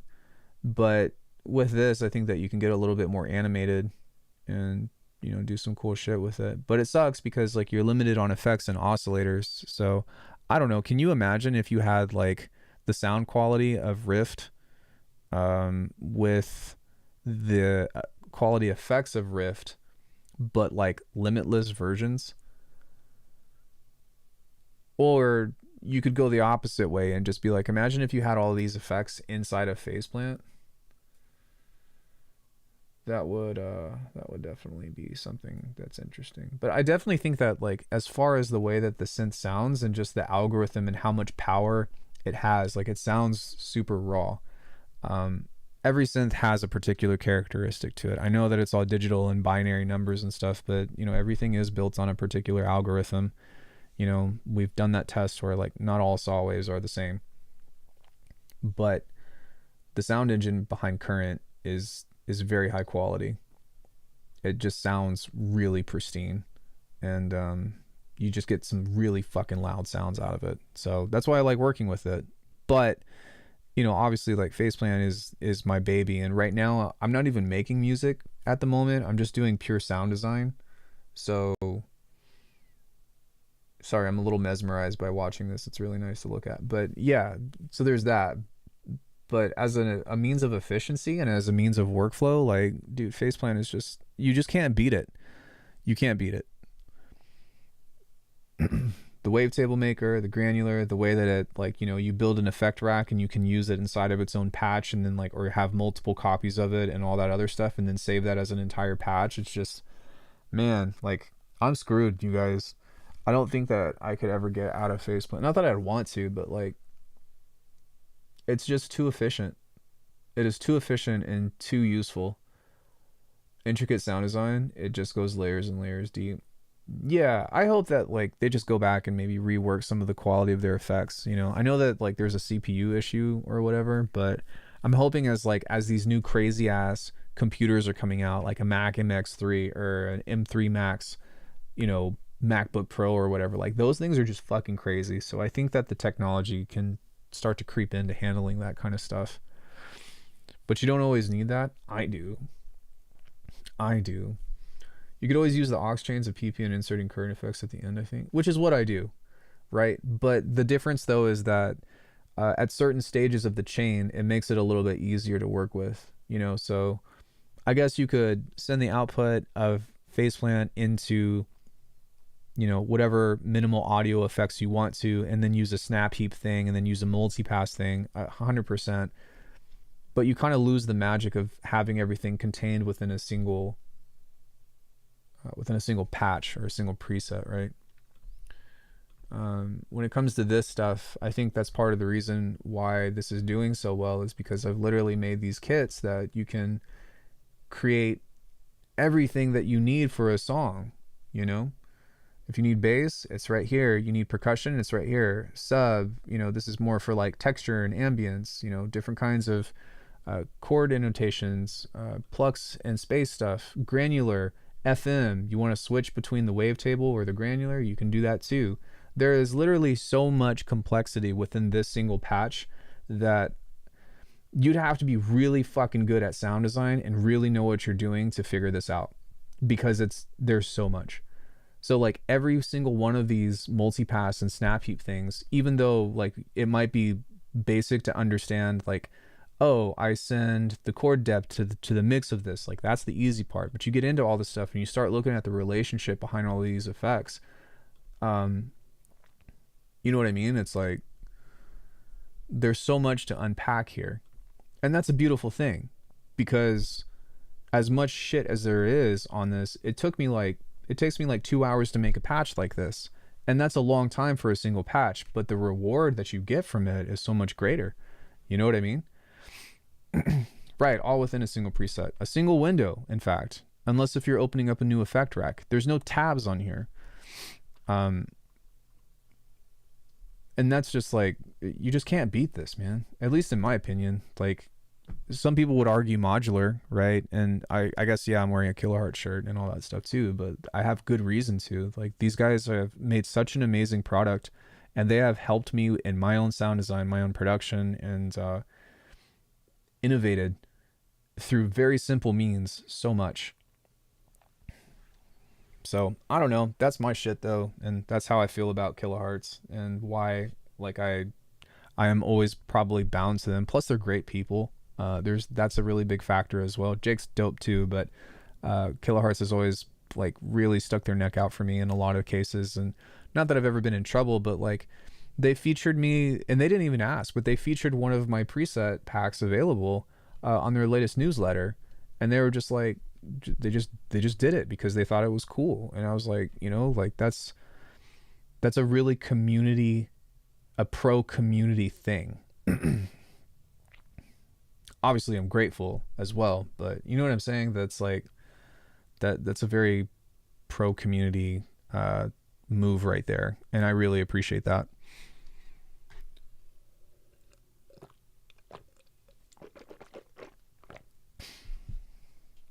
So I guess at the end of the day, if you're wanting to get your hands on some of my sounds, then Requiem 2 is available for purchase. I'm probably going to be advertising this for the next few months because I believe in it. It's the coolest fucking thing I've ever made by far. It does everything except make you waffles. I do, dang it. But yeah, aside from there, I've also got some bundles now available on my website as well, and demos on everything in case if you're curious. And you can always reach out to me if you have any questions on how to actually make this stuff work in context of music, because that's kind of a skill set in its own. But I will say that if I can do it on an iPad and I can do it within Bitwig, then you can do it too. So need to train deconstructing them patches. Yeah, I mean, just go look at the master classes, right? If you go look at the master classes and you figure out how like I build each component, so like turn anything into a snare, right? That's one of the videos. Or turn anything into a kick, or turn anything into percussion. You'll notice that on these I have a rack for it. Oh, a comprehensive guide to neurobass. Oh, look at how I'm filtering. Well, you'll see that I've got an effect rack built for that. Oh, let's build some kind of random generator. Well, I've got an effect rack for that. So all of the components are already there. Now it's just a matter of combining them into a single patch and then figuring out how to build a relationship between them. And then there's some very like minor things in here of like how I've set relationships with certain sounds, but like you should be figuring out your own version of that anyways, as opposed to being like, what exactly does Alckemy do? Or I just Ian or Gray. I go by Gray. That's my middle name, but Ian is my first name. So dude, it comes with everything. Yeah, it comes with the patches, it comes with the wavetables, it comes with the samples for the granular engine, it comes with some unused wavetables actually, and it's all meant to be combined in a modular way. Rolling sampler workflow with Faceplant is amazing. Thank you for the heads up. Yeah, dude, for sure. I think I made a mistake with somebody. I don't think that it's you, Bryn, but I sent somebody fucking my phone sent me a notification that somebody bought something twice, and so I gave them a refund and they didn't even ask me for it. And so whoever that person is, you basically got Requiem 2 for free because my notifications like sent me the wrong thing. It said that the same person bought it twice, and then when I looked at PayPal, it was 2 different people. So I don't know. I was just trying to do the right thing. So enjoy it, whoever got it for free. Faceplant said inside Faceplant would be next level, maybe. I don't really see a reason to be honest. I mean, maybe like a resample from everything would be kind of cool or something like that. Although I can only imagine how many resources that would take up. But like, it doesn't make sense to... Yeah, it doesn't really make sense to do that. Otherwise, because when you're talking about Faceplant, you're talking about the generators and stuff, right? So like if you've got a crazy ass sound, then you would just end up getting noise because there'd be way too many harmonics. But I do think that it would be cool to like resample from synth into like a granular thing, or resample into a wavetable. Like that would be awesome because that will just keep feeding the patch right on its own. So you set up one parameter and then you just have it ready to go. And let's say like you're using very basic waveforms that have all this processing on the outside, and then you just go convert to wavetable, convert to wavetable, convert to wavetable, and then you open up the wavetable maker and you start adding all this shit to where you're doing like the effects, the filtering and all that, and then it's just like, oh man, like you'll never get any music done because you'll be so fucking busy just regurgitating all this cool shit.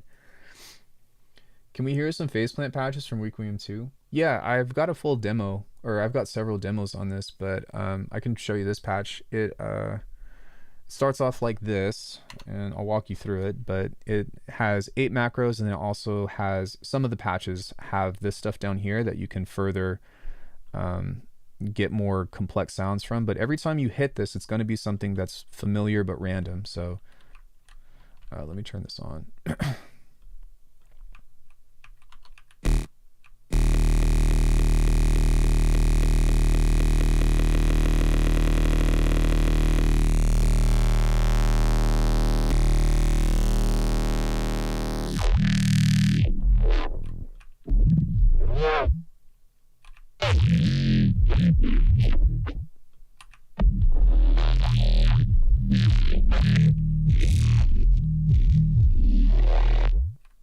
I personally would like to see this taken away and moved as a modulator here, and maybe they add like either a step sequencer or like a MIDI sequence. Yeah, probably like an effect sequencer or something that can toggle certain stuff on. I don't know how it'd work, but then that would kind of put them in league with Infiltrator 2 or something.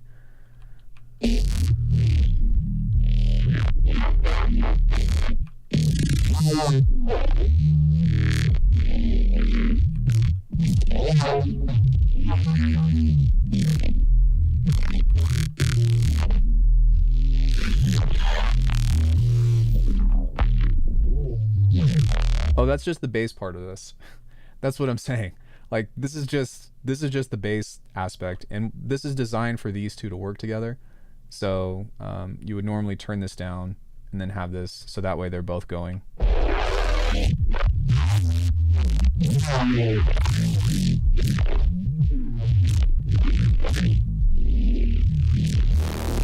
So we've got that. Then if we kind of move this up a couple of octaves,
so you can also turn on the sub if you just need a sub. So I'd probably recommend doing this, and then maybe turning the detune down.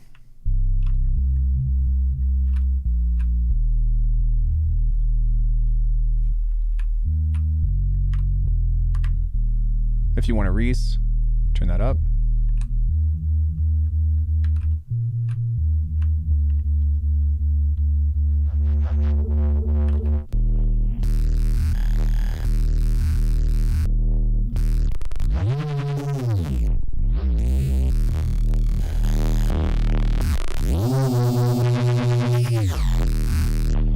And then we have percussion.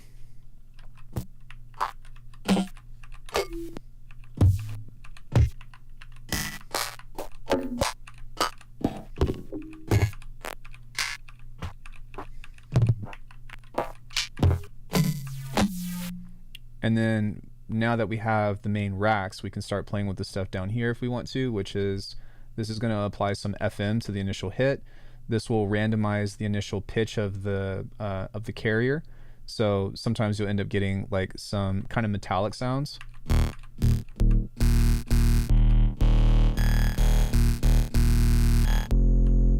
Which I think is only applied to the granular, but yeah.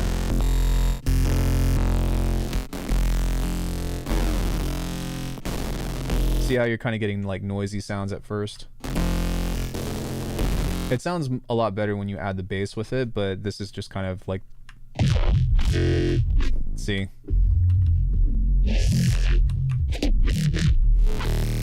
But there's that. This randomizes the wavetables, or you can kind of just set them the way that you want them to, and then this will randomize the detuning on here if you want it to. So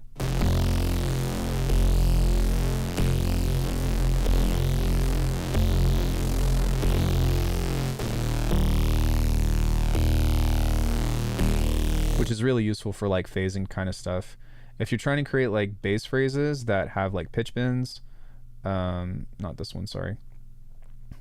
This pitch table has an LFO table on it to where you can kind of select between these different phrases. So if you have like a bass on it or something, and then maybe you turn the detuning up, then you can kind of like create cool impacts and stuff like that.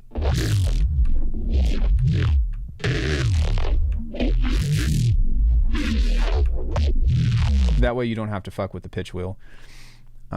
There's that. If you want to create a sequence, then you can do that. So this is another LFO table, but it's being remapped to the Gregorian Phrygian scale that's on the master pitch. And on all of these, it's the same LFO, but I mean, you can just open this up and literally create anything and create a new sequence with it. It's more about, hey, here's a concept, than like, oh, here's an interesting melody for every patch. I didn't really find that to be necessary, but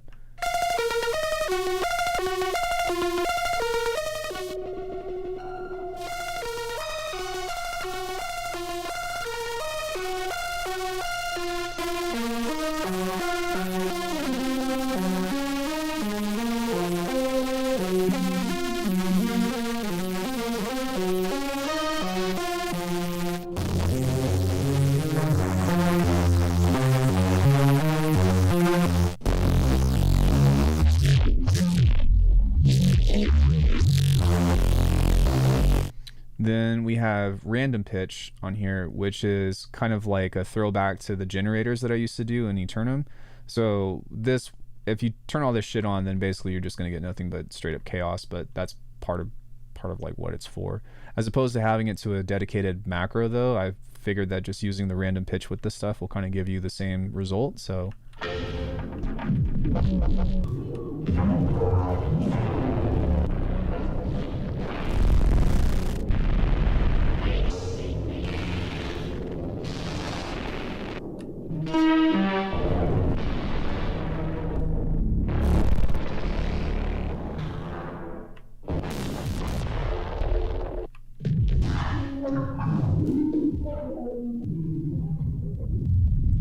like I could not tell you how to get this shit like with intent other than the way that I have this set up. Like those actual sounds, I couldn't tell you how to sound design that on its own. It's impossible. So the last thing that we have, which would be the only other thing that I would maybe turn off, is the phrases on here. And so what the phrases does is it will randomly give you expressions of whatever note you put in. So if I were to just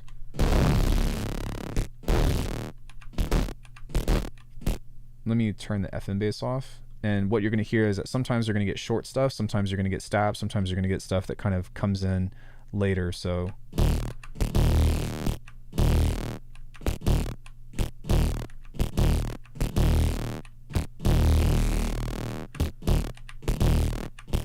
and so this is super handy for creating melodies and stuff, because you'll get these different plucks and sounds that will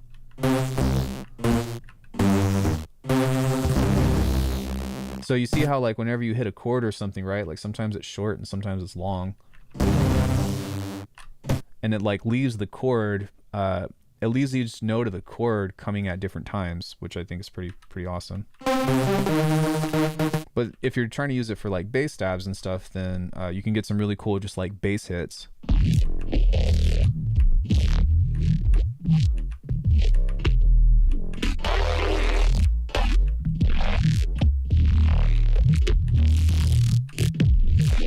See how you're getting like those interesting phrases and stuff. And so through all that, it's kind of up to you to figure out how to mix and match all of this shit together in order to create whatever sound you need.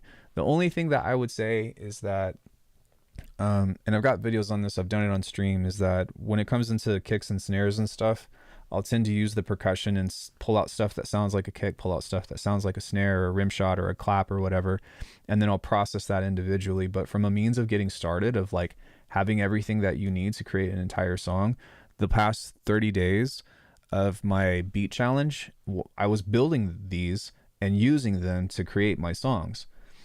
And all together, you use the rolling sampler on the outside whenever you're doing stuff to get whatever kind of intention you have with this. So, you know, if you look at the rolling sampler, all of these sounds and shit, like if you're playing the same key or whatever, the same sequence, like you just pull it out and you start, you know what I mean, implementing them into your tune. And I think that personally for me, even though, you know, how do I say this? Like, even though the, you know, I was talking about Current having like an amazing sound engine or whatever, the accessibility that you have for these sounds is through the roof. There's so much shit, and there's so much like exploration and playground-esque things that you can approach this with, right? Because you can swap the different presets of all of these, and I designed this way on purpose. So let's say like you want a different percussion rack. Well, you can go into Requiem 2 and be like, I'm going to use, instead of the blam kaplam thing, I'm going to use the burglar pork or the cellar pork. Instead of the swampy thing, I'm going to pull up something different and use the laser tag. Instead of the blam kaplam filter, or, oh, this is the harmony maker, then we'll use a different harmony maker, like basic melody maker or something, right?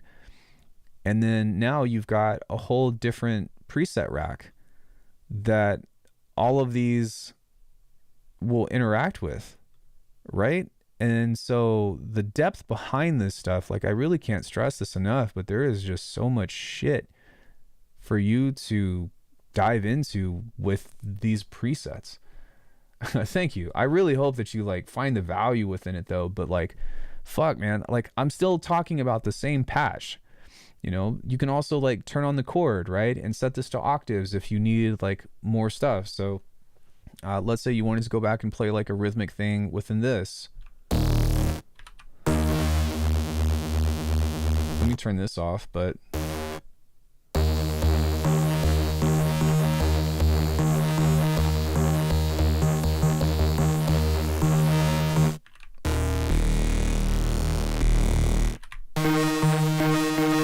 you know, we can set this to like a minor seventh or something, and now we're gonna get different chords out of this. So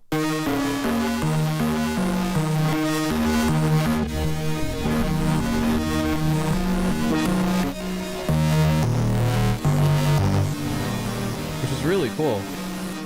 So there is this is like the meat and potatoes of the pack. I do have a couple of other things. It's checking out tomorrow. It's 2:30 p.m. in Berlin. I need to sleep. 2:30 p.m. in Berlin? Holy shit. Well, thank you so much. I hope that you love it. And please reach out to me if you got any questions about it. But for anybody else, I've provided the templates for you to be able to build and mix and match.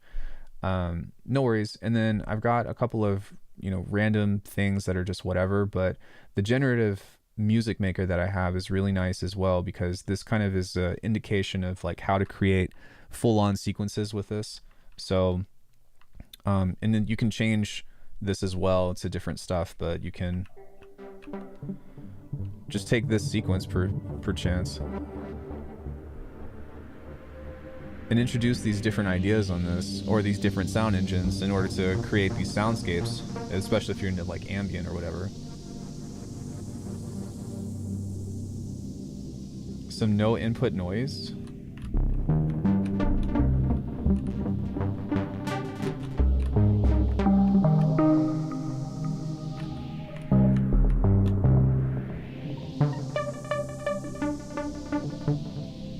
And the best way to use these in particular would be to set up some kind of sequence.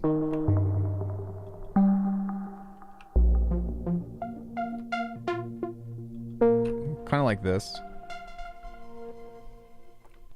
And then loop it.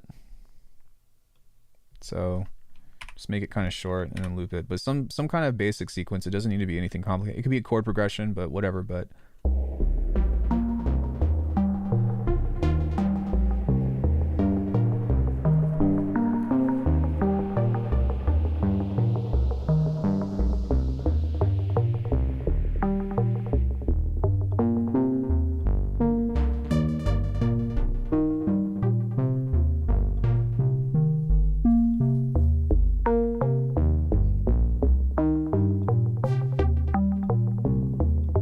these are just nice to just put on in the background and just have some really pretty music.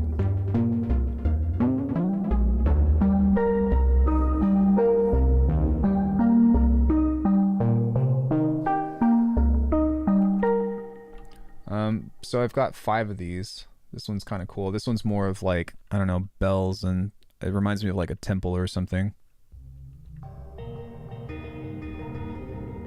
It's very pretty though.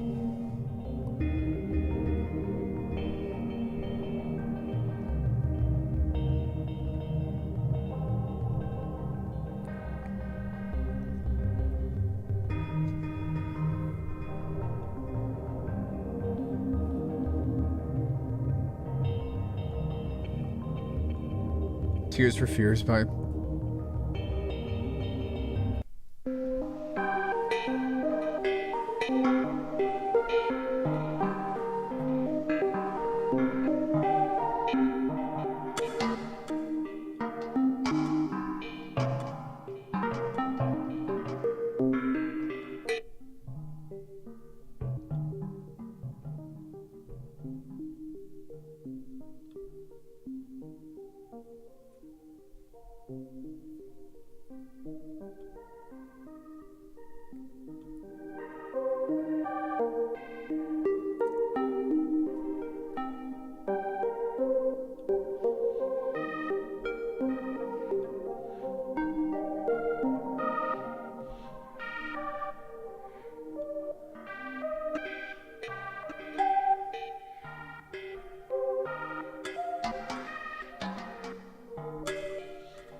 this is FM to this one, so this one will work without this one, but this one needs to have this one on in order to function.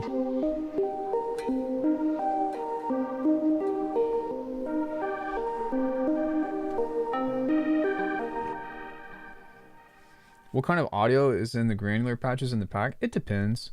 It depends on what the thing is, but I basically made a small sample pack for this specifically.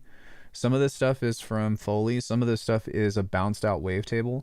So you'll see like Buster Drag and Blam Kaplam, Broken Spaceship. You'll notice that those are patches within these presets, but what I've done is made wavetables and then bounced them out in C, so that way it's a longer format of the waveform, and then you can use that as a means of granular. And the reason why I did that was that means that it's going to sound cleaner whenever you FM stuff. So basically what I was trying to do or trying to achieve with this was, let's say you've got a wavetable, right? Well, I want this wavetable, but I want it to be within a granular patch. If you just import the wavetable, it's going to sound like shit. But if you bounce this out in C and kind of do something like this, and then you bounce that into the granular table, then you can actually use like the FM shit, right? So we did a lot of stuff today, dude. It's been a very eventful stream. I went from making stuff in Current to making Neurobase on the Analog Heat to showing you guys a project that I was working on the iPad and talking about sound design on the iPad, to somebody asking me about the Requiem 2 stuff. But yeah, there's just so much. This pack has so much shit. It doesn't seem like a lot on paper, but fuck, like there's so much shit. But that's kind of why I'm taking a break from Faceplant, was because like I kind of capped it for myself as of now. I don't know how I can make a more complex patch at the moment, other than I'm out of I'm out of macros, and I'm out of modulators. So I did have a couple of ideas, like maybe creating like a percussive thing in the next pack or something, to where it'll actually be a little bit more controllable of being something that's directed for kicks and directed for snares, because we can use more macros here, if you see, so where we can label these as stuff or whatever and get more control out of it or whatever. But I'm not ready for that. If that makes sense. I'm not ready to take a Requiem approach to the effect racks, but that's like the only way that I can expand, because I'm out of macros. So the only direction that I could go is to add more modulators within these racks and add more macros within these racks, and then have them pop up of like just having an insane amount of knobs. But like I feel like even with this, it's already extremely overwhelming for probably a lot of people, but it's also great because there's so many gems that you can swap this out or use your own content or like mix and match from. And I just think that it has so much to offer that really helps showcase the power of what Faceplant can and was designed for, or at least one expression of it, right? Because who's to say what it's supposed to be doing? But with this in particular, you know what I mean? Like you can just get so much cool stuff. And this all makes the most sense to me logically anyways. So for example, like some other things that you can do or expand upon is sending auxiliaries, or maybe even sending an auxiliary out to a sideband and then trying to fuck with some kind of ring modulation or something, which I'm more than open to revisiting or whatever. But yeah, I mean, other than that, yeah, and then mixing, which isn't really that different, I guess. I think that if they added more lanes, then that would be a huge jump. It would be kind of cool too if they had a tab, perhaps. So not a tab to where you flip over, but maybe something right here that expands that, or even like replacing it here that makes everything duck for a bit, that pulls up some kind of MIDI sequencer or has MIDI modulators. That would be what I would like to see Faceplant go into now that we're at where we're at. And of course, like whatever cap you've got on this, like take it off for me, please. So that way I can make I can do more with it. And instead of having these as macros, because this is what I did, right? I basically created more macros that are like toggles with these categories, right? Because you can toggle them on and off. And not every macro needs to have a 0 to 127 value. It just needs to either be on or off, which is what I did on most of this stuff anyways. So being able to do that and have more groups or whatever would be pretty awesome. But I don't know. I mean, the other thing too, and the whole way that I came up with Requiem was I basically was like, okay, I need to try to create something extremely complex, but I need to do it in a way that's not Eternum. And we ended up kind of full circling back to something that's like Eternum-esque anyways, because it's not just bases now, it's bases and generators, it's like everything. But at the same time, just maybe trying this again, but looking at it through a completely different lens or a completely different perspective would be what the next pack will be. But I can't really think of anything of what to do at the moment. I really think that aside from making more patches, as long as I know that the new update is coming with the wave shapers and stuff, and I'm really excited for that, but that doesn't really change the whole improvement system of this workflow. It just means that you can replace, the distortions here with your other shit, which is great. We've been asking for that forever. But I don't know. I don't know what else to do with Faceplant at the moment. And I'm not saying that I've capped it out. I'm just saying I don't know what to do. This is like every single sound design trick and then some that I know into a single Faceplant patch. Maybe not every single one, but like, how about sequences or simple specific stuff? It's built in here. It's got a sequence built into it. It's very simple, but it's already there.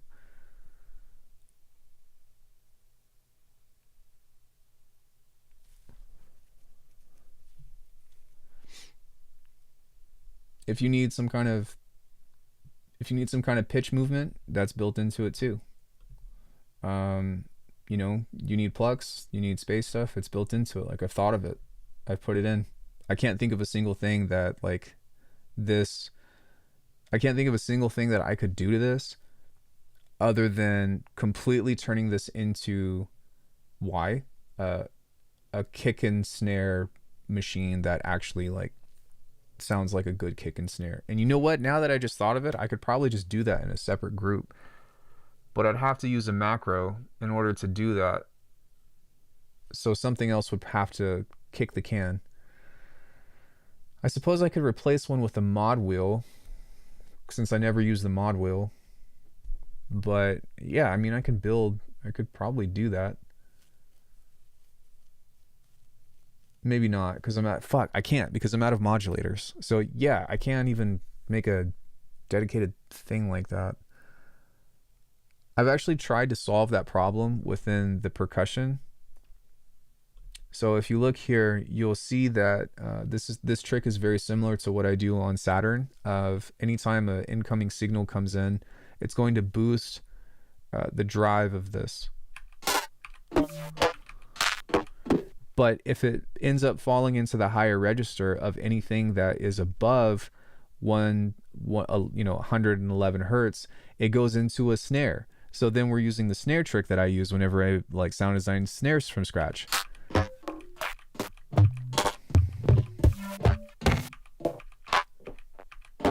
And then on here, we've even got a clap designer to where this creates an artificial clap. It's not a number of known issues. It's a what can be fucked with issue. Yeah, exactly. It's a I don't know what else to do as far as push it further. But I've got a clap designer in here that comes in randomly every once in a while. And you'll never know, but if you have never seen this before, but this is a bandpass maker, so that way it'll help shape more kicks. This is a physical modeling setup with pitch shifting and custom comb filters. I don't know, man. I hope honestly, I hope a lot of people buy this just as a means of if I can be 100% transparent, as a means of validation for holy shit, I'm just realizing how many fucking things, how many tricks are in here and how many things I've thought of without writing it down within a single patch. Jesus Christ, dude. There's so much. Chord maker.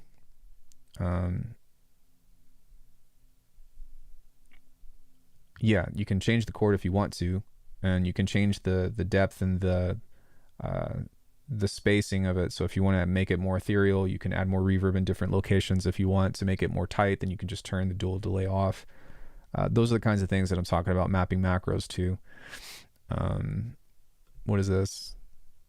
This is the neural filter. So I used to do like crazy frequency splitting and stuff, but what I've realized is that it doesn't even fucking matter. It really doesn't. But it's really about this stuff.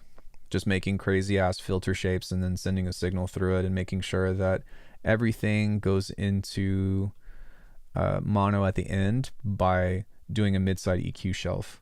And then the only trick that you have to focus on whenever you do stuff like this is to just turn the sub on and make sure that you have a fundamental tone when it plays. So let me turn phrases off. Oh, sequence is on too.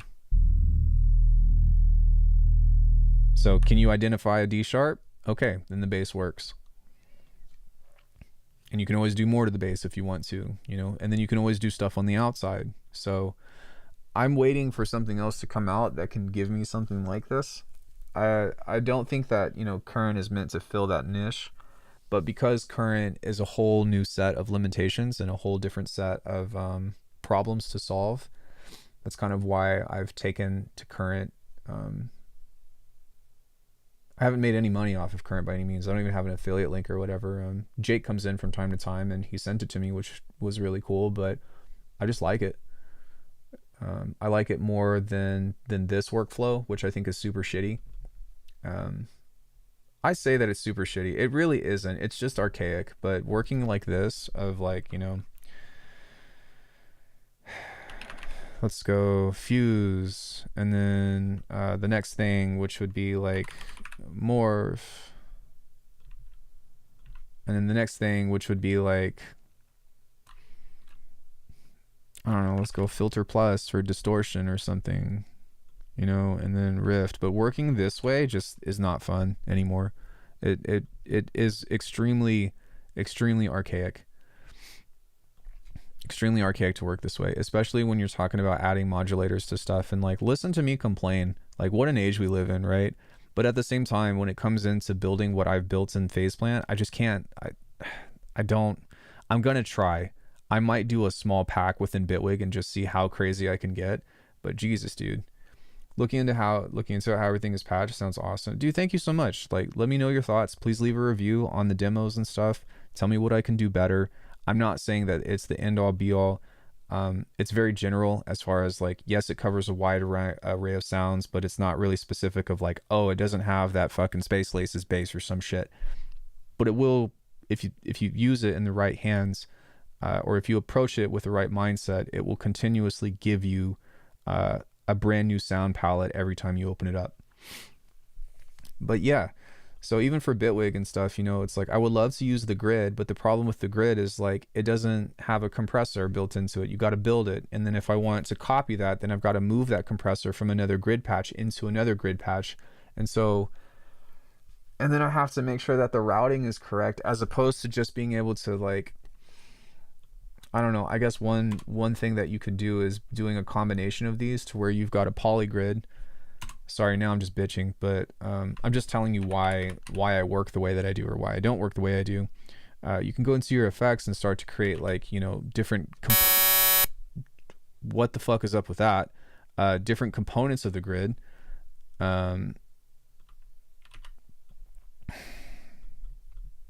Jesus Christ, dude.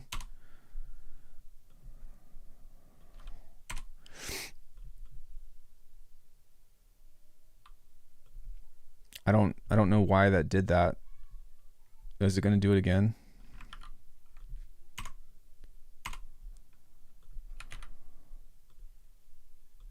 Okay. What the fuck? But yeah, you could create, you know, you could create your compressor here or whatever, but it doesn't fit inside of here. And so you might have some routing or something to where you want to put this right here. So what you'd have to do is this. Let me find a compressor, which just is super fucking inconvenient. I really don't like doing this. Okay, so there's a bug here, and that's pissing me off that hasn't been fixed. But you basically have to take this and go Command X. Let me mute this, so that way we don't fucking blow our ears out again. Bitwig, what the hell? And then you have to post it here. And then you have to figure out where to put it. So now you put it into this position, but this is all fucked up. Okay, that's a little better. And then you have to tell it to go into your output here.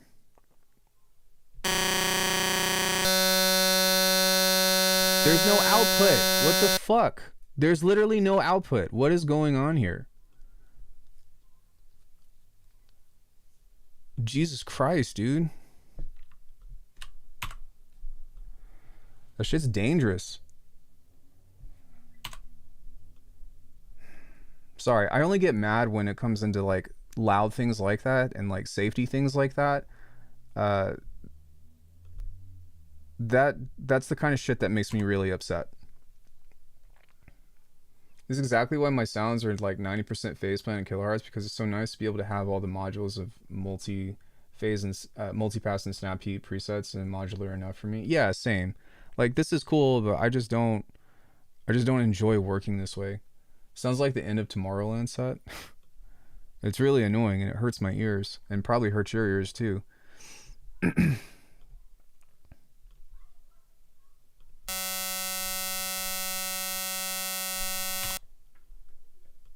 So what? Did the clip thing change? Is that what's going on? Or like what the hell, dude? And another thing too is sometimes whenever I turn this on, like it'll do that as well. But like fuck, man, like that's not a good bug to have. And I know that it's not me because I've had this default preset forever and it's been fine. Grid is super cool, don't get me wrong, as is VCV Rag, but if you want to get complex sounds fast, kilohertz is unbeatable to me. It's great. Yeah, the semi-modular workflow approach is really my preferred way to do things.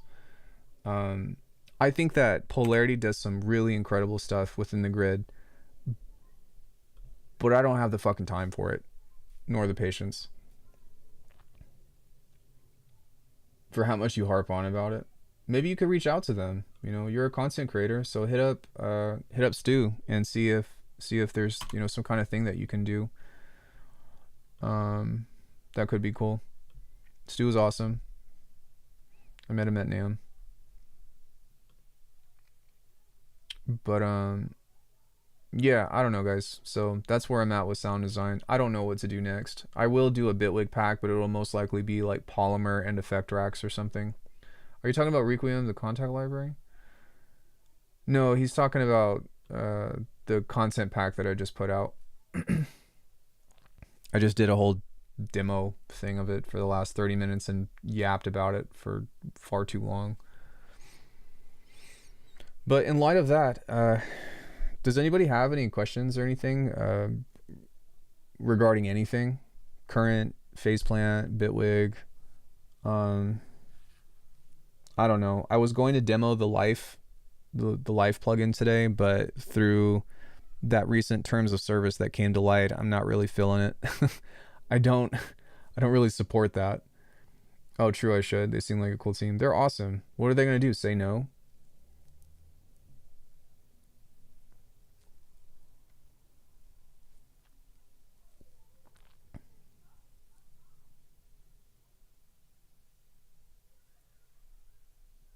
Yeah. They're pretty cool people. I think most companies are pretty cool. If you think about it, it's free advertising. So if you can even get yourself, you know, if you can get your channel up to, you know, a decent amount, you don't even have to be monetized. But you know what I mean? Like you have some kind of small audience, like that's pretty much free advertising. So a little while ago, I met Underbelly in real life at his Oswego live performance, which was amazing. That's cool. I think that I asked him if he knew about Bitwig. He said he did, but he still prefers Ableton. That's okay. I mean, yeah, I mean, Underbelly has done so much content for Ableton as well in the past. I guess I have too, but or they've done so much. He's done so much stuff. The phone sampler plugin, yeah, the XLN audio one. You pretty much give up all your rights to anything that goes through the app, and basically say like you can't copyright any of it or whatever. Messing with AI, your sound. That's exactly what I'm talking about, Phantos. I'm cool with Koala. Yeah, I feel that. I've been loading up so many of the Requiem multipass and Snap Heat presets inspired the Requiem patch, and it really is an infinite sound generator system you built. Very inspiring. Um, yeah, just like the mixing and matching is what you mean.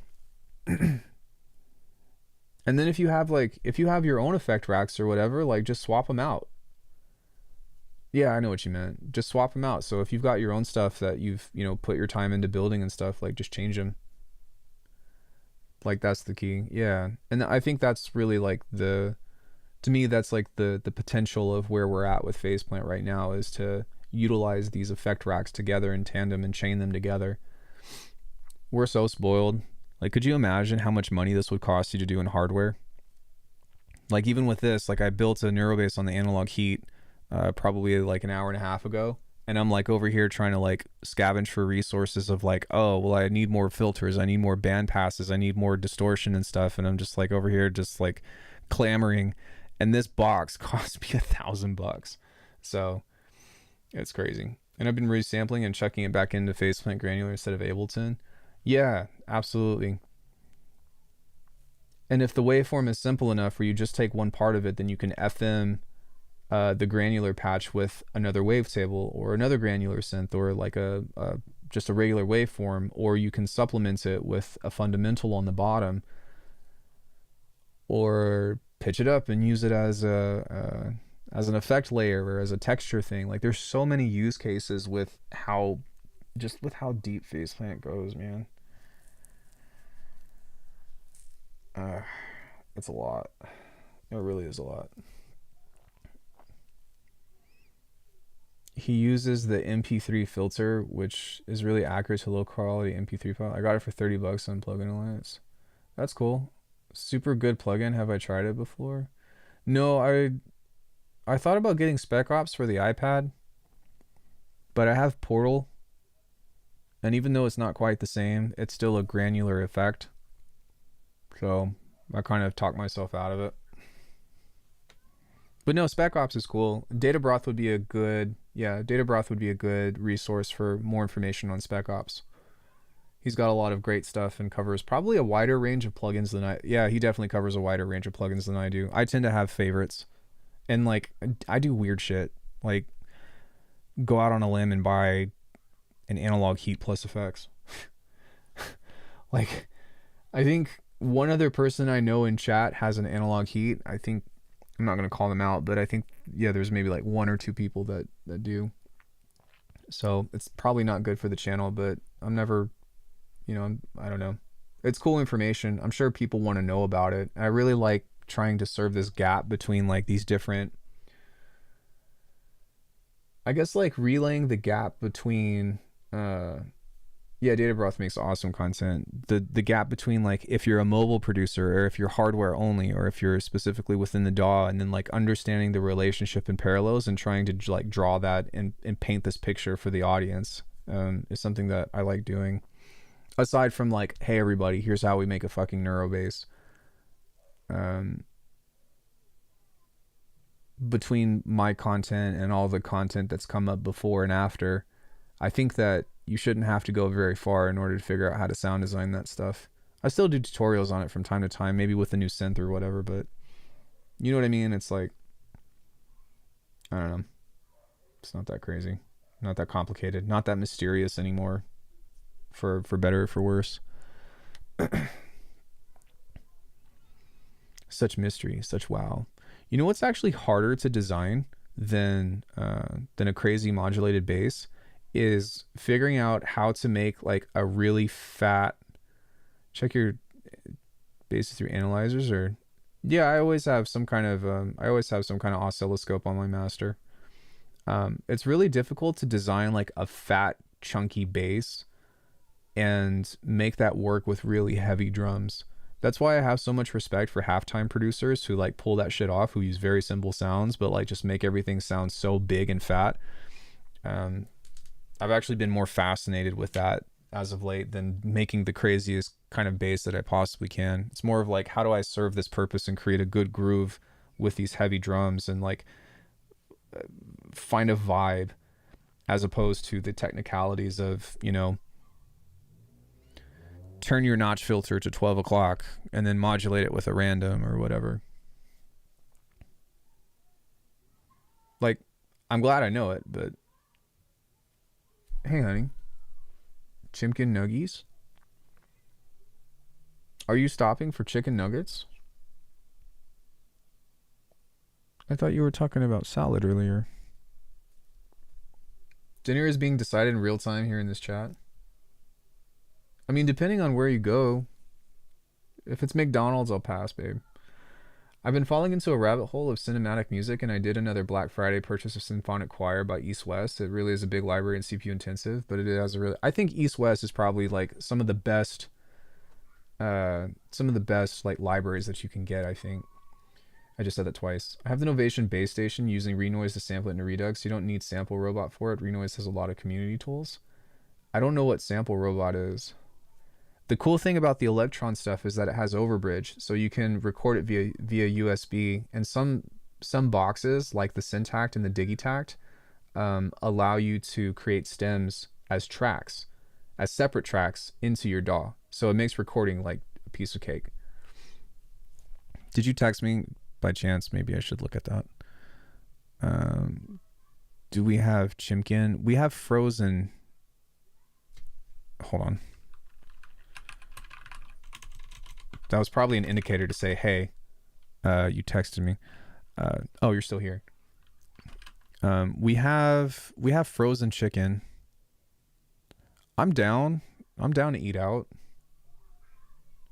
Depending on what you want to do. I could cook something too. We have some frozen chicken, but not that much. But you probably won't eat chicken, right? For nuggies. 3. For ice cream. I don't want ice cream for dinner. Chicken curry. I could do a curry. I could do that. Getting hungry. Hi, Vertex. How are you? Honey, what do you think about... Wait, do we have any curry paste? Let's do that tomorrow. How about I do curry tomorrow? I'll make fresh rice, and then we can do either red or green curry with vegetables and chicken, and then we can have that as a side dish. How do you feel about eating out tonight? You fly, I buy. 1 and use 3 as dressing. Sample Robot is just a tool for sample hardware synths, quite overpriced. Is that just something that like helps you align the MIDI clock or whatever? Chat, write in, what are your dinner plans for tonight? This is why I like having Corey co-host, because she asks a lot of questions that I usually don't think about, but I actually think that's a really good question. What are you all having for dinner tonight? Sausage and eggs? Damn, that's convincing. Corey loves breakfast food for dinner. I don't think that I want breakfast food for dinner, but we could do that Sunday, maybe. That could be tasty. I made breakfast. Spice Girls and the Coo's So Sick. Chicken soup. Boom, boom. Wham, wham, wham, wham, wham, wham, wham, whoop. That sounds like you're singing that one song. So Sick, Chicken Soup. Is that a Spice Girls song? Hey, Isomatic.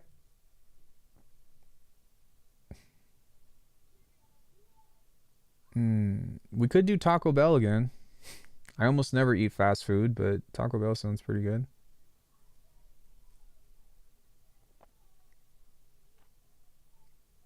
It's a Skrillex and Habstract song? No, just recording note per note for samplers, like in Bitwig, digitizing your hardware synth patches. Oh, okay, so it's like a pseudo overbridge. No, Taco Bell terrible, my man. Dude, I work out so much, it's fine. I don't like. I'm not trying to brag, but I work out so much that like I don't worry about it. I don't worry about it too much, and I also like don't eat that many calories. But I do like Taco Bell. It's 80% real meat. In case if you were wondering.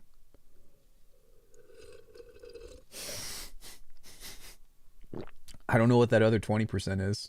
It's probably corn or uh, maybe tofu or something. But okay, I have an important question. All right, what you got for me? What you got, fam?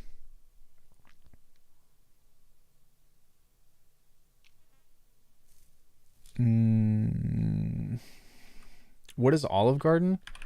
It's a it's a fake Italian restaurant or an Americanized Italian restaurant. So like in America you have Tex-Mex, which would be like Mexican American food. Uh, Olive Garden would be like Ameritalian food. Yeah, Jason said it better. Send it. Only worth during their endless pasta season. I don't know, dude. Their breadsticks are pretty fucking good too. Like I could go in there and just do salad and breakfast.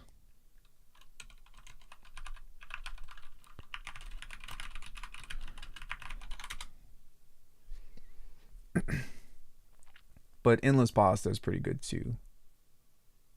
They have good food. It's just not like, you're not going to get like a real Italian al dente experience.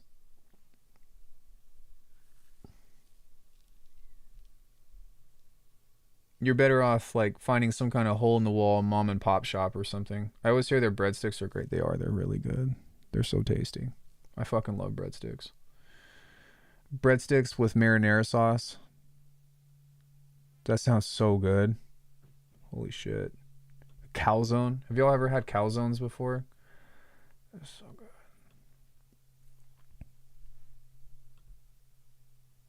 I'd love to go out for dinner. I'm so spent. Oh, I was even.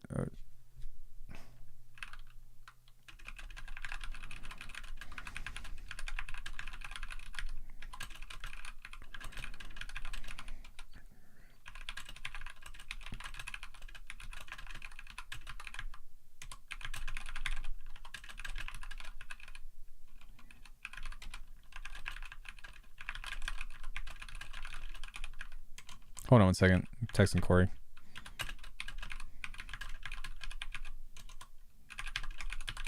Could do fried rice. Olive Garden it is. Oh, you're still here. Starving Artist wants Olive Garden. You heard it here first. Fettuccine Alfredo. Where is Olive Garden in Vegas? It's so expensive though. I like tiramisu, self-made. Fettuccine Alfredo. I don't know, guys. I make some killer fried rice. If Corey was here in person, I'd make her tell you the story about how she claimed that she made it during our most recent Friendsgiving outing. And you know what? I let her take the credit.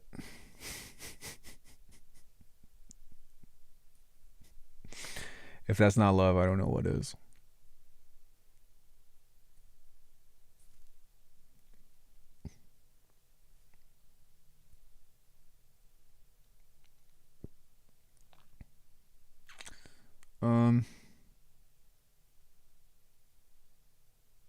Rice and fried.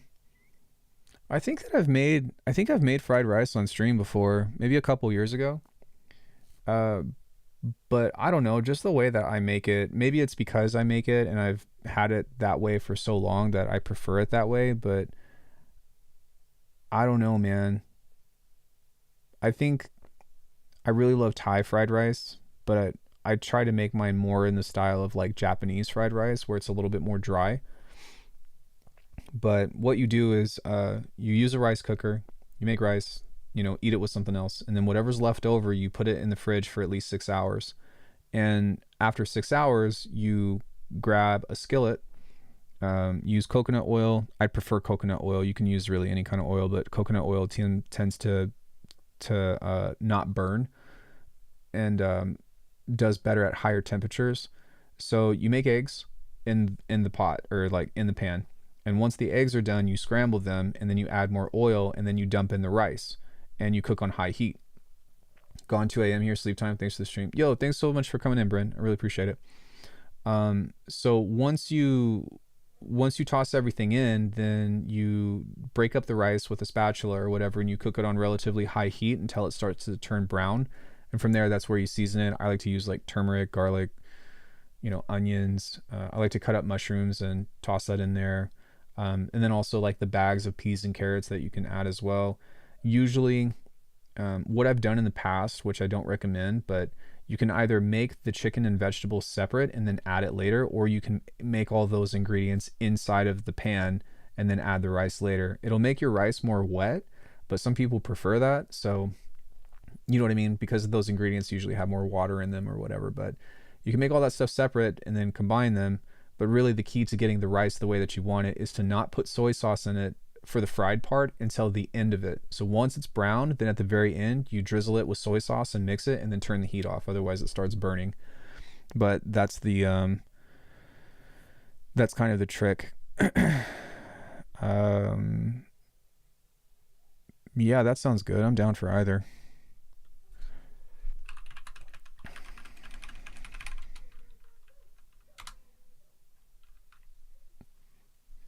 But yeah, it's so good. I've kind of got it down to a science, and that's something that I've been making for years now, and I don't know. I think I'm just, you could call it pride. I don't know, but most people that have had my fried rice are like, can I please take this with me? Because it's really good. What about the Indian food down the street, Golden Dahlia? We can. I'd prefer, can we do takeout?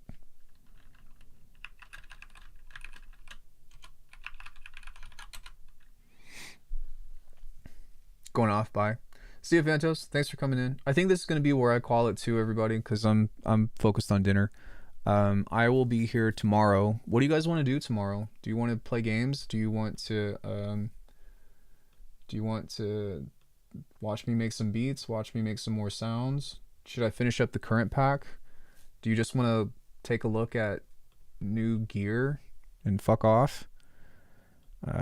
Is there some kind of game that we could all play that would be really fun?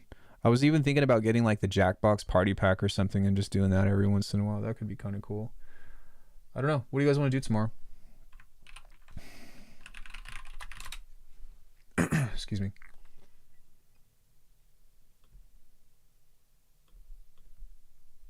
Hold on one second.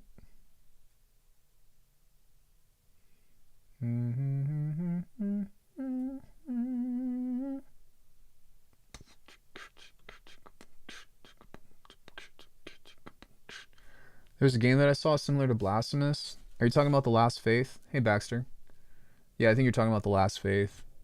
I can get it for Switch, but it doesn't run that well on it. GTA 6? Do you all play GTA? I feel like, I don't know, GTA is not my kind of game. I'll say that. Finished my no input jam, a breath of fresh air after that digital realm. So what do you mean by no input? What does that entail? Does that mean that you were like doing air guitar, or what is a no input jam? The Last Faith, great art direction. I've heard some decent things about it, but I use my audio interface as a synth. Oh, so you basically made sounds by using the noise floor? That's kind of cool. Warcraft 3? I don't own Warcraft. I think World of Warcraft is available for Mac, but I know nothing about Warcraft, and that scares me.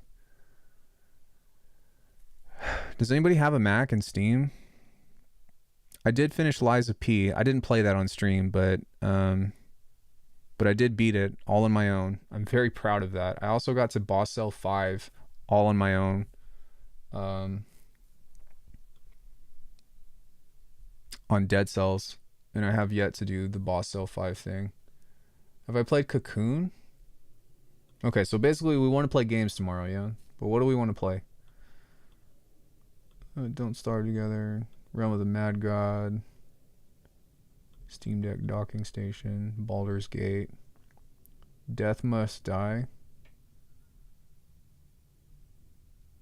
Oh, this looks cool. No, I haven't seen Cocoon. Destiny. I don't even have Destiny installed anymore. It's Windows only. I am so mad at Destiny.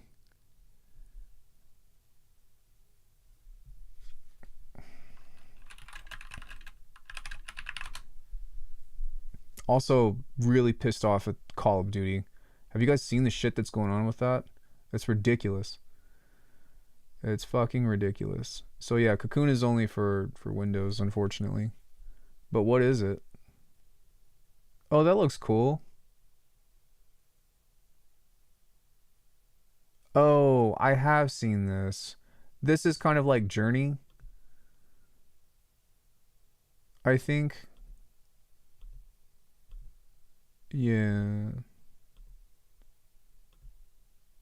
Yeah, I've seen this. Let me see what's on my wish list.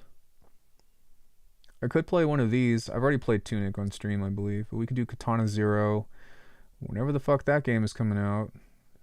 Dandy Ace, Cyber Shadow, Chain Echoes, Rogue Legacy. Blasphemous 2. We have Blasphemous 2, but it's on the Switch. Crowsworn looks really cool. Blaze Blue Entropy Effect. This looks like a cool fighting game that's kind of like Jet Set and Smash or something. Streets of Rage 4, Astral Ascent. I wanted to try to get Tribes. I got in for the early access for this, but it's only on Windows, which sucks. Katana Zero is cool. You will like it. Yeah, I've watched the entire game of it. But I don't know. Do y'all have a preference of what you might want to see?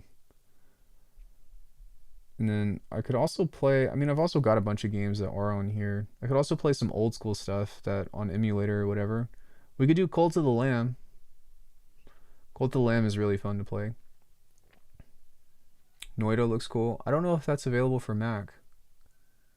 Castle Crashers, Dying Light, Crosscode. I need to finish Crosscode.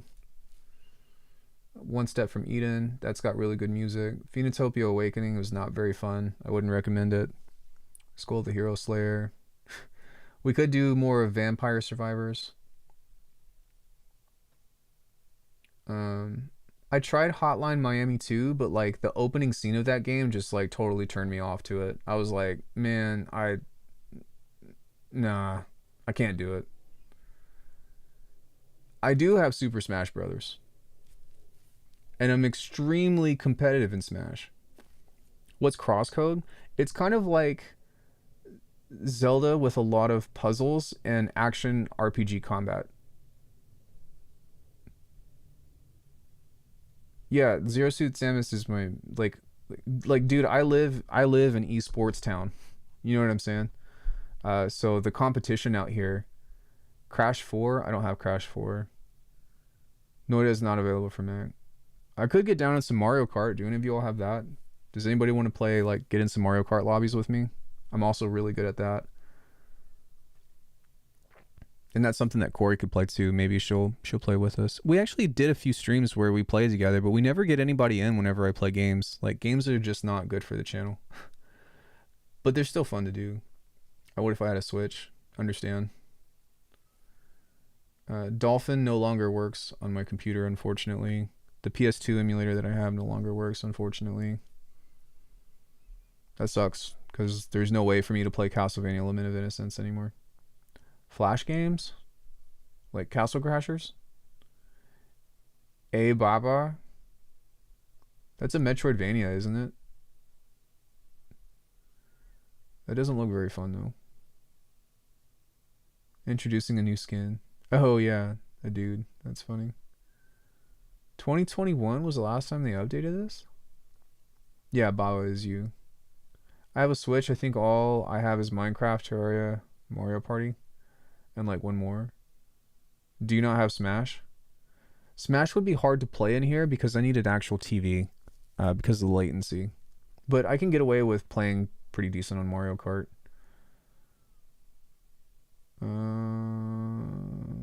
I could also play Dying Light 2. I have an Xbox. I also have a Switch. So, I don't know. I'll figure it out. Is the first Risk of Rain?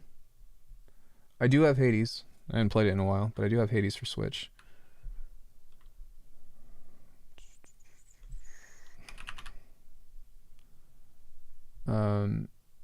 Wait, go home. I think that they nerfed my setup, which was the bow, which I'm not super happy about. Children of Morta, I've looked at that. That's another roguelite. I do enjoy roguelite games quite a bit. Risk of Rain is also not Mac. Get the OLED version of Switch if I get one.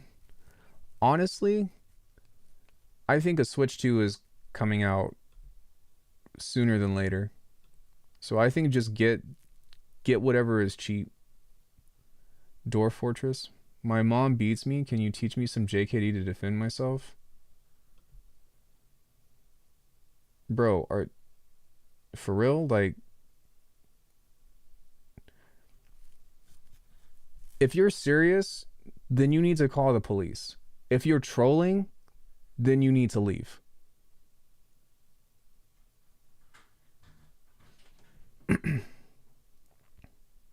It's only $50 more. Hi, honey.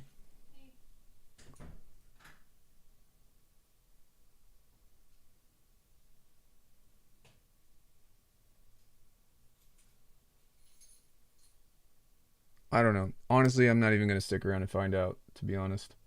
I'll figure out something to play tomorrow, but I think on that note, I'm not ready for that. Much love, everybody. I'm going to go. Corey just got home, and I'm hungry, and I want to go out to eat with her. Hi, baby. Hello. Nice to see you. You too. What did you guys vote for, though? Chat, what'd you vote for? Are we having ice cream tonight? I think we have ice cream in the freezer. Facing corruption. And you seem corruption. I don't know. Let's figure out something to eat. Bye, everybody. Have an awesome, excellent rest of your evening. If I don't see you tomorrow, I will see you all on Monday. And we'll get it in and do some more soundy thingies. Bye, everybody. Have an awesome rest of your evening. Ice cream is not food. I beg to differ.